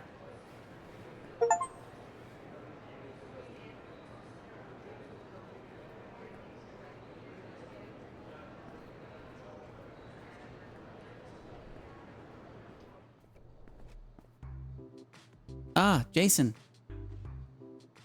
All done with consultation? Thank you for the hard work. So much unnecessary courtesy that it's frustrating. I'm about to order dinner. Would you like to join? Dinner? Right. It's about 8 o'clock. Dinner time. The company pays for it. Order what you like. They say no such thing as a free lunch, but a free dinner is something. Let's see. On today's menu, we have... Huh? Not Ikashita Bento again. Damn. What's wrong with Ikashita Bento? Ah, Mr. Liao. Nothing wrong, but it's been the same menu for a whole week. Sure, we deserve a treat every once in a while. How about Mad Conald's for a change? Really? Mad Conald's? No real difference. Well, don't order if it's not to your taste. Your dinner, your choice. Okay, I get it. Ugh. I'll order for you, Jason. Which do you prefer, chicken or pork rib? Chicken. But their chicken bento is kind of meh. The rib is way better. I'll let you find out yourself. Guess I'll order chicken today too. The rib bento is good, but enough is enough after a whole week. Anyway, I'll bring your bento over when it arrives. Don't let me keep you any longer. Thank you. Hey, my pleasure. No need for this formality, man. Ah, this vigor of youth.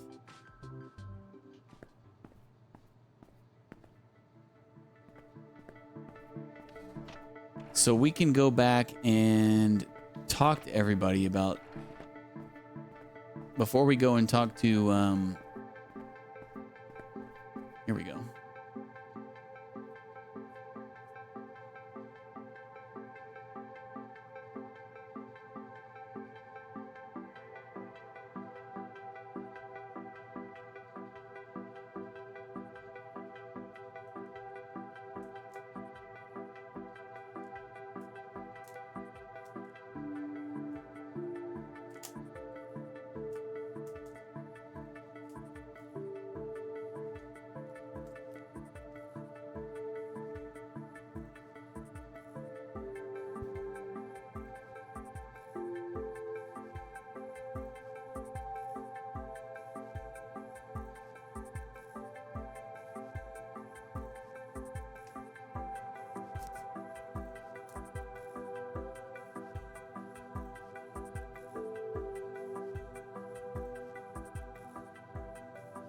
The hell?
Were they on this floor?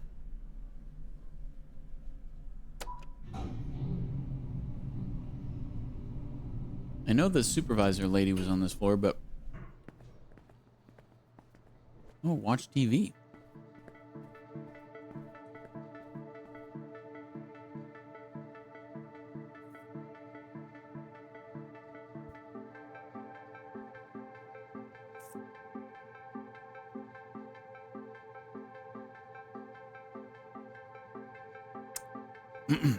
Sorry, just had a little snacky boo.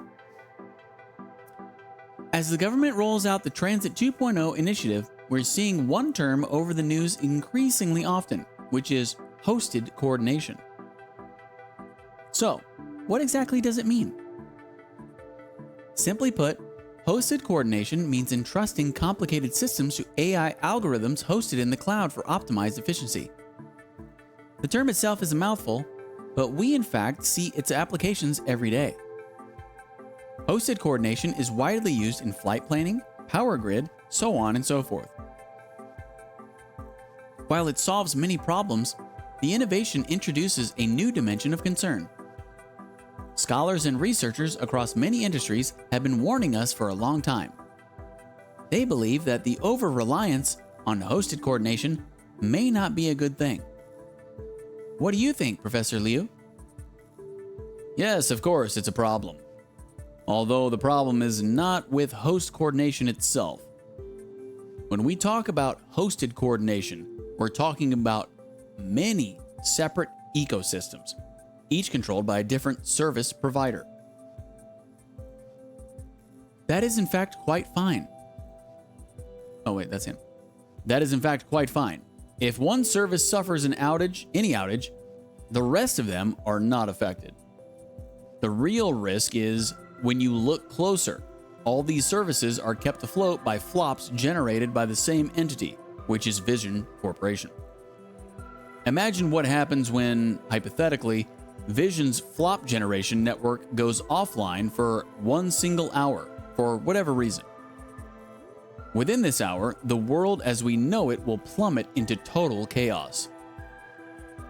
First and foremost, all route planning, automatic driving, and traffic control systems will be wiped out. The damage would be, no, I can't imagine what it looks like. Gosh, it will definitely be the end of the world. Ideally, no, by common sense. We shouldn't put all our eggs in one basket. There should be a healthy flops market with diversity and competition. The reality is, Vision is the only corporation capable of meeting the country's demand for flops. This monopoly creates an enormous risk. Any security breach or service outage at Vision could have catastrophic consequences. Isn't the government doing anything about it? Well, they certainly would if they could. In the domain of flop generation, Vision is the absolute leader in technology. No one is capable of supervising their practice. Surely other corporations in the flops industry have the know-how to supervise it. Not at all. As I said, Vision's technology is miles ahead of the game. No one has the know-how except for themselves. And again, is it really okay to let competitors supervise each other? There are conflicts of interest to consider. You're right. The next issue is legislation. Honestly, we barely have any relevant legislation for the flops industry at all. The technology industry is growing so fast that our legal system can't keep up with it. I thought the Legislative Assembly was debating just a few days ago that... Sure, they're acting. But don't forget, Vision is counteracting too. They want to keep the status quo. The chairman of Sunrise recently made a statement, remember? Sunrise will not buy one single flop from Vision until the Legislative Assembly passes sensible, working, regulative laws. Sunrise could afford to do that because they have their own flop farms. Other corps, especially smaller ones, no such luck. I see. The situation is indeed dire. Now, a short advertisement break. Afterwards, we will continue this conversation with a senior farm manager at Vision Corporation. He will share with us an in-depth look at security measures at Vision's flop farms. Be back soon.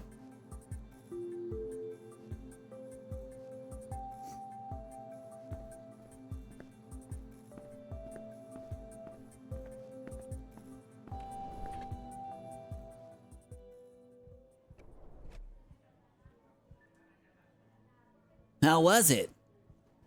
Consultation went well? Bad. Better brace yourself when Auntie calls. Oh, did Wayne end up seeing her? Which her? Ah, I see. The girl from logistics. I don't remember. Damn. Okay. I forgot you don't know who I'm talking about. Never mind. Shouldn't have asked. Good luck with Auntie.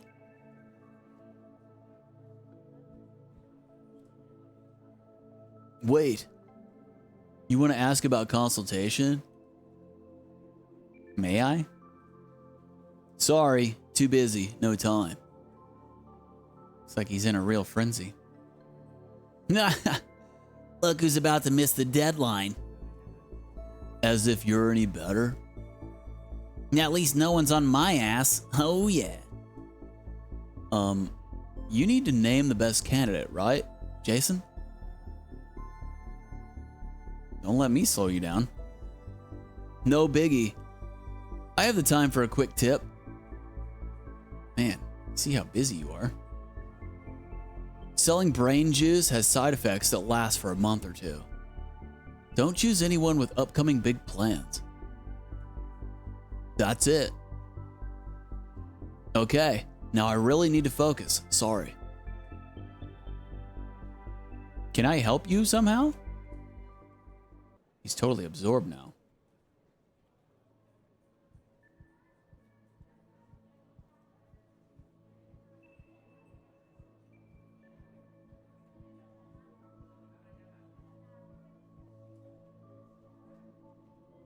About screening and candidates, I won't give any advice. Find out yourself. I haven't even asked. For fairness' sake, I tell every new employee the same. Okay. Please leave. Damn old geezer. Oh. Did you just what? Never mind. Go away. What's he trying to say?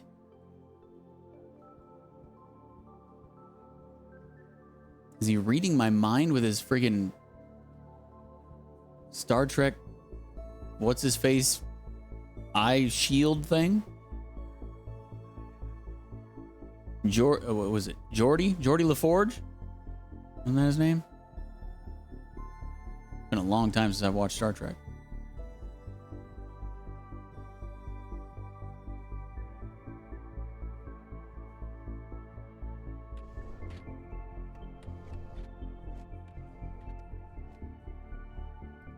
Okay, well, I'm glad that he mentioned like, hey, you can talk to your fellow workers before you go talk to what's-her-face.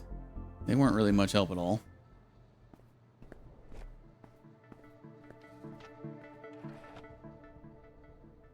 So, HQ doesn't want to give the green light.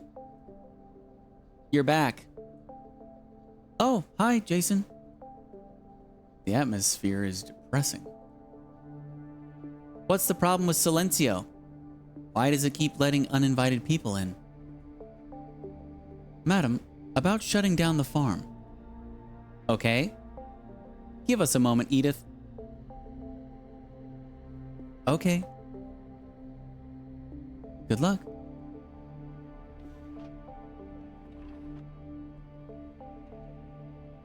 Come here. How was it? Consultation went well?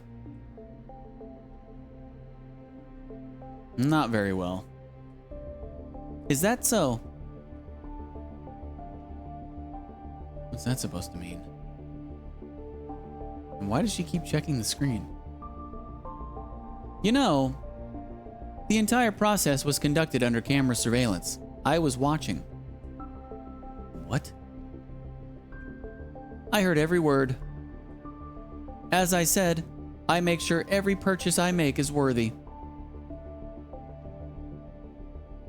Actually, you did well. Being reasonably courteous, at least not having a conflict with anyone, Considering this is your first time, you have passed the consultation test. You felt for Mrs. Tung, who is facing real emotional hardship. Generally, I appreciate what you have done. Good. Now I only need to name the right candidate. Okay. Let's go over some details in your sessions. First of all, you shouldn't have shown Eugene the door. He had not made up his mind. We can't reject him like that. Be aware that the company has spent time and money on pre-screening every single candidate. What you did is a waste of company resources. I prefer to save the time for someone who's more worthy. Could be. Let's see how you treated your more worthy candidates then. Next, Yvonne Chiang. You told her we don't require ID. How did you know?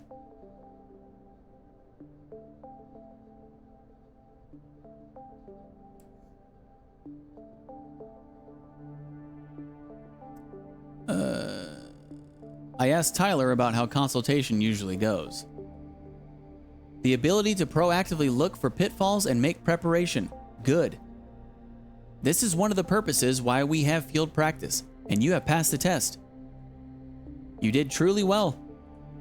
Next, the ID issue aside, you did not make her any promise about the result. Well done. Never make a promise that you can't keep.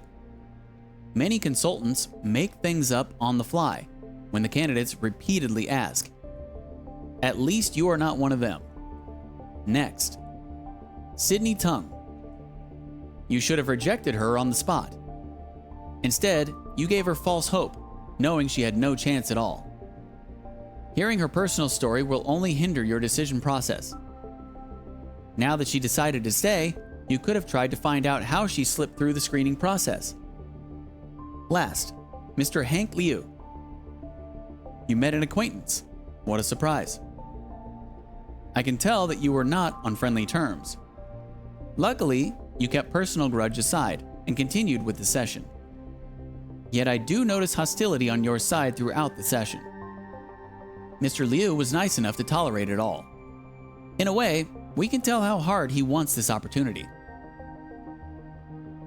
Finally home at your apartment. Pure freedom and peace. Nice, Godafo. Happy for you, bud?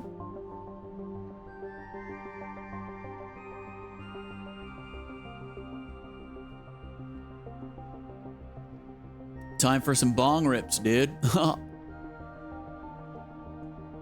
Okay, so much for review. I've said my part, now it's your turn. Tell me, who do you think is the best candidate? I have this one chance. Don't blow it.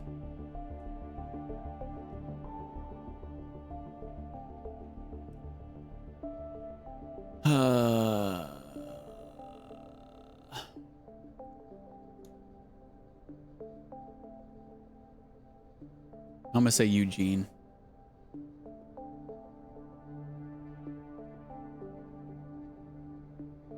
Eugene Dye.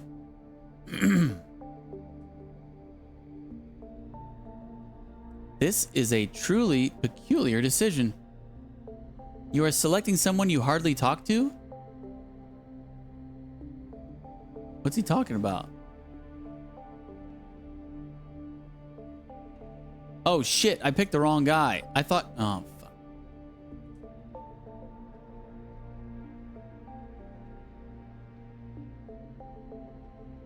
Based on intuition. I meant to pick the freaking dude, the other guy. Intuition is real when it comes to judgment calls. A lot of times, what we call intuition is in fact distilled knowledge and experience. But this particular decision of yours, I'd say it's no more than a random guess. You caught me. You know this is a critical question. Your job depends on it. Maybe you don't really want this job so much. No, I seriously, really want to have this job. In that case, don't make random guesses next time. If you do have a next time, that is. Hank Liu is our best candidate. That's the guy I meant to freaking... I got the two dudes mixed up. I suppose you don't like him. Not so hard to tell based on your attitude throughout the session. Every candidate has their own issues. Eliminating those who are absolutely not fit, Hank Liu is the last one remaining.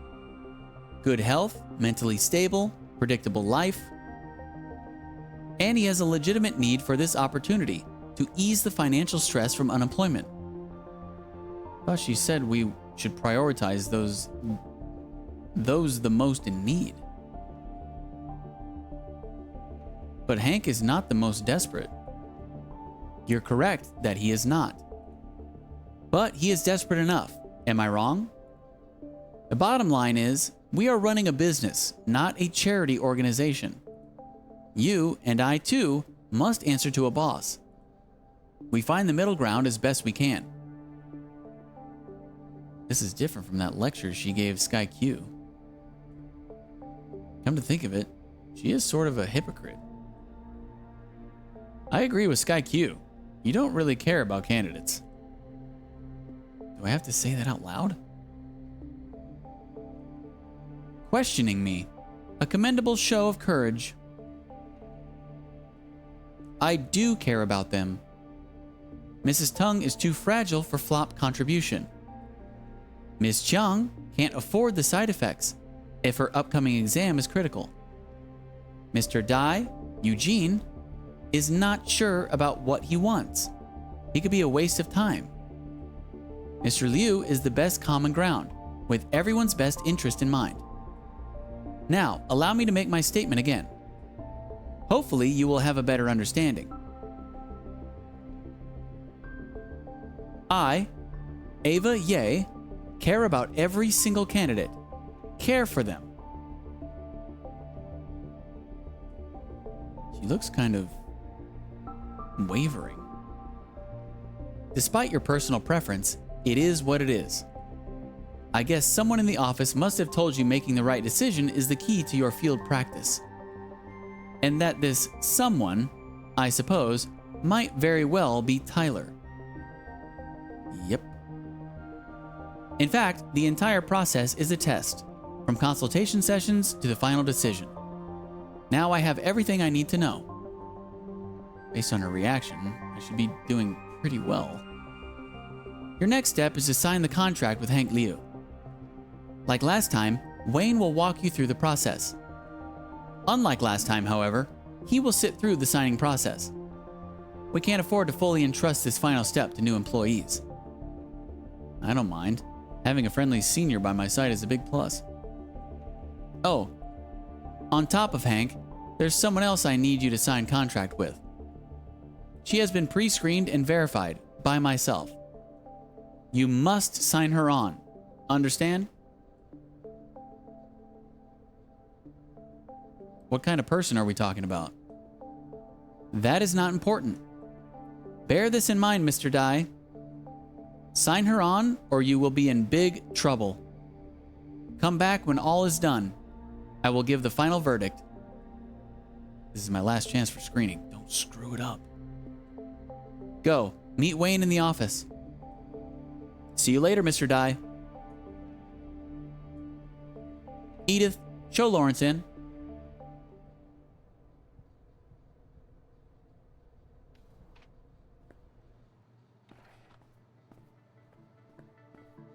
Oh, hi.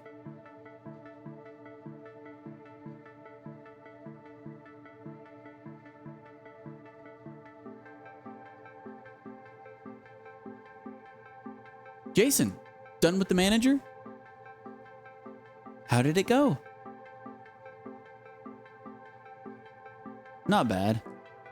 Great. Auntie is calling me over. Don't know what for yet. I'm going in. See ya.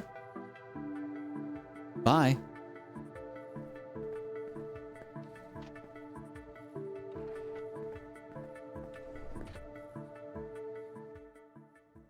You're fired.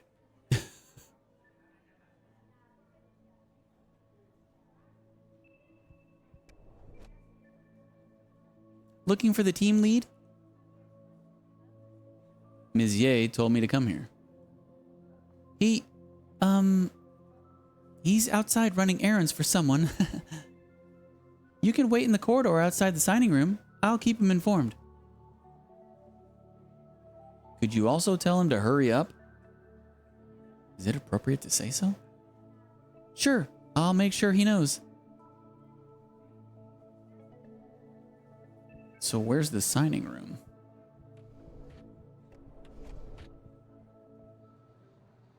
Check the signs, I guess.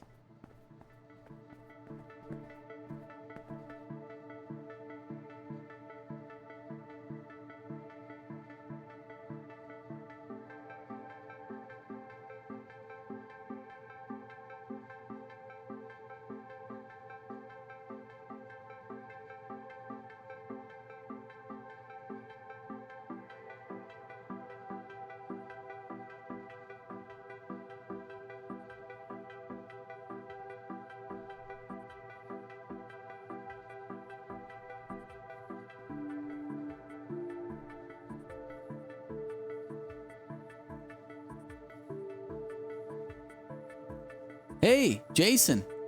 Help! What's up? Do you have a minute? This is kind of complicated. Still have some time before going into the contract room. Depends on what you need my minute for. I'll take that as a yes. Listen, I left some critical documents in Auntie's office. Thing is, she's there right now. And not in a good mood. I can't just walk inside and say I forgot things. Ha! Be a man. Just go get it already. You be a man. How about you give it a try? I'll pass. See? I need these documents right away. Right now. What shall I do?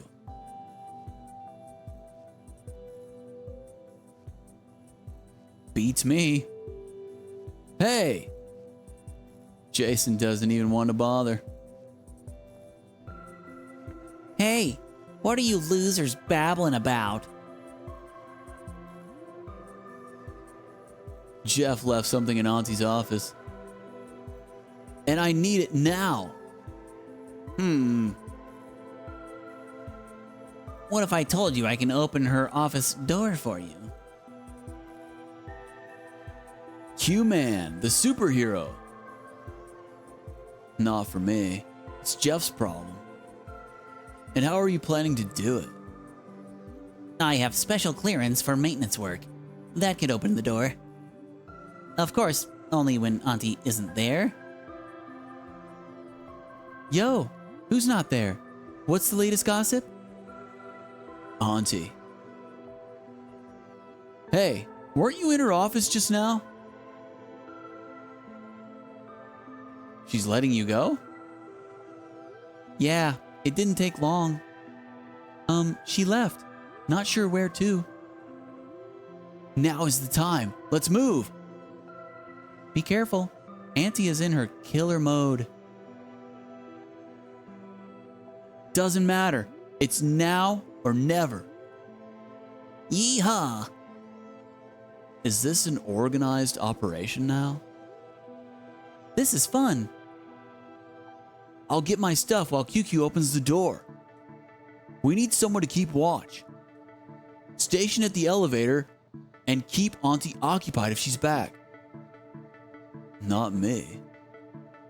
Ah, sorry. I'm kind of busy. Hey, you folks! QQ and Jeff are watching me. It's none of my business. Don't look at me like that. Please! Am I supposed to risk my career that hasn't really started yet? Okay. Forget about it then. I'll figure something out. Just confess like a good boy. It's not like I have any other option. Meeting adjourned? Yeah, Sorry for wasting your time. I'll go arrange for my funeral, my own funeral. See you guys later.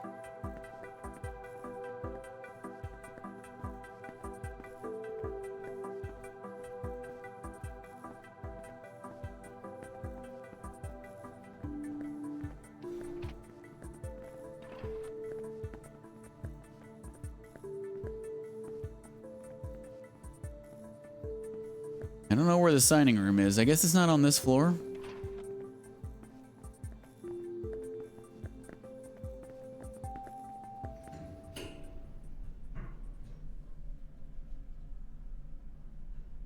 Ah, contract consultation.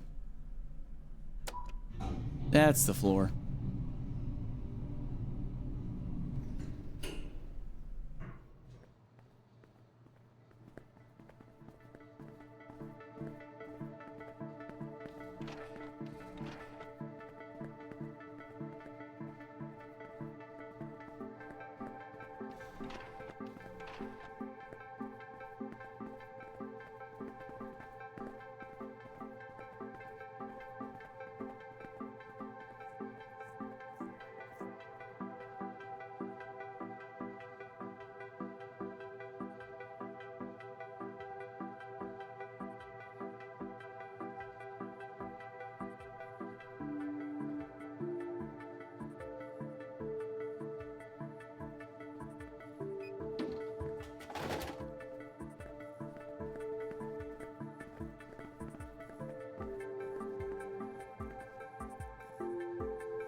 It's weird how they reuse so many last names in this game.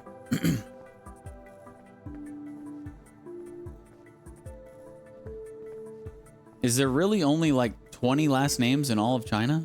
I would think not.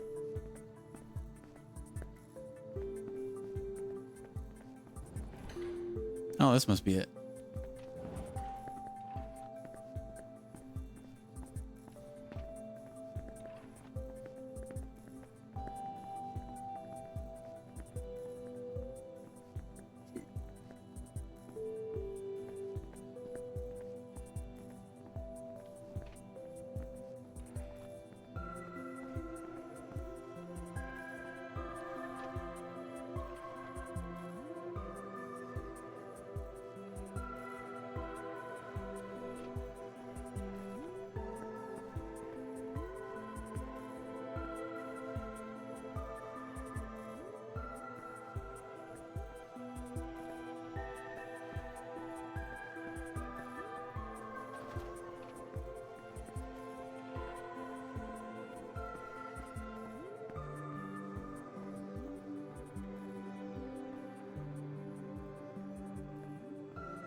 Desperate enough to work for a fart.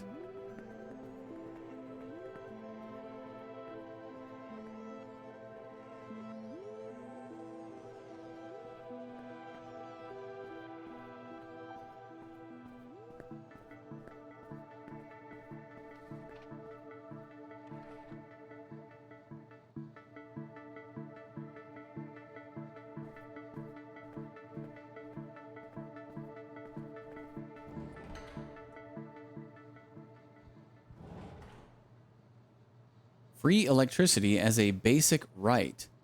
The discovery of room temperature superconductors has greatly enhanced energy transmission and storage, leading to a significant reduction in electricity costs, thanks to advancements in geothermal and seismic power generation. Recently, some civil groups have started advocating for free electricity as a basic human right, calling for a reversal of the energy sector's full privatization from 10 years ago and proposing that the government provide free electricity to non-commercial users. In response, the CEO of Growell Group dismissed this idea in a recent interview, stating, "Lower costs do not mean no costs. We should let the free market set the prices." He emphasized that privatization promotes competitiveness and efficiency, qualities that Growell has demonstrated for years. Could not agree more. Way more things need to be privatized and taken out of the hands of government. But that's a conversation for another time, I guess.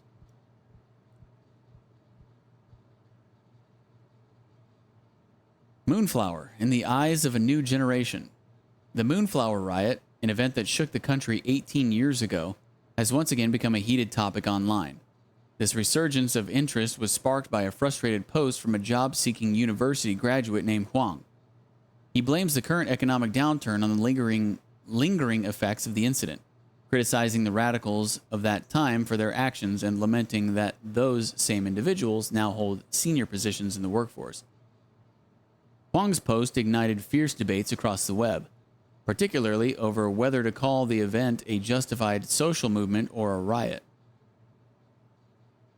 But the government has my best interests in mind. You're absolutely right, Byrne. What was I thinking?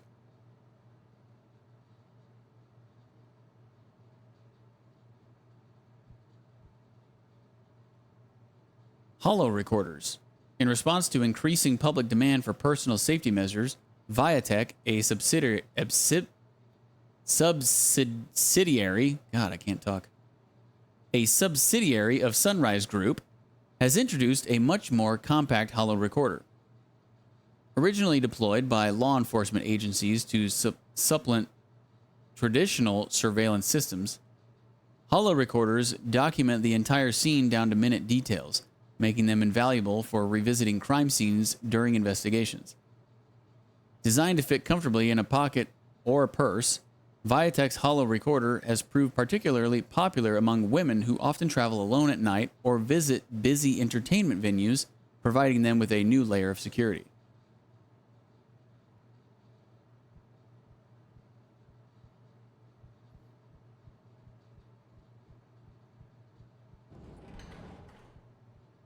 Okay, let's sit and wait.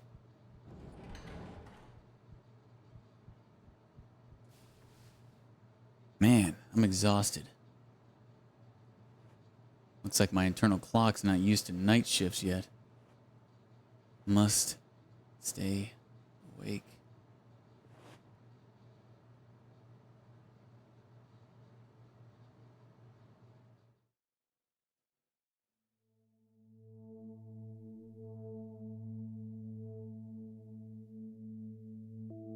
So, you're the new one?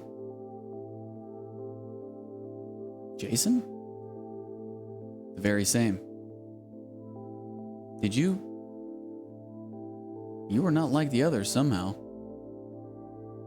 I've never seen these.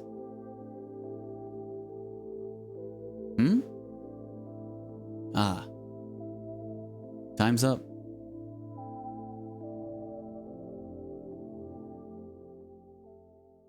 The hell was that?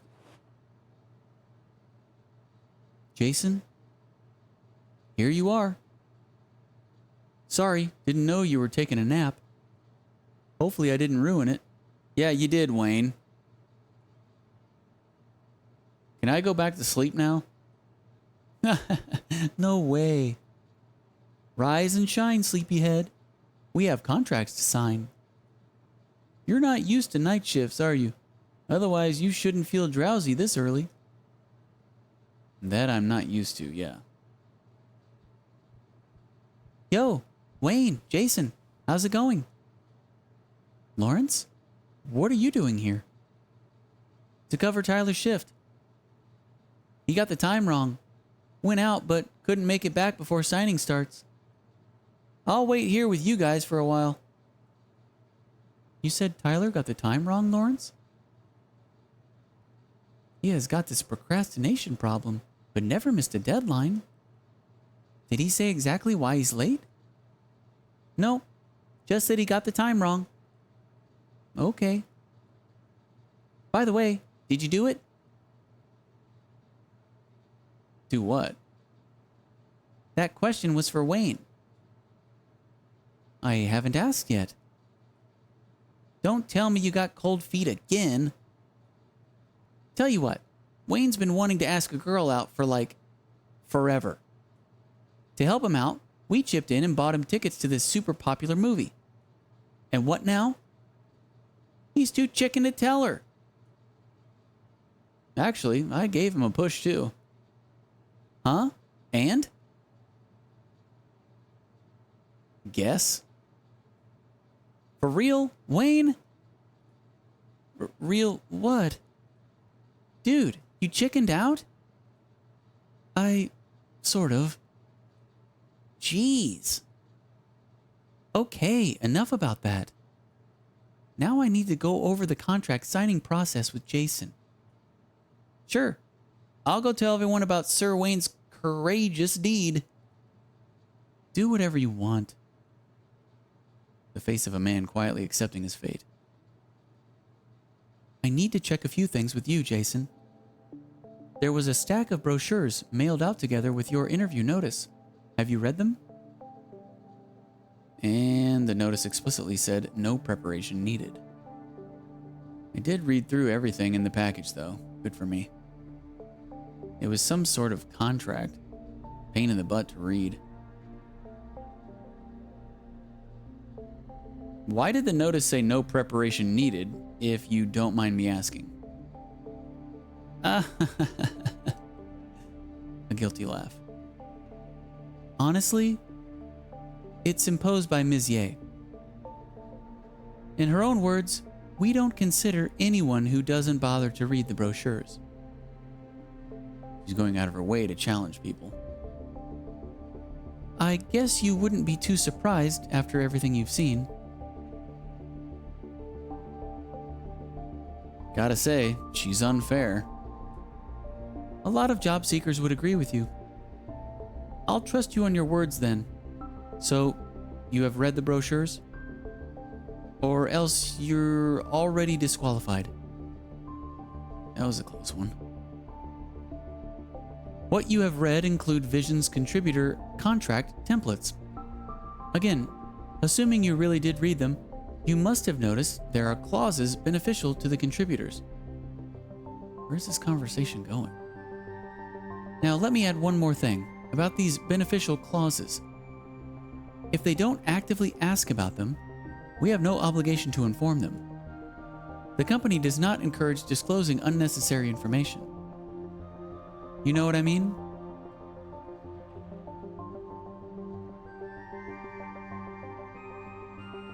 I understand. Great. I'm bringing this up because it relates to a key performance metric at screening. What? The company's AI system keeps track of every team member's contract profit. If you give contributors too much benefit, it will show on your performance review in a negative way. This whole process is handled by Silencio, who overrides me and even Ms. Ye. You should keep that in mind.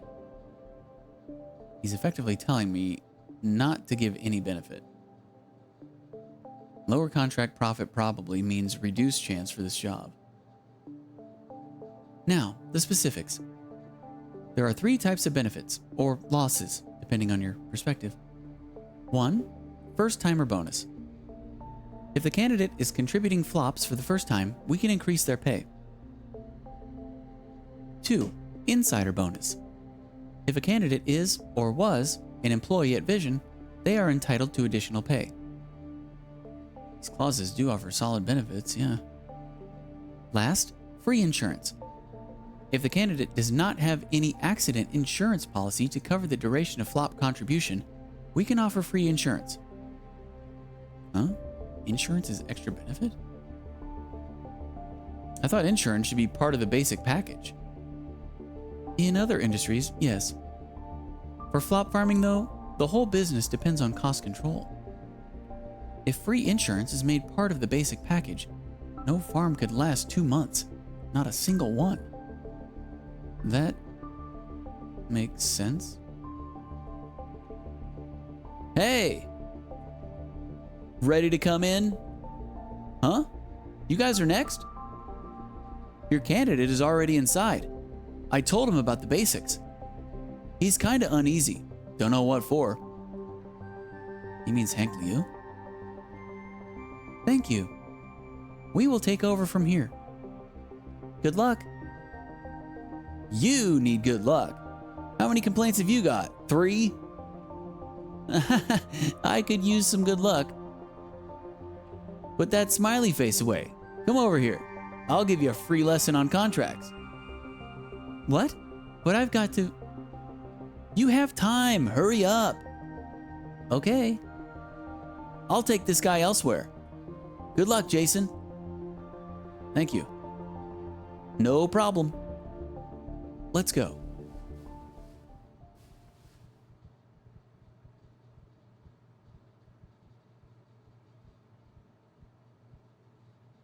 Okay, get ready. We're going in.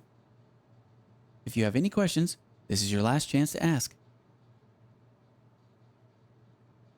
Can I modify terms of the contract? If they insist? No, the contract terms are firm. Not even the manager could make any change. Our job is to convince the candidates to accept the deal. No room for negotiation then. Any more questions? Can they refuse to sign the contract? Of course, it's their decision. Normally, they wouldn't have a reason to say no, though. To streamline the process, the company wants us to navigate the situation in the rare event that they change their mind. By the way, this will affect your performance review. Failing to sign a candidate on usually means an in-depth talk with your manager. Don't let them change their mind. Noted.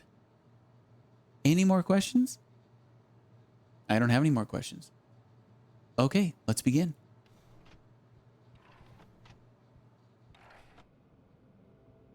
Ah, hello. Evening, good sirs. Evening. What's with this sudden courtesy? Nice to meet you, Mr. Liu. I'm Wayne Zheng. This is Mr. Jason Dai. I trust you have met earlier during consultation. Ah, right. I know him. We are neighbors, actually. Ah, quite a surprise. You must have been informed that we are about to sign the contract. Sorry to interrupt. I have a question. It's quite all right. What is it? You said we are about to sign the contract? Meaning I'm selected? What else did you expect? It's just that I thought I didn't have much of a chance. Our session didn't end very well, you know. Anyway, thank you for choosing me in the end, Mr. Dai.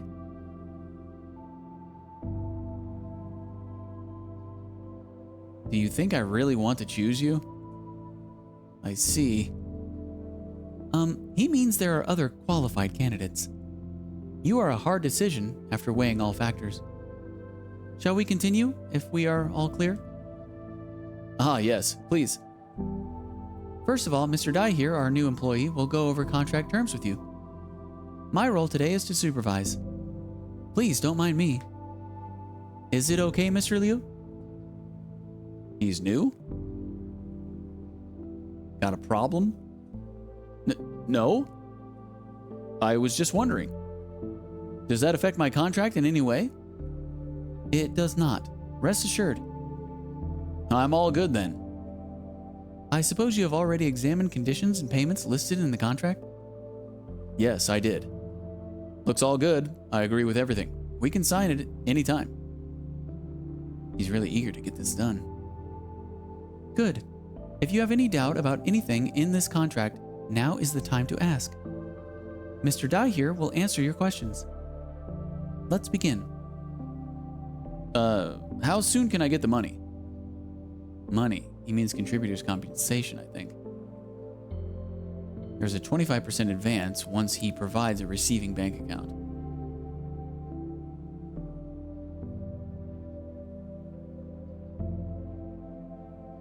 all payouts are made after contribution. Normally, that is the case. However, if you provide us with a receiving bank account now, we can issue a 25% advance before contribution. Great. Is it too late now? You have until tomorrow. The other thing is, this payment figure in the contract, is it firm? Like guaranteed? Excuse me? I mean, is there any way to earn more?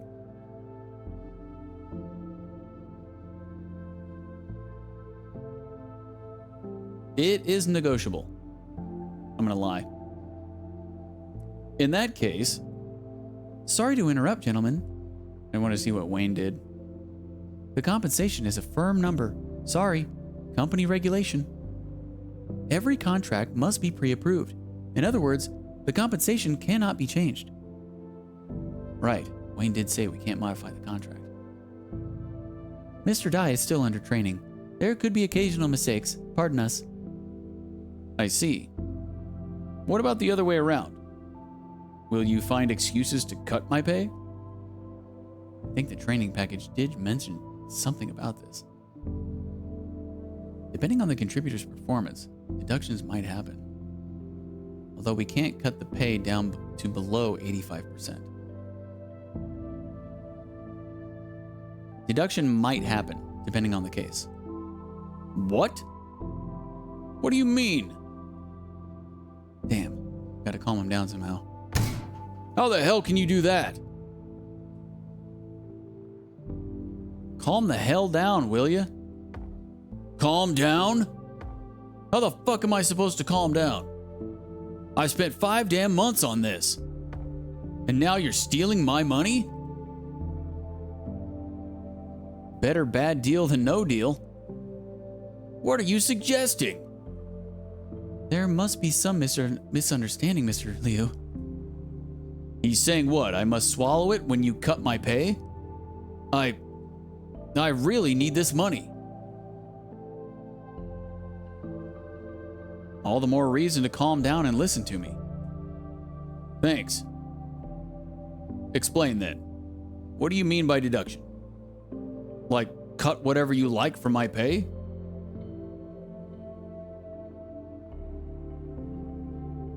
The bottom line is, you will get paid. Of course I will. My point is, how much are you gonna cut?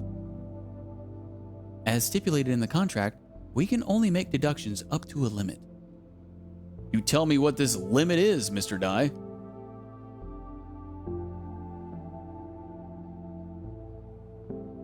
Worst case scenario, you will get 85% of the agreed payment. Wayne looks happy about what I said. I must have gotten the percentage right. That's not bad. Sorry, I lost control for a second. Not a problem at all. Please don't hesitate to voice any more of your concerns. I can't think of any other questions for now. Again, sorry I was really flaring up back there. Truth is, I've never done flop contribution before. It's first time. One specific clause applies then, although it's not in the company's favor. In that case, we have a special first-timer bonus. I know I'm not supposed to say that, but I'm going to anyway. Did Wayne just cast an annoyed glance this way? Am I saying too much? First-timer bonus? Yes. It's an incentive program for those who have never been a contributor before. You, being a perfect case of first-timer, are eligible. All you need is to apply for it. Can I apply now? Yes, certainly. Nice. I knew Vision is the place to go. The reason why I choose Vision is that I used to work here. Not a complete stranger, you could say. I was part of the construction crew when I worked here. Being a former employee makes him eligible for another incentive. That being said, I wouldn't end up here if Vision didn't fire me in the first place, eh?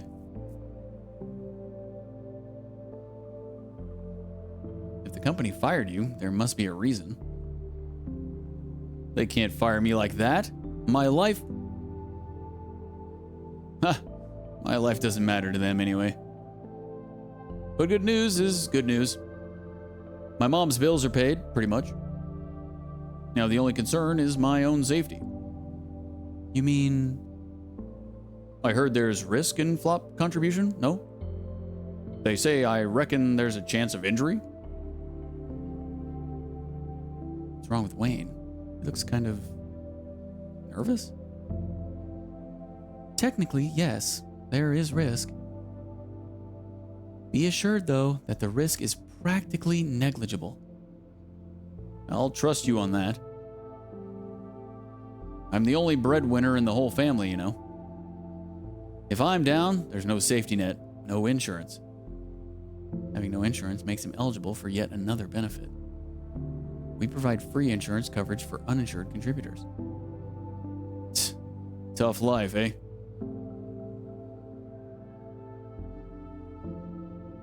I'm sorry to hear that. Don't be. Life ain't easy on anyone these days, right? Okay, I'm ready to sign, I guess. Good. Signature here, please. Done. Thank you, Mr. Cheng and Mr. Dai. That settles that, then. Have a nice evening and see you around. Goodbye.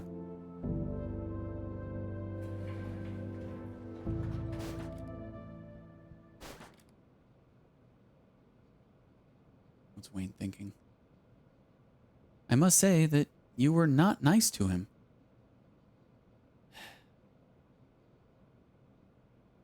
Something happened between you guys?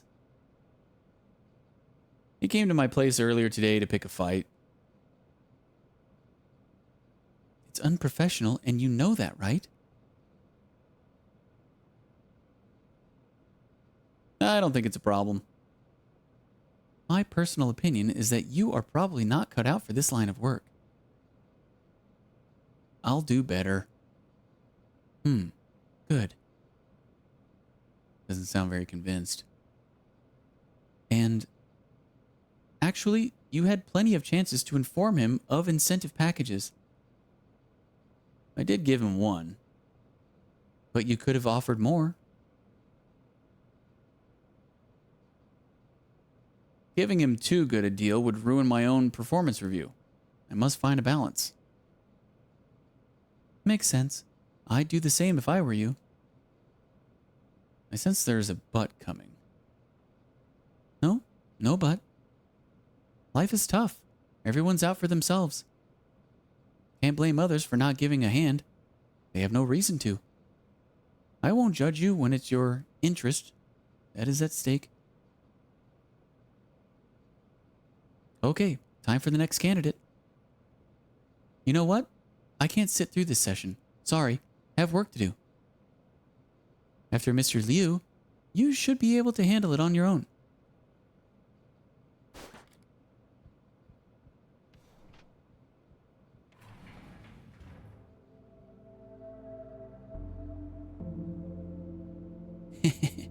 Hi, yo! What's with this weirdo vibe? This is Ms. Ye's must sign them on candidate? Hello. I sit here? There? Where? Excuse me, do you feel all right? All right. Not all wrong at all. Hee hee.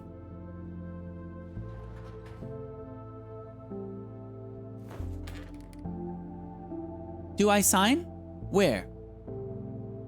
She's shivering. I'm signing the contract, no? If you have any questions about the contract, now is the time to ask. Wait. Can you turn the heat up a bit? I'm sort of shivering all over the place. She's cold? Right now the room is very warm. Please, make it warmer. But it's fairly warm already. Make it warmer? What's your problem? Heat it up. Please, calm down. I am calm. I'm... Ugh. She's retching now. Wait, all these symptoms adding up. Sorry, feeling sick. Let's sign this thing, then I'll be out of here. Where do I need to sign? Are you sure that you have no questions? What questions? Should I? Ah, no, doctor. I don't want a medical check. Waive it. But her being here means she must already pass the health screening. The paperwork does say she needs a second health screening, though. The old guy said I can waive the second check. You can waive it, right?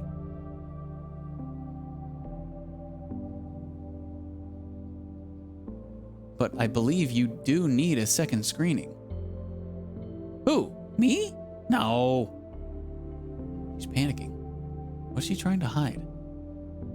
I'm all clean now. Retching, shivering, babbling. Symptoms of amphetamine withdrawal. She's a dopehead. Hurry the heck up. I've got, like, places to be. She's desperate for a quick fix. Edith said flop contribution and drug abuse together could leave people disabled or dead. Waive the med check, please.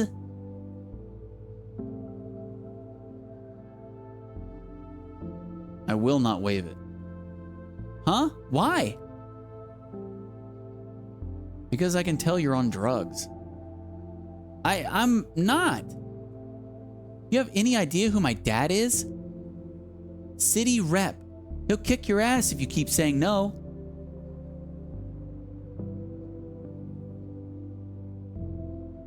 I don't care who your dad is. No means no. You can't. I need money now. Need money for dope. I can't sign her on. She's a ticking bomb. But again, failing to get her signature means a ton of trouble for me. Okay, do your med check then. Whatever they find out, they can't stop me. I just didn't want to leave a record. Why bother? Mom and Dad don't care anyway. She's agitated. I'm signing here. We all done? She's an adult, capable of making her own decisions. Let her have what she wants. I have a job to grab.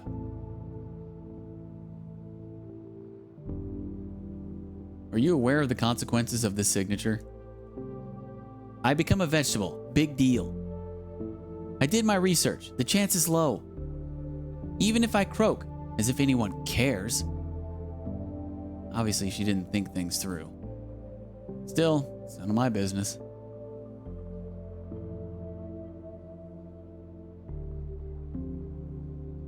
No, I won't let you. The fuck do you care, huh? My parents don't care. Who are you to give lectures, huh? Go home or see a doctor. You go see a doctor. See a shrink, weirdo. Enough is enough. Like she said, I'm not her parents. You done playing the saint yet?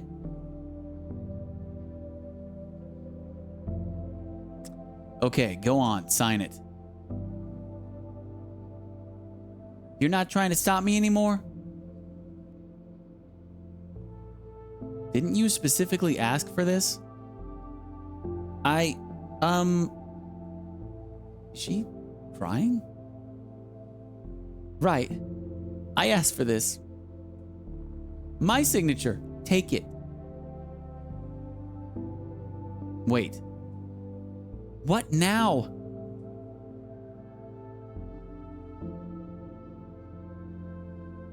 I try to talk you out of it because I care about you, for you. The last thing I want to see is you hurting yourself. What should I do? How can I make them care? Heard the same question from Fran, but do whatever you must, but not this. You don't care about me anyway. What should I...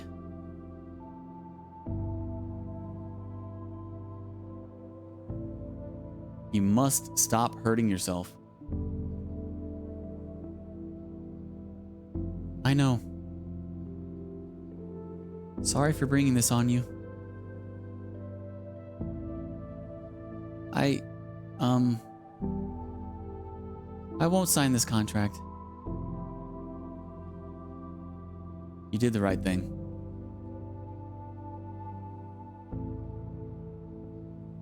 Since I'm not signing, am I free to leave now? Yes, go home. Goodbye.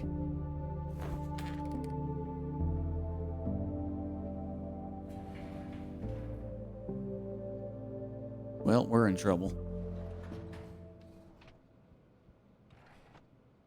Hey, stay here for a while, Jason. Done with work? That was quick. I know this seems fishy, but let me explain. What's with that awkward face? Man, I hate moments like this. First of all, I promise that what you just saw is the last of Ms. Ye's tests. No more. It was a test?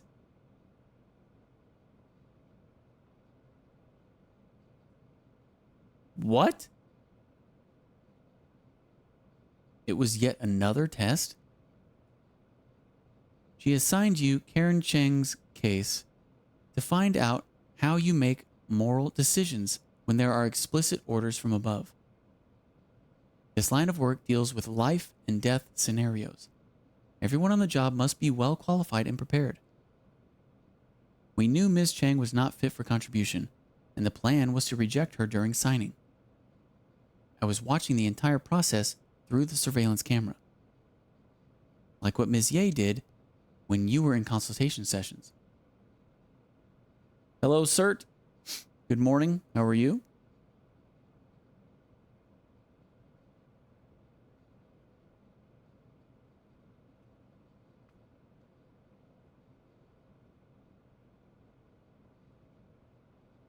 She is really going out of her way to test people, no?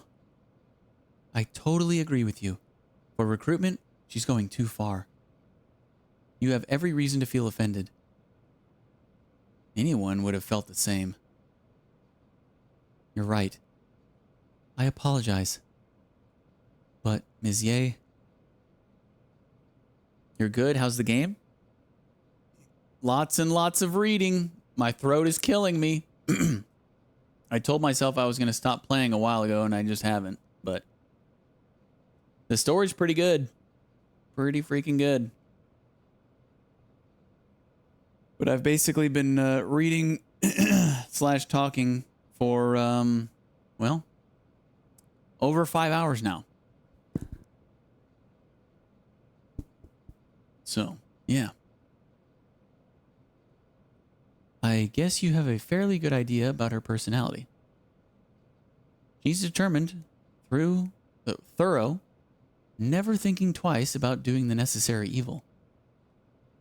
Don't expect her to apologize like I just did. What are you trying to say? All I wanted to say was, this is how she does things. If you're hired, prepare to see more of it. Well, didn't he just say that this was going to be the last of her tests?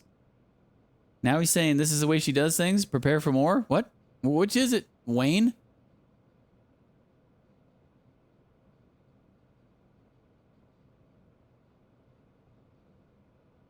Maybe just stream 2 to 3 hours for this game. Well, the plan was, what I mentioned in the beginning of the stream was, I was going to basically do like the front half this game. And I was going to do the back half just like anything else. But I'm going a little over here, but it's all right. I can't stop. It's too good. if it's really not up to your taste, consider giving up on this job. You can't change her. Think about it after your field practice. Okay, back to Karen Cheng's case. Like I said, I was there watching the entire process. Hold on, Ms. Ye told you to leave me on my own? No, that was my idea. I could have sat next to you to chaperone the whole thing. Then I thought, you did what you did, probably to impress me. The point of this test is to find out how you make decisions on your own. Maybe I'd better make myself scarce. You're enjoying Ms. Ye's little game too? Don't take me wrong, I don't enjoy it.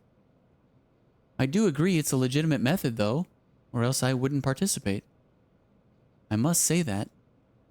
What you did was outstanding. I shed a few tears on the other side of the camera. What exactly did I do right? You made her give up of her own accord. This is a very tricky case. Unreasonable candidate, not to mention your job at stake. However, you managed to talk her out of it, even gave her a light of hope. That conversation will have far-reaching effects on her life, I believe. Hopefully it helps. It does. She is a poor child craving for attention. Her family certainly isn't helping. Having you to feel for her, care about her, might have changed her life in a subtle way. That would be great. Yes, indeed. Okay, so much for field practice today. Finally. I will let you know when Ms. Ye has a final verdict. Before that, spend some more time in the office. Let's get going. Someone else is waiting in line for this room. May I know how I am doing so far? By whose standard? Mine? Hers? Hers. Better keep my mouth shut. Can't risk her rage. What about yours? I think your chances are fairly good. What you did with Karen Cheng was exceptional. Personally, I'd totally vouch for you.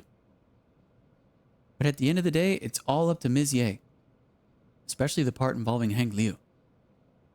This line of work is all about being diplomatic. I can't make you big promises. But I believe in you, man. Great.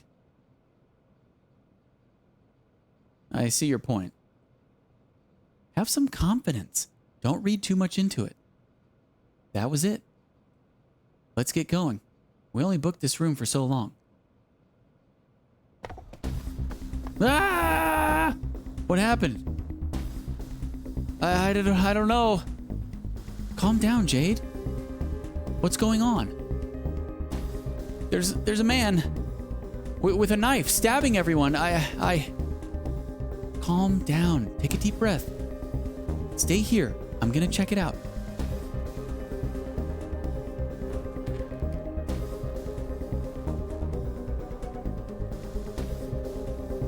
Am I supposed to go?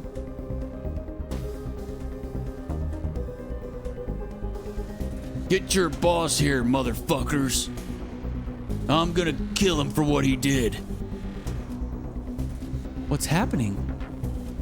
No idea. This psycho busted out of a contract room and started to stab people. Keeps asking for the boss. Calm down. Silencio should have already sounded the alarm.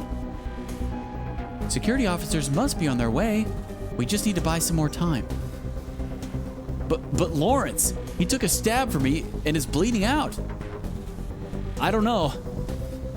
Jeff, calm down.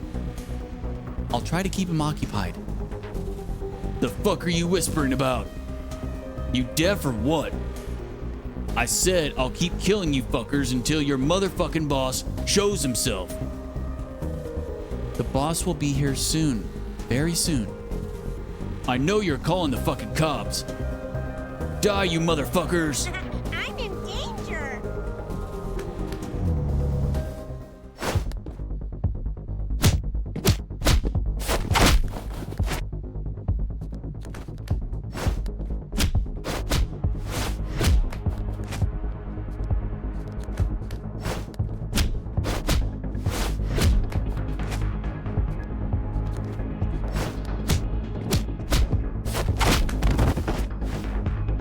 Get wrecked.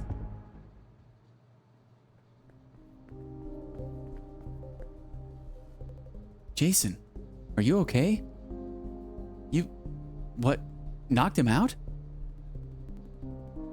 You'll stay down for a while. They call me Deej, master of QTEs. Jason. You can't do any more harm for now. Did you... He looks shocked. Wayne, Lawrence, I'm okay. Flesh wound. Hey, stay still. Don't move him, Jeff. Paramedics and security officers will be here soon. I need to inform Ms. Ye. This mess must be taken care of ASAP. Sorry, Jason. Your review may have to wait. We will let you know tomorrow, okay? Don't worry about me. You do what you do. Okay. Do me a favor, will you? Go to the office. Tell Edith to suspend all contract signing for the day.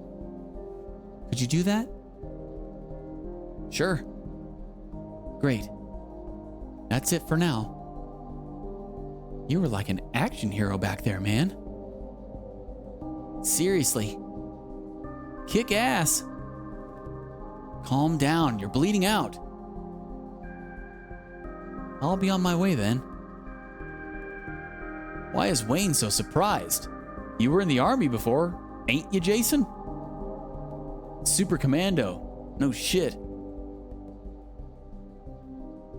How did you know I served in the army? Come on, this is Vision. What do we not know?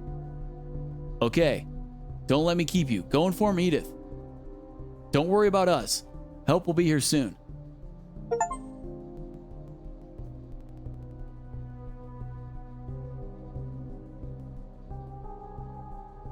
Punk ass.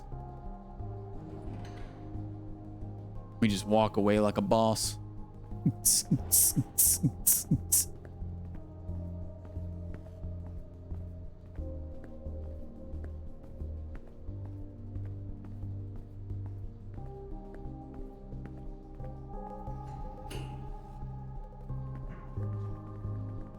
The security officers must be rushing to the assault scene.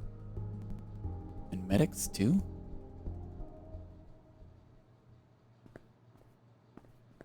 See if I can go back. Of course not. I heard it, Mr. Dye. You took down an armed psychopath barehanded. Incredible.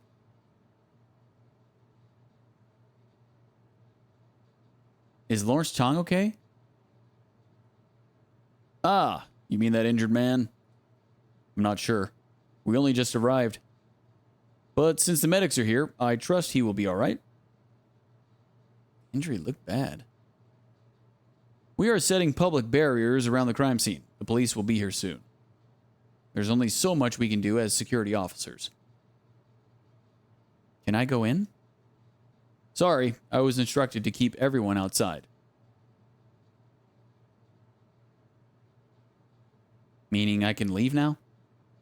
I don't understand. I knocked him out, after all. Oh, that. Don't worry about that.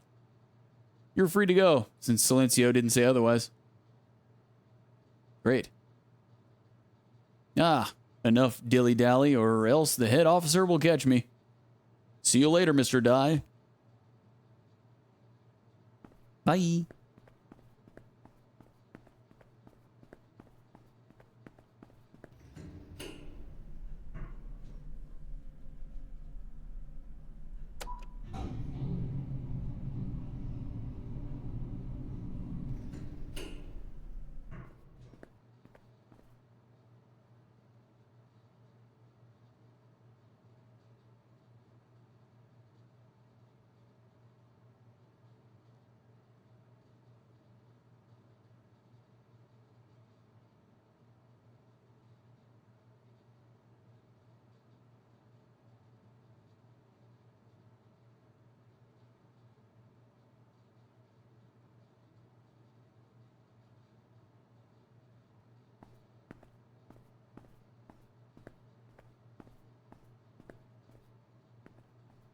Hey, I was looking for you. Huh? We heard about it, Jason. Why is she so grim? Sorry to hear it. And this is only your first day.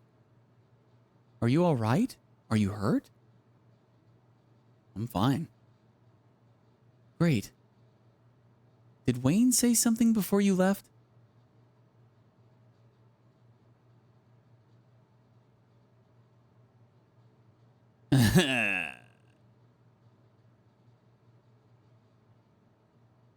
He said everyone is off work for the day.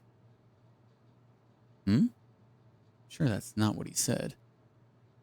Really? I thought he'd only suspend work related to contract signing. Still, thank you. I will verify with Wayne. Uh-oh. Trying to get everybody a free day off. Or rest of the day off. Or night off, actually. Need to make a few calls. Don't forget to clock yourself out on your computer. Come again? Clock what? Record the time that you stop working. Normally I should do it, but today is a special case. And a security officer told me about it. She looks sadder. About what that man came here for. Or maybe you know it already? Do you know it? Kind of. The security officer who apprehended him mentioned something. He's here to take revenge. His family died here at this farm during contribution, an accident. Multiple of them, all died. Why tell me this? Because I think you deserve to know what a deplorable business you are in. You're entitled to know. Goodbye. Why did she say that? Isn't she in the same business herself? Yeah, that was weird.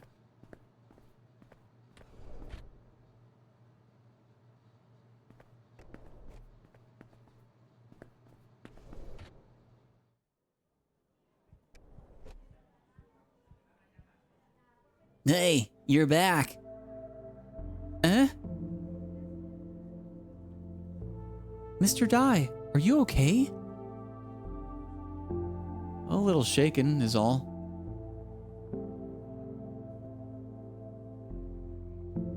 Hey, I heard you knocked that guy out all by yourself. And he's got a knife? Awesome, man. I was trained for this. A professional. Kick ass. Any idea why he did it? I thought he's just psycho. There has to be a reason, I think. What do you say, Jaster? Edith said his family probably died here at the farm.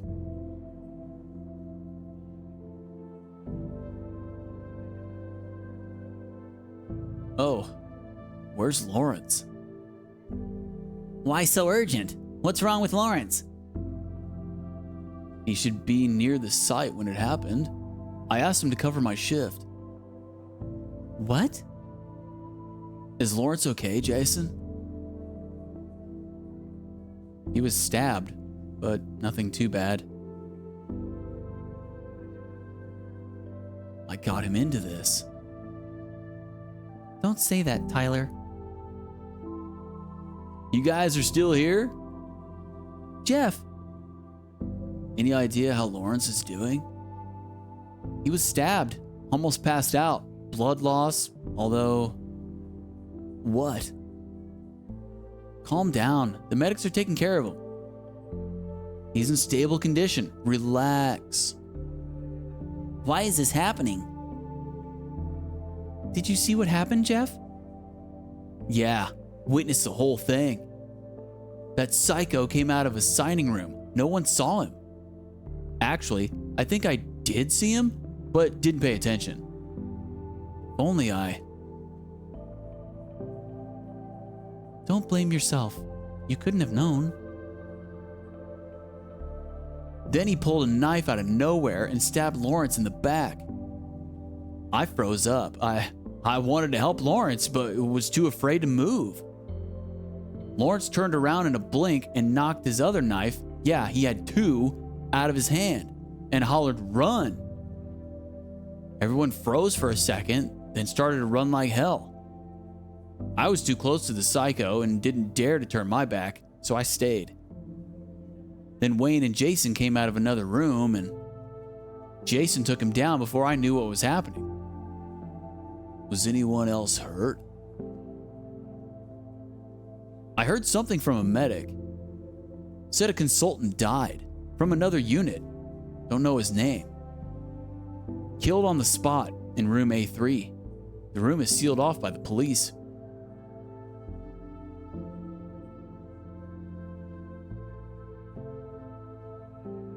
Looks like the psycho went bonkers mid-session and stabbed him. Guy didn't even have time to call for help. I don't get it. Why is this happening? The point is, how did he manage to bring a knife into the farm? The facility is specially designed with security in mind, to keep us safe. We all know how unsafe it is outside. The insulation zone around the farm is created for exactly that. Every single living thing waddling into this farm is scanned from head to toe.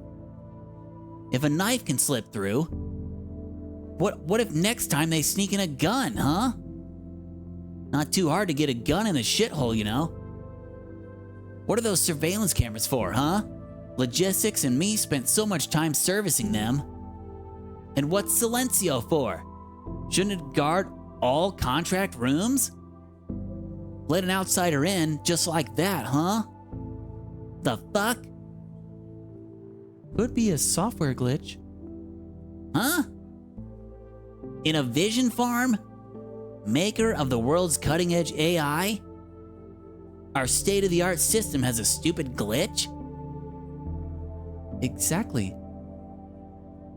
Actually, software glitches have been reported in all sorts of places across the farm. A security loophole is not unlikely. I'm one living example. Silencio showed me into the manager's office more than once. It let me into Mrs. Ye's office without her permission. What? Wait. If you knew about glitches, why didn't you, or anyone else, fix them? I would if I could. We ran a thorough diagnosis and realized there's a deeper cause. Deeper cause? Kathy looks hesitant. Ops will handle it. Damn, Ops again. Every single time. If this farm blows up, it's because they screwed up. Do they hate their job that much? This is so fucking stupid. Calm down, Quentin. Wayne will hold them liable if it's their fault. All we can do is wait. I know. But Jason and Lawrence deserve better. They've only been here for days, and look what's already happened. Shit happens. Admire your attitude, Jaster. Plus, the way you dealt with that guy, you're seriously as cool as a cucumber. Oh, you guys are not going home after everything that happened? Wayno said halt everything related to signing, which I'm not part of, so... Jeff. Ah, it's Mr. Liao. George looks very concerned. Are you all right? I heard about someone stabbing people around where you were and... Slow down. Chill, I'm okay. Watch your blood pressure. I'm not joking. Are you sure you're okay? Totally. Good, good. As long as you're okay. Otherwise, I can't face your mom when I die. Certainly not that bad. Are you mentally okay? Tell me if you need a therapist. My boyfriend will take care of that. You just go home and rest, yeah? You mean your friend? I'll go home when I want to. Don't come home too late, you hear me? Yeah, chill. Hey, are you really okay? I said I'm okay. Great. I'll go help Wayne out. You feel anything wrong, you call me. I'm all right. Call me. You hear me? Will do. Weirdo. Why is he so worried? He's worried about you. May I ask, what's your relationship with Mr. Liao? Huh. He's my de facto dad. My mom's older brother. He took me in after my parents died. Sorry, I shouldn't have asked. Don't worry, it's all history. Okay, I'm off work. Boyfriend's waiting. Go, have a nice therapy session. Keep up the good work, guys. Bye, Jeff. Good for him. We have hours ahead of us. Not Tyler. Ah, right. Lucky boy, aren't you? I'm busy with work, okay? Am I involved? No. Good. I'm off to take a dump then. Ew, we didn't need to know. This game takes place in China. In the year, I believe 2049 is what they said early on. I'm not sure if it's Chinese devs that made this game. I don't know anything about the devs. Haven't looked up anything, but yeah.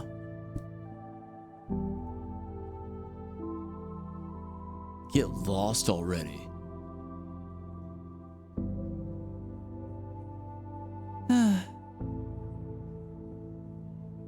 What's up? Nothing. I just wonder why this is happening. Didn't you chalk it up to software glitch? Ops couldn't fix it. Yeah, I guess you're right. I'm off to get coffee. See you guys around. Bye. Bye. Hey, Jason. I see you're officially off work. Could you do me a favor, if you don't mind? There's something I need help with. No stress. You could say no.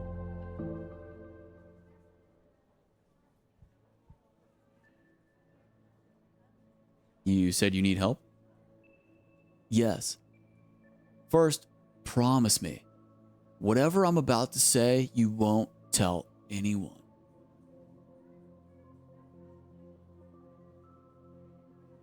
Does that mean I'm getting into some evil plan? Yes, but not my evil plan. Keeping a secret won't do you any harm, even if it's found out. What do you say? Can you make a promise? I promise. Good. There was an old lady when you were covering consultation sessions, right? How did you know? Auntie told me. I'm investigating how she slipped through all our pre-screening measures. Someone must have helped her along the way, from passing reviews to forging health records. And this someone must be an insider, a colleague of ours. As for the reason, it has to be money.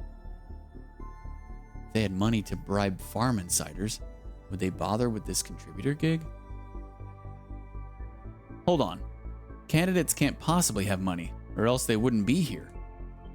They could have money. Once signed up, they get an advance. You've worked in the contract room. Surely you must have heard about it. I see. Now, listen, Jason.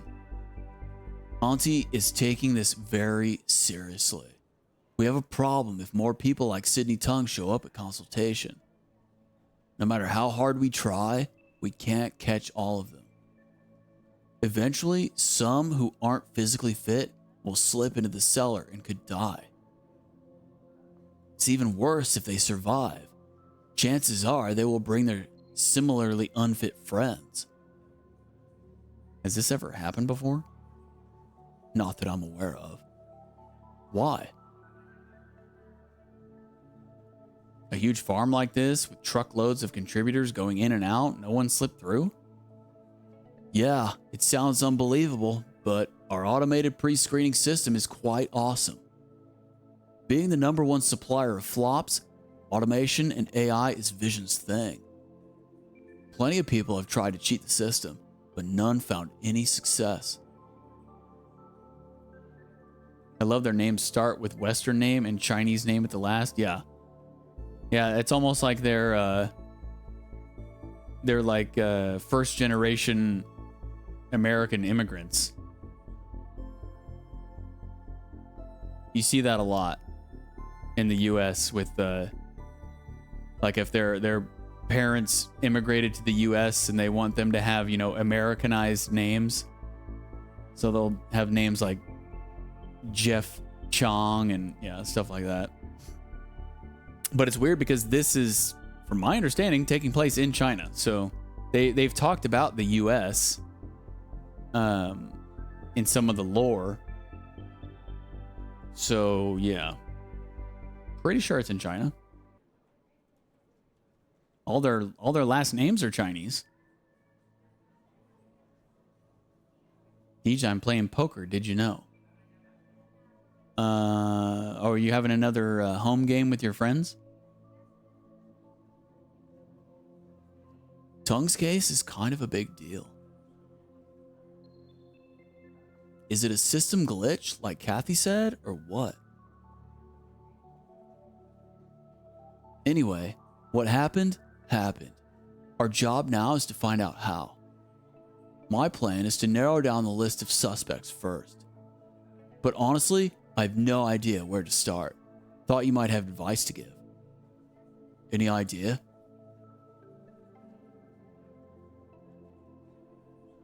She did mention being helped by a friend.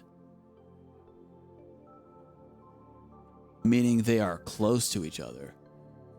Not just bribery, huh? This is important. If we can find anyone who had a personal relationship with Tong, then we'd have pretty much solved the case. Yeah, let's begin with that. Anything else you can think of? Sorry, that's it for now. No problem. We already have a solid lead to start with. Now we're official partners. Let me explain my overall schedule for this investigation. He's quite excited. Listen. All contributor candidates must pass 3 checks to get a consultation session. The same applies to Tong. My plan is to find out how she slipped through all 3 checks. If we know how they did it, we can quickly narrow down the list of suspects. What 3 checks? First, all candidates must submit a copy of their own profiles. Then, Vision's pre-screening system crawls the internet to collect everything there is to know about them. The system compares everything against records from the government, such as crime, marriage, registration. The government gives us access to that? I see you've never worked for a corporation of this size. Once a corporation is big enough, they gain access to everything, private information included. The government relies on big corps, either their money or tech, to govern this country. They're eager to make friends. You know what? Sometimes the government even begs us for information access. That's the first check. The second check is physical examination. Candidates must be assessed by clinics or hospitals appointed by Vision. The result is then fed into the system for qualification. The final check is administrative approval. Each batch of candidates must be signed off by the division lead, the manager's secretary, and the manager. Did they just read through this whole mountain of profiles? Of course not. The secretary and manager just sign everything off without looking. The division lead checks random profiles for inspection. Not our division lead. Wayne hardly reads any profiles these days. Is anyone inspecting profiles for him? I don't know. You could ask him later. The first checks are highly automated and reliable. Cheating is virtually impossible. Unless someone is feeding the system incorrect information. But that is unlikely. Every entry of data is double-checked and triple-checked. You can just throw in a fabricated profile and call it a day. Or are we dealing with a group? Forget about it. Let's see what we can find first. Let's begin now. I'll start from the first check, candidate profiles.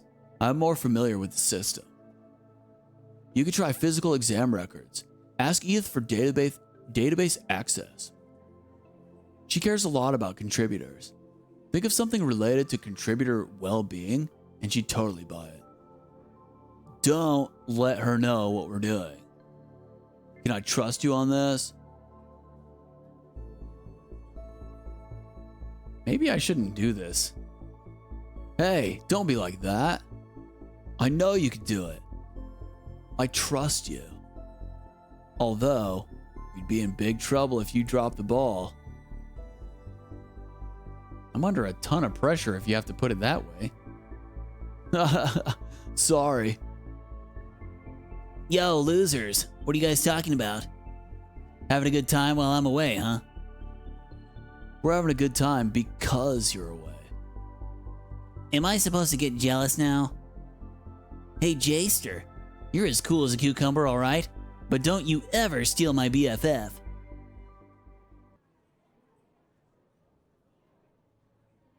Actually, we've just done talking. Ah, oh, good. You don't get my sense of humor, do you, Jster?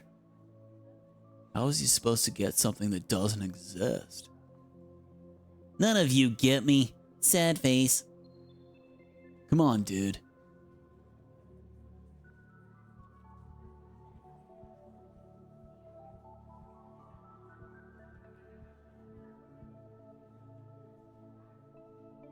I need access to candidates' physical exam results, Mizier.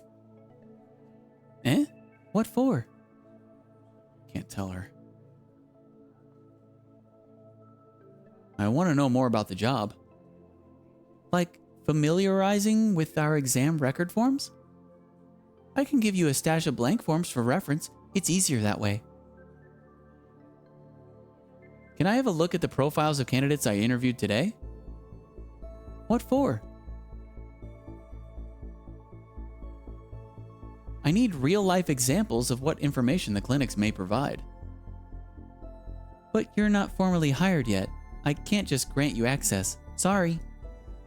You can always come back when you're officially one of us.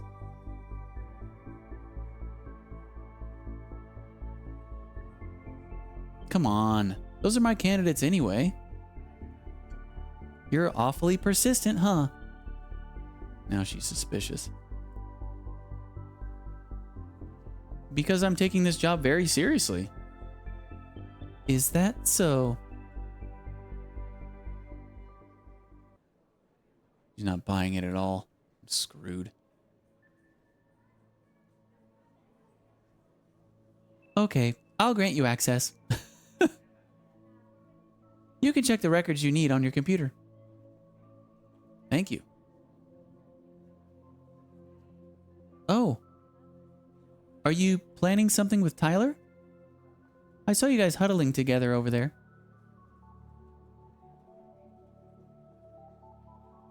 Nah, we were just gossiping. Okay. If that's all you need, now I have to work. Now I have work to do.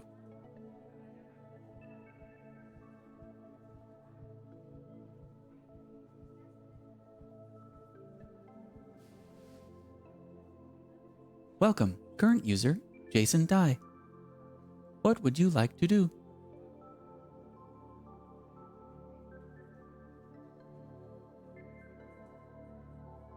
What data would you like to access?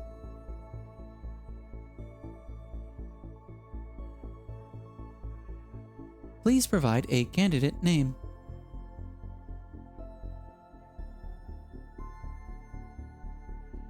I want to read them all, not just Sydney. Blood pressure high. Muscle mass moderate. Neural activity stable. Overall fit for contribution. Would you like to check any other candidate's physical record? Please select Yvonne Chiang. Blood pressure moderate. Muscle mass low. Muscle loss possible. Neural activity stable. Overall fit for contribution.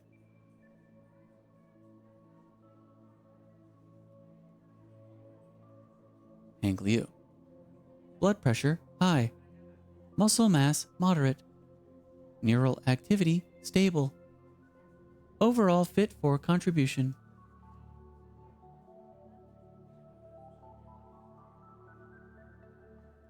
Sydney Tung. Blood pressure very low. Blood supply disorder. Muscle mass very low. Zero loss tolerance. Neural activity low. Low performance. High damage risk. Overall? What's that? All record entries are correct, but the overall assessment is corrupted? Is this a glitch, or is there someone messing with the system? Tyler will want to know about this.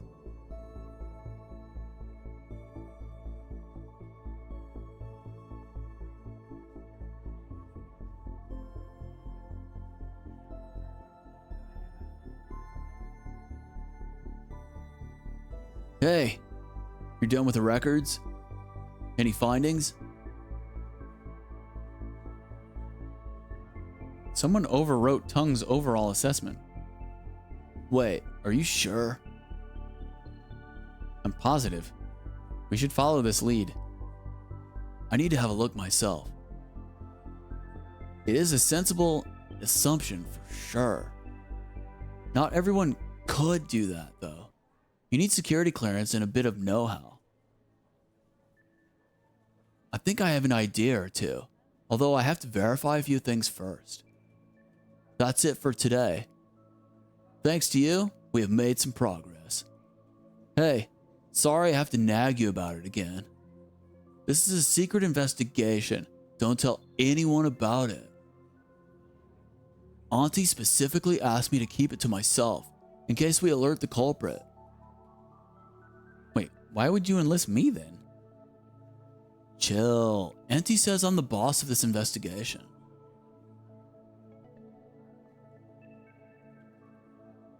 I trust you. That's enough. Thank you for the trust. Don't thank me just yet. I trust you because you're too new to have a stake in it. Plus, you're the one who interviewed Tung. Right. And I know you really want this job. In that case, you'd be motivated to crack this case and impress the team. He's a smart guy, all right. Well, I take my thank you back. Don't be like that. At the end of the day, I still trust you, or else I wouldn't ask for your help, yes? Okay, thank you for staying. Now you're free to go home. And what about you? Got a few more things to do. We'll catch up with you tomorrow. Have a nice rest of your day. Bye. Bye.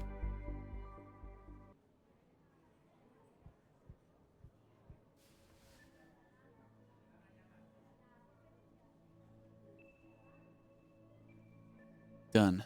So much work for today. Time to see Fran. Hey, Jay, you're all done with work?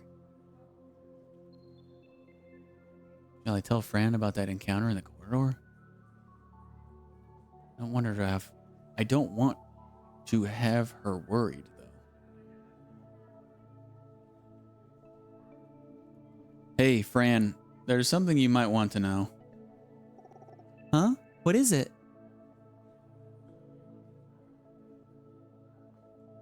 Someone almost stabbed me a while ago. What?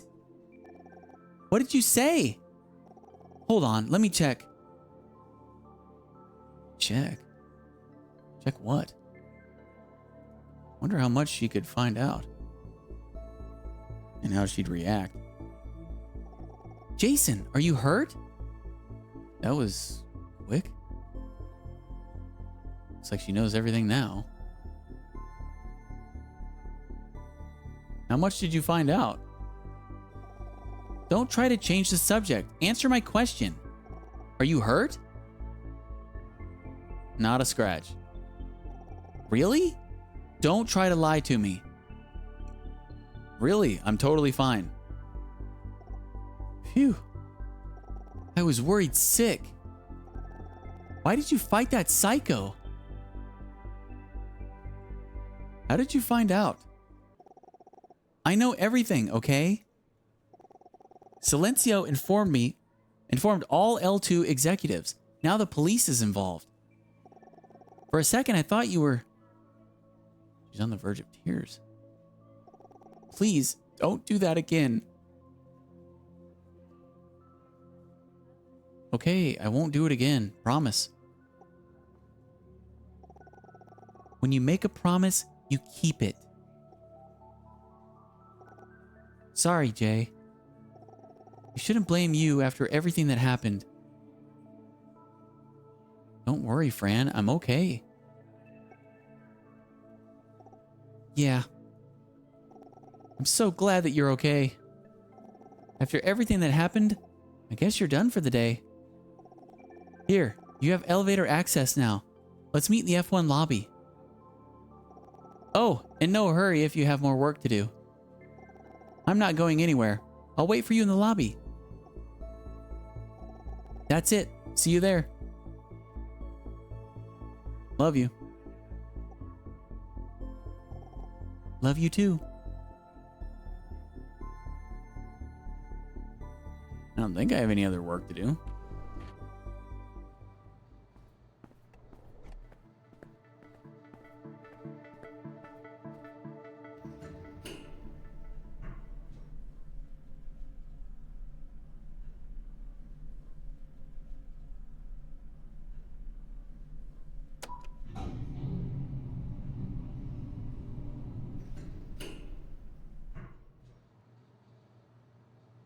You are doing a great job. I knew I could trust you. Thank you, Mr. Yan. Don't let me keep you any longer. See you next time. Hopefully you can find a way to deal with those directors. Ah, I will. Good night, Ms. Cheng. Good night. Oh, hi there, Jay. Are you really, really all right? I'm worried sick. I'm perfectly okay, Fran. I see you're okay now. That no big deal attitude. I love it when she smiles. By the way, who was that guy? That guy? Oh, he's the CEO of Vision Computation. So, he's the boss of all flop farms under Vision. I should have told you about him, no? He's been nice to me. It was he who approved my petition to transfer. No questions asked. More importantly, he's a good man, not morally bankrupt like other senior executives. Okay, now, let's go. Elevator ride all the way up.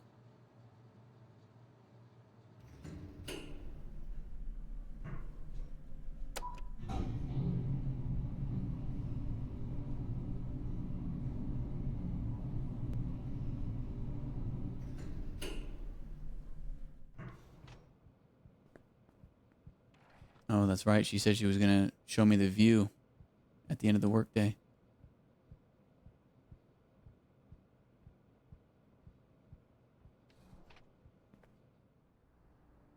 Here we are. Ah, I love this night breeze. Here, over here.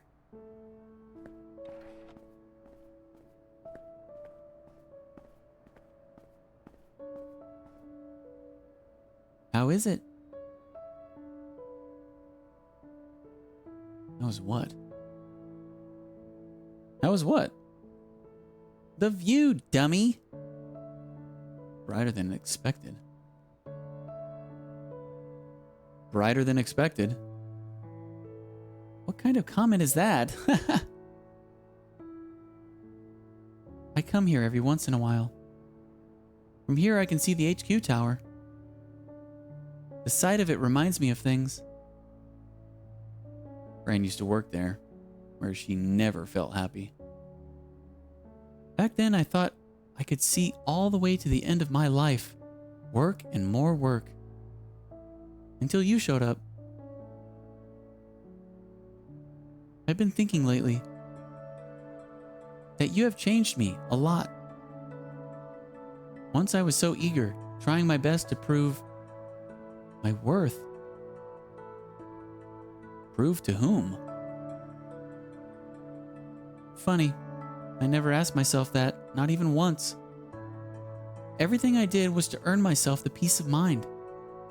Because I was constantly afraid that maybe someday, out of the blue, someone would show up and tell everyone that I'm a fake. That I'm nothing. I don't deserve anything I own. That I'm the child that no one ever is proud of. This someone never appeared. Instead, I found you. You made me see how lost I was. Although you don't like to give advice, you kind of made me see myself, see what I really want. Now I want to help others by giving what they need when they need it. Like what you did for me. No, Fran. Quite the opposite. You saved me. This is why I asked to be transferred here. I hope to help these contributors by finding a way that is reasonably profitable, yet much more humane. Or so I believe. Sorry. I've been going on and on about myself. You are the star of the show today, Jay. How did things go? The interview evolved into field practice. No verdict yet. Wow. Messier surely leaves no stone unturned. How do you feel about her so far? Adamant when it comes to her principles. Yes, exactly. I feel the same. You should have witnessed firsthand that this line of work involves difficult decisions. Being adamant after so many years in the business is a rare quality. I suppose you like her management style? Nope. Don't like her at all. Forget that I asked. Hey, the most important thing. Did you get the job? I'll probably find out tomorrow. Is that so? Wait, they want you to be here again tomorrow? Yeah, tomorrow is the field practice for ops. Wait, I just realized, didn't you say this interview was for ops? Why did they ask you to try out screening today? Ms. Ye says she wants to see which is the better fit. Sounds like she doesn't trust Silencio's decision very much. Makes sense, given her age. Yeah, oldsters are like that. People from her generation tend not to trust AI. But it's not a bad thing. Now you have double the chances. Show them your best. So, everything you did today was for screening, Jay? Suddenly she's getting serious. I guess you have met the people we regularly sign contracts with? And the man who tried to kill you? What do you make of it? What does she mean? This career that I'm in? The flop farming business as a whole? Are we preying on the disadvantaged? I don't think so. You think so? So far, I have found no answer. I came here with the hope to help people. The more I do, the less I believe in what I'm doing. Maybe what I do doesn't matter. Nothing could change the industry. Maybe this whole industry is built on the exploitation of the poorest people. Fran.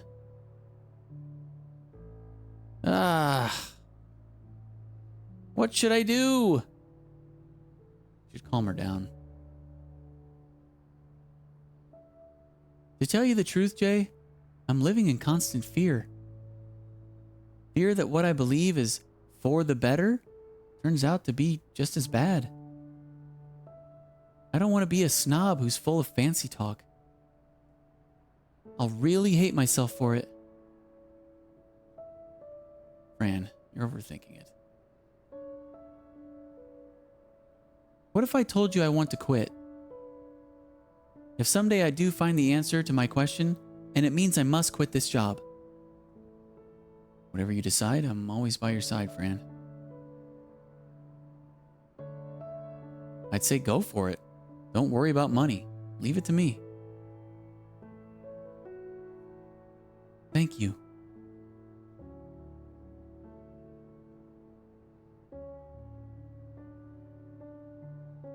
It's always like this.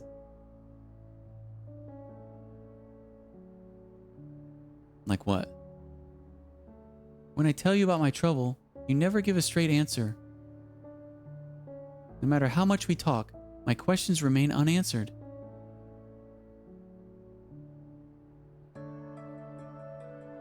How can I be of real help? No, I don't mean that. What you did is exactly what I need. My life, my decisions, my future, I must find my own answer. However, I don't have what it takes to face it alone. You already helped me time and time again.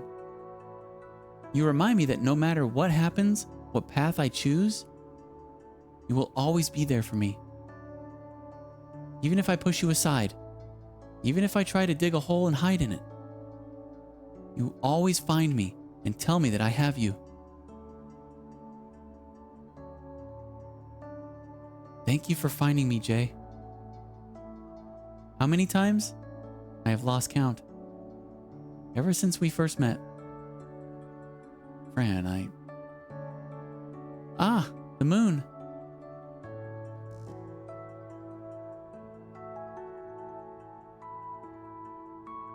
Tomorrow is the 4th anniversary of our relationship. Yeah, time flies.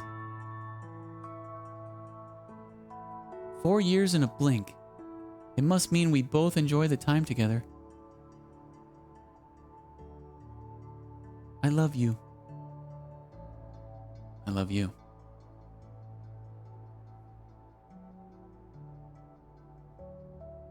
Oh. Let's go home.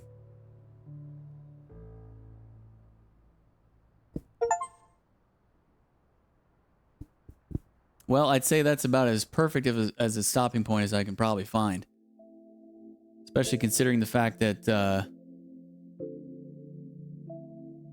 I told myself I was going to stop 2.5 hours ago. So, I think we're just going to end stream there. Give my voice a freaking rest.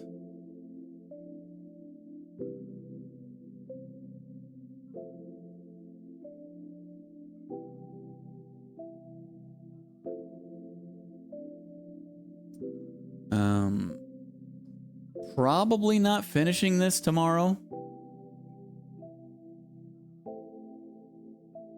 No, we're definitely not finishing this tomorrow.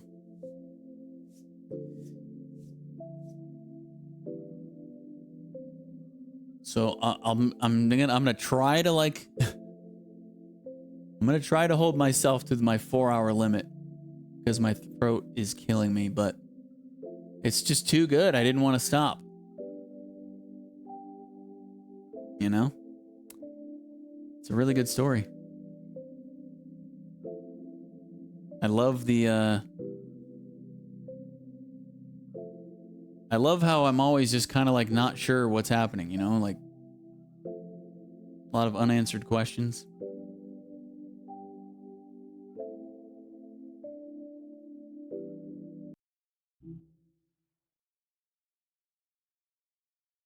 Last save 1 minute 30 seconds ago. Okay, good.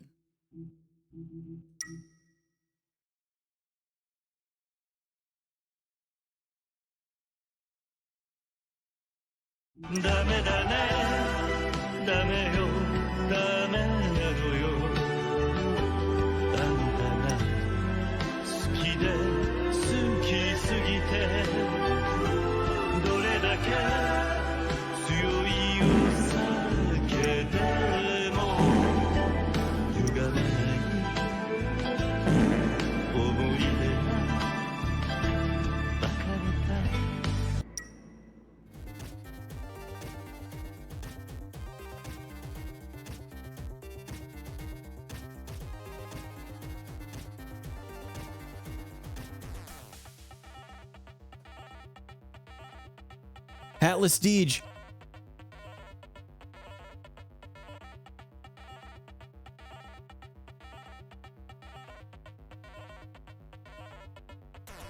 I think this might be the only the second time I've ever been on stream not wearing a hat. Yeah.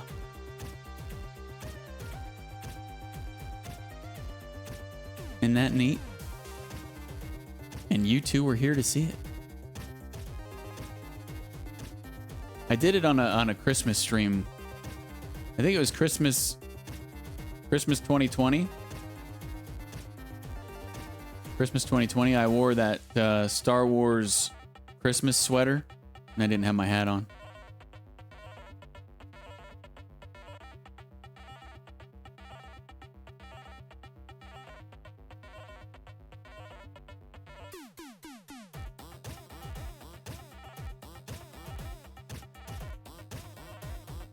Okay, I'm done talking for the next, well,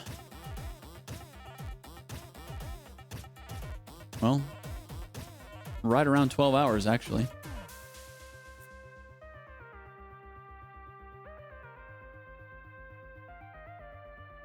Thanks for watching. Hope you guys are enjoying the game, because you voted for it. I'm enjoying it. I'm not enjoying destroying my voice, but somebody's got to do it, right? Have a good night, guys. Have a good morning, Cert. See you tomorrow. Good night and good luck.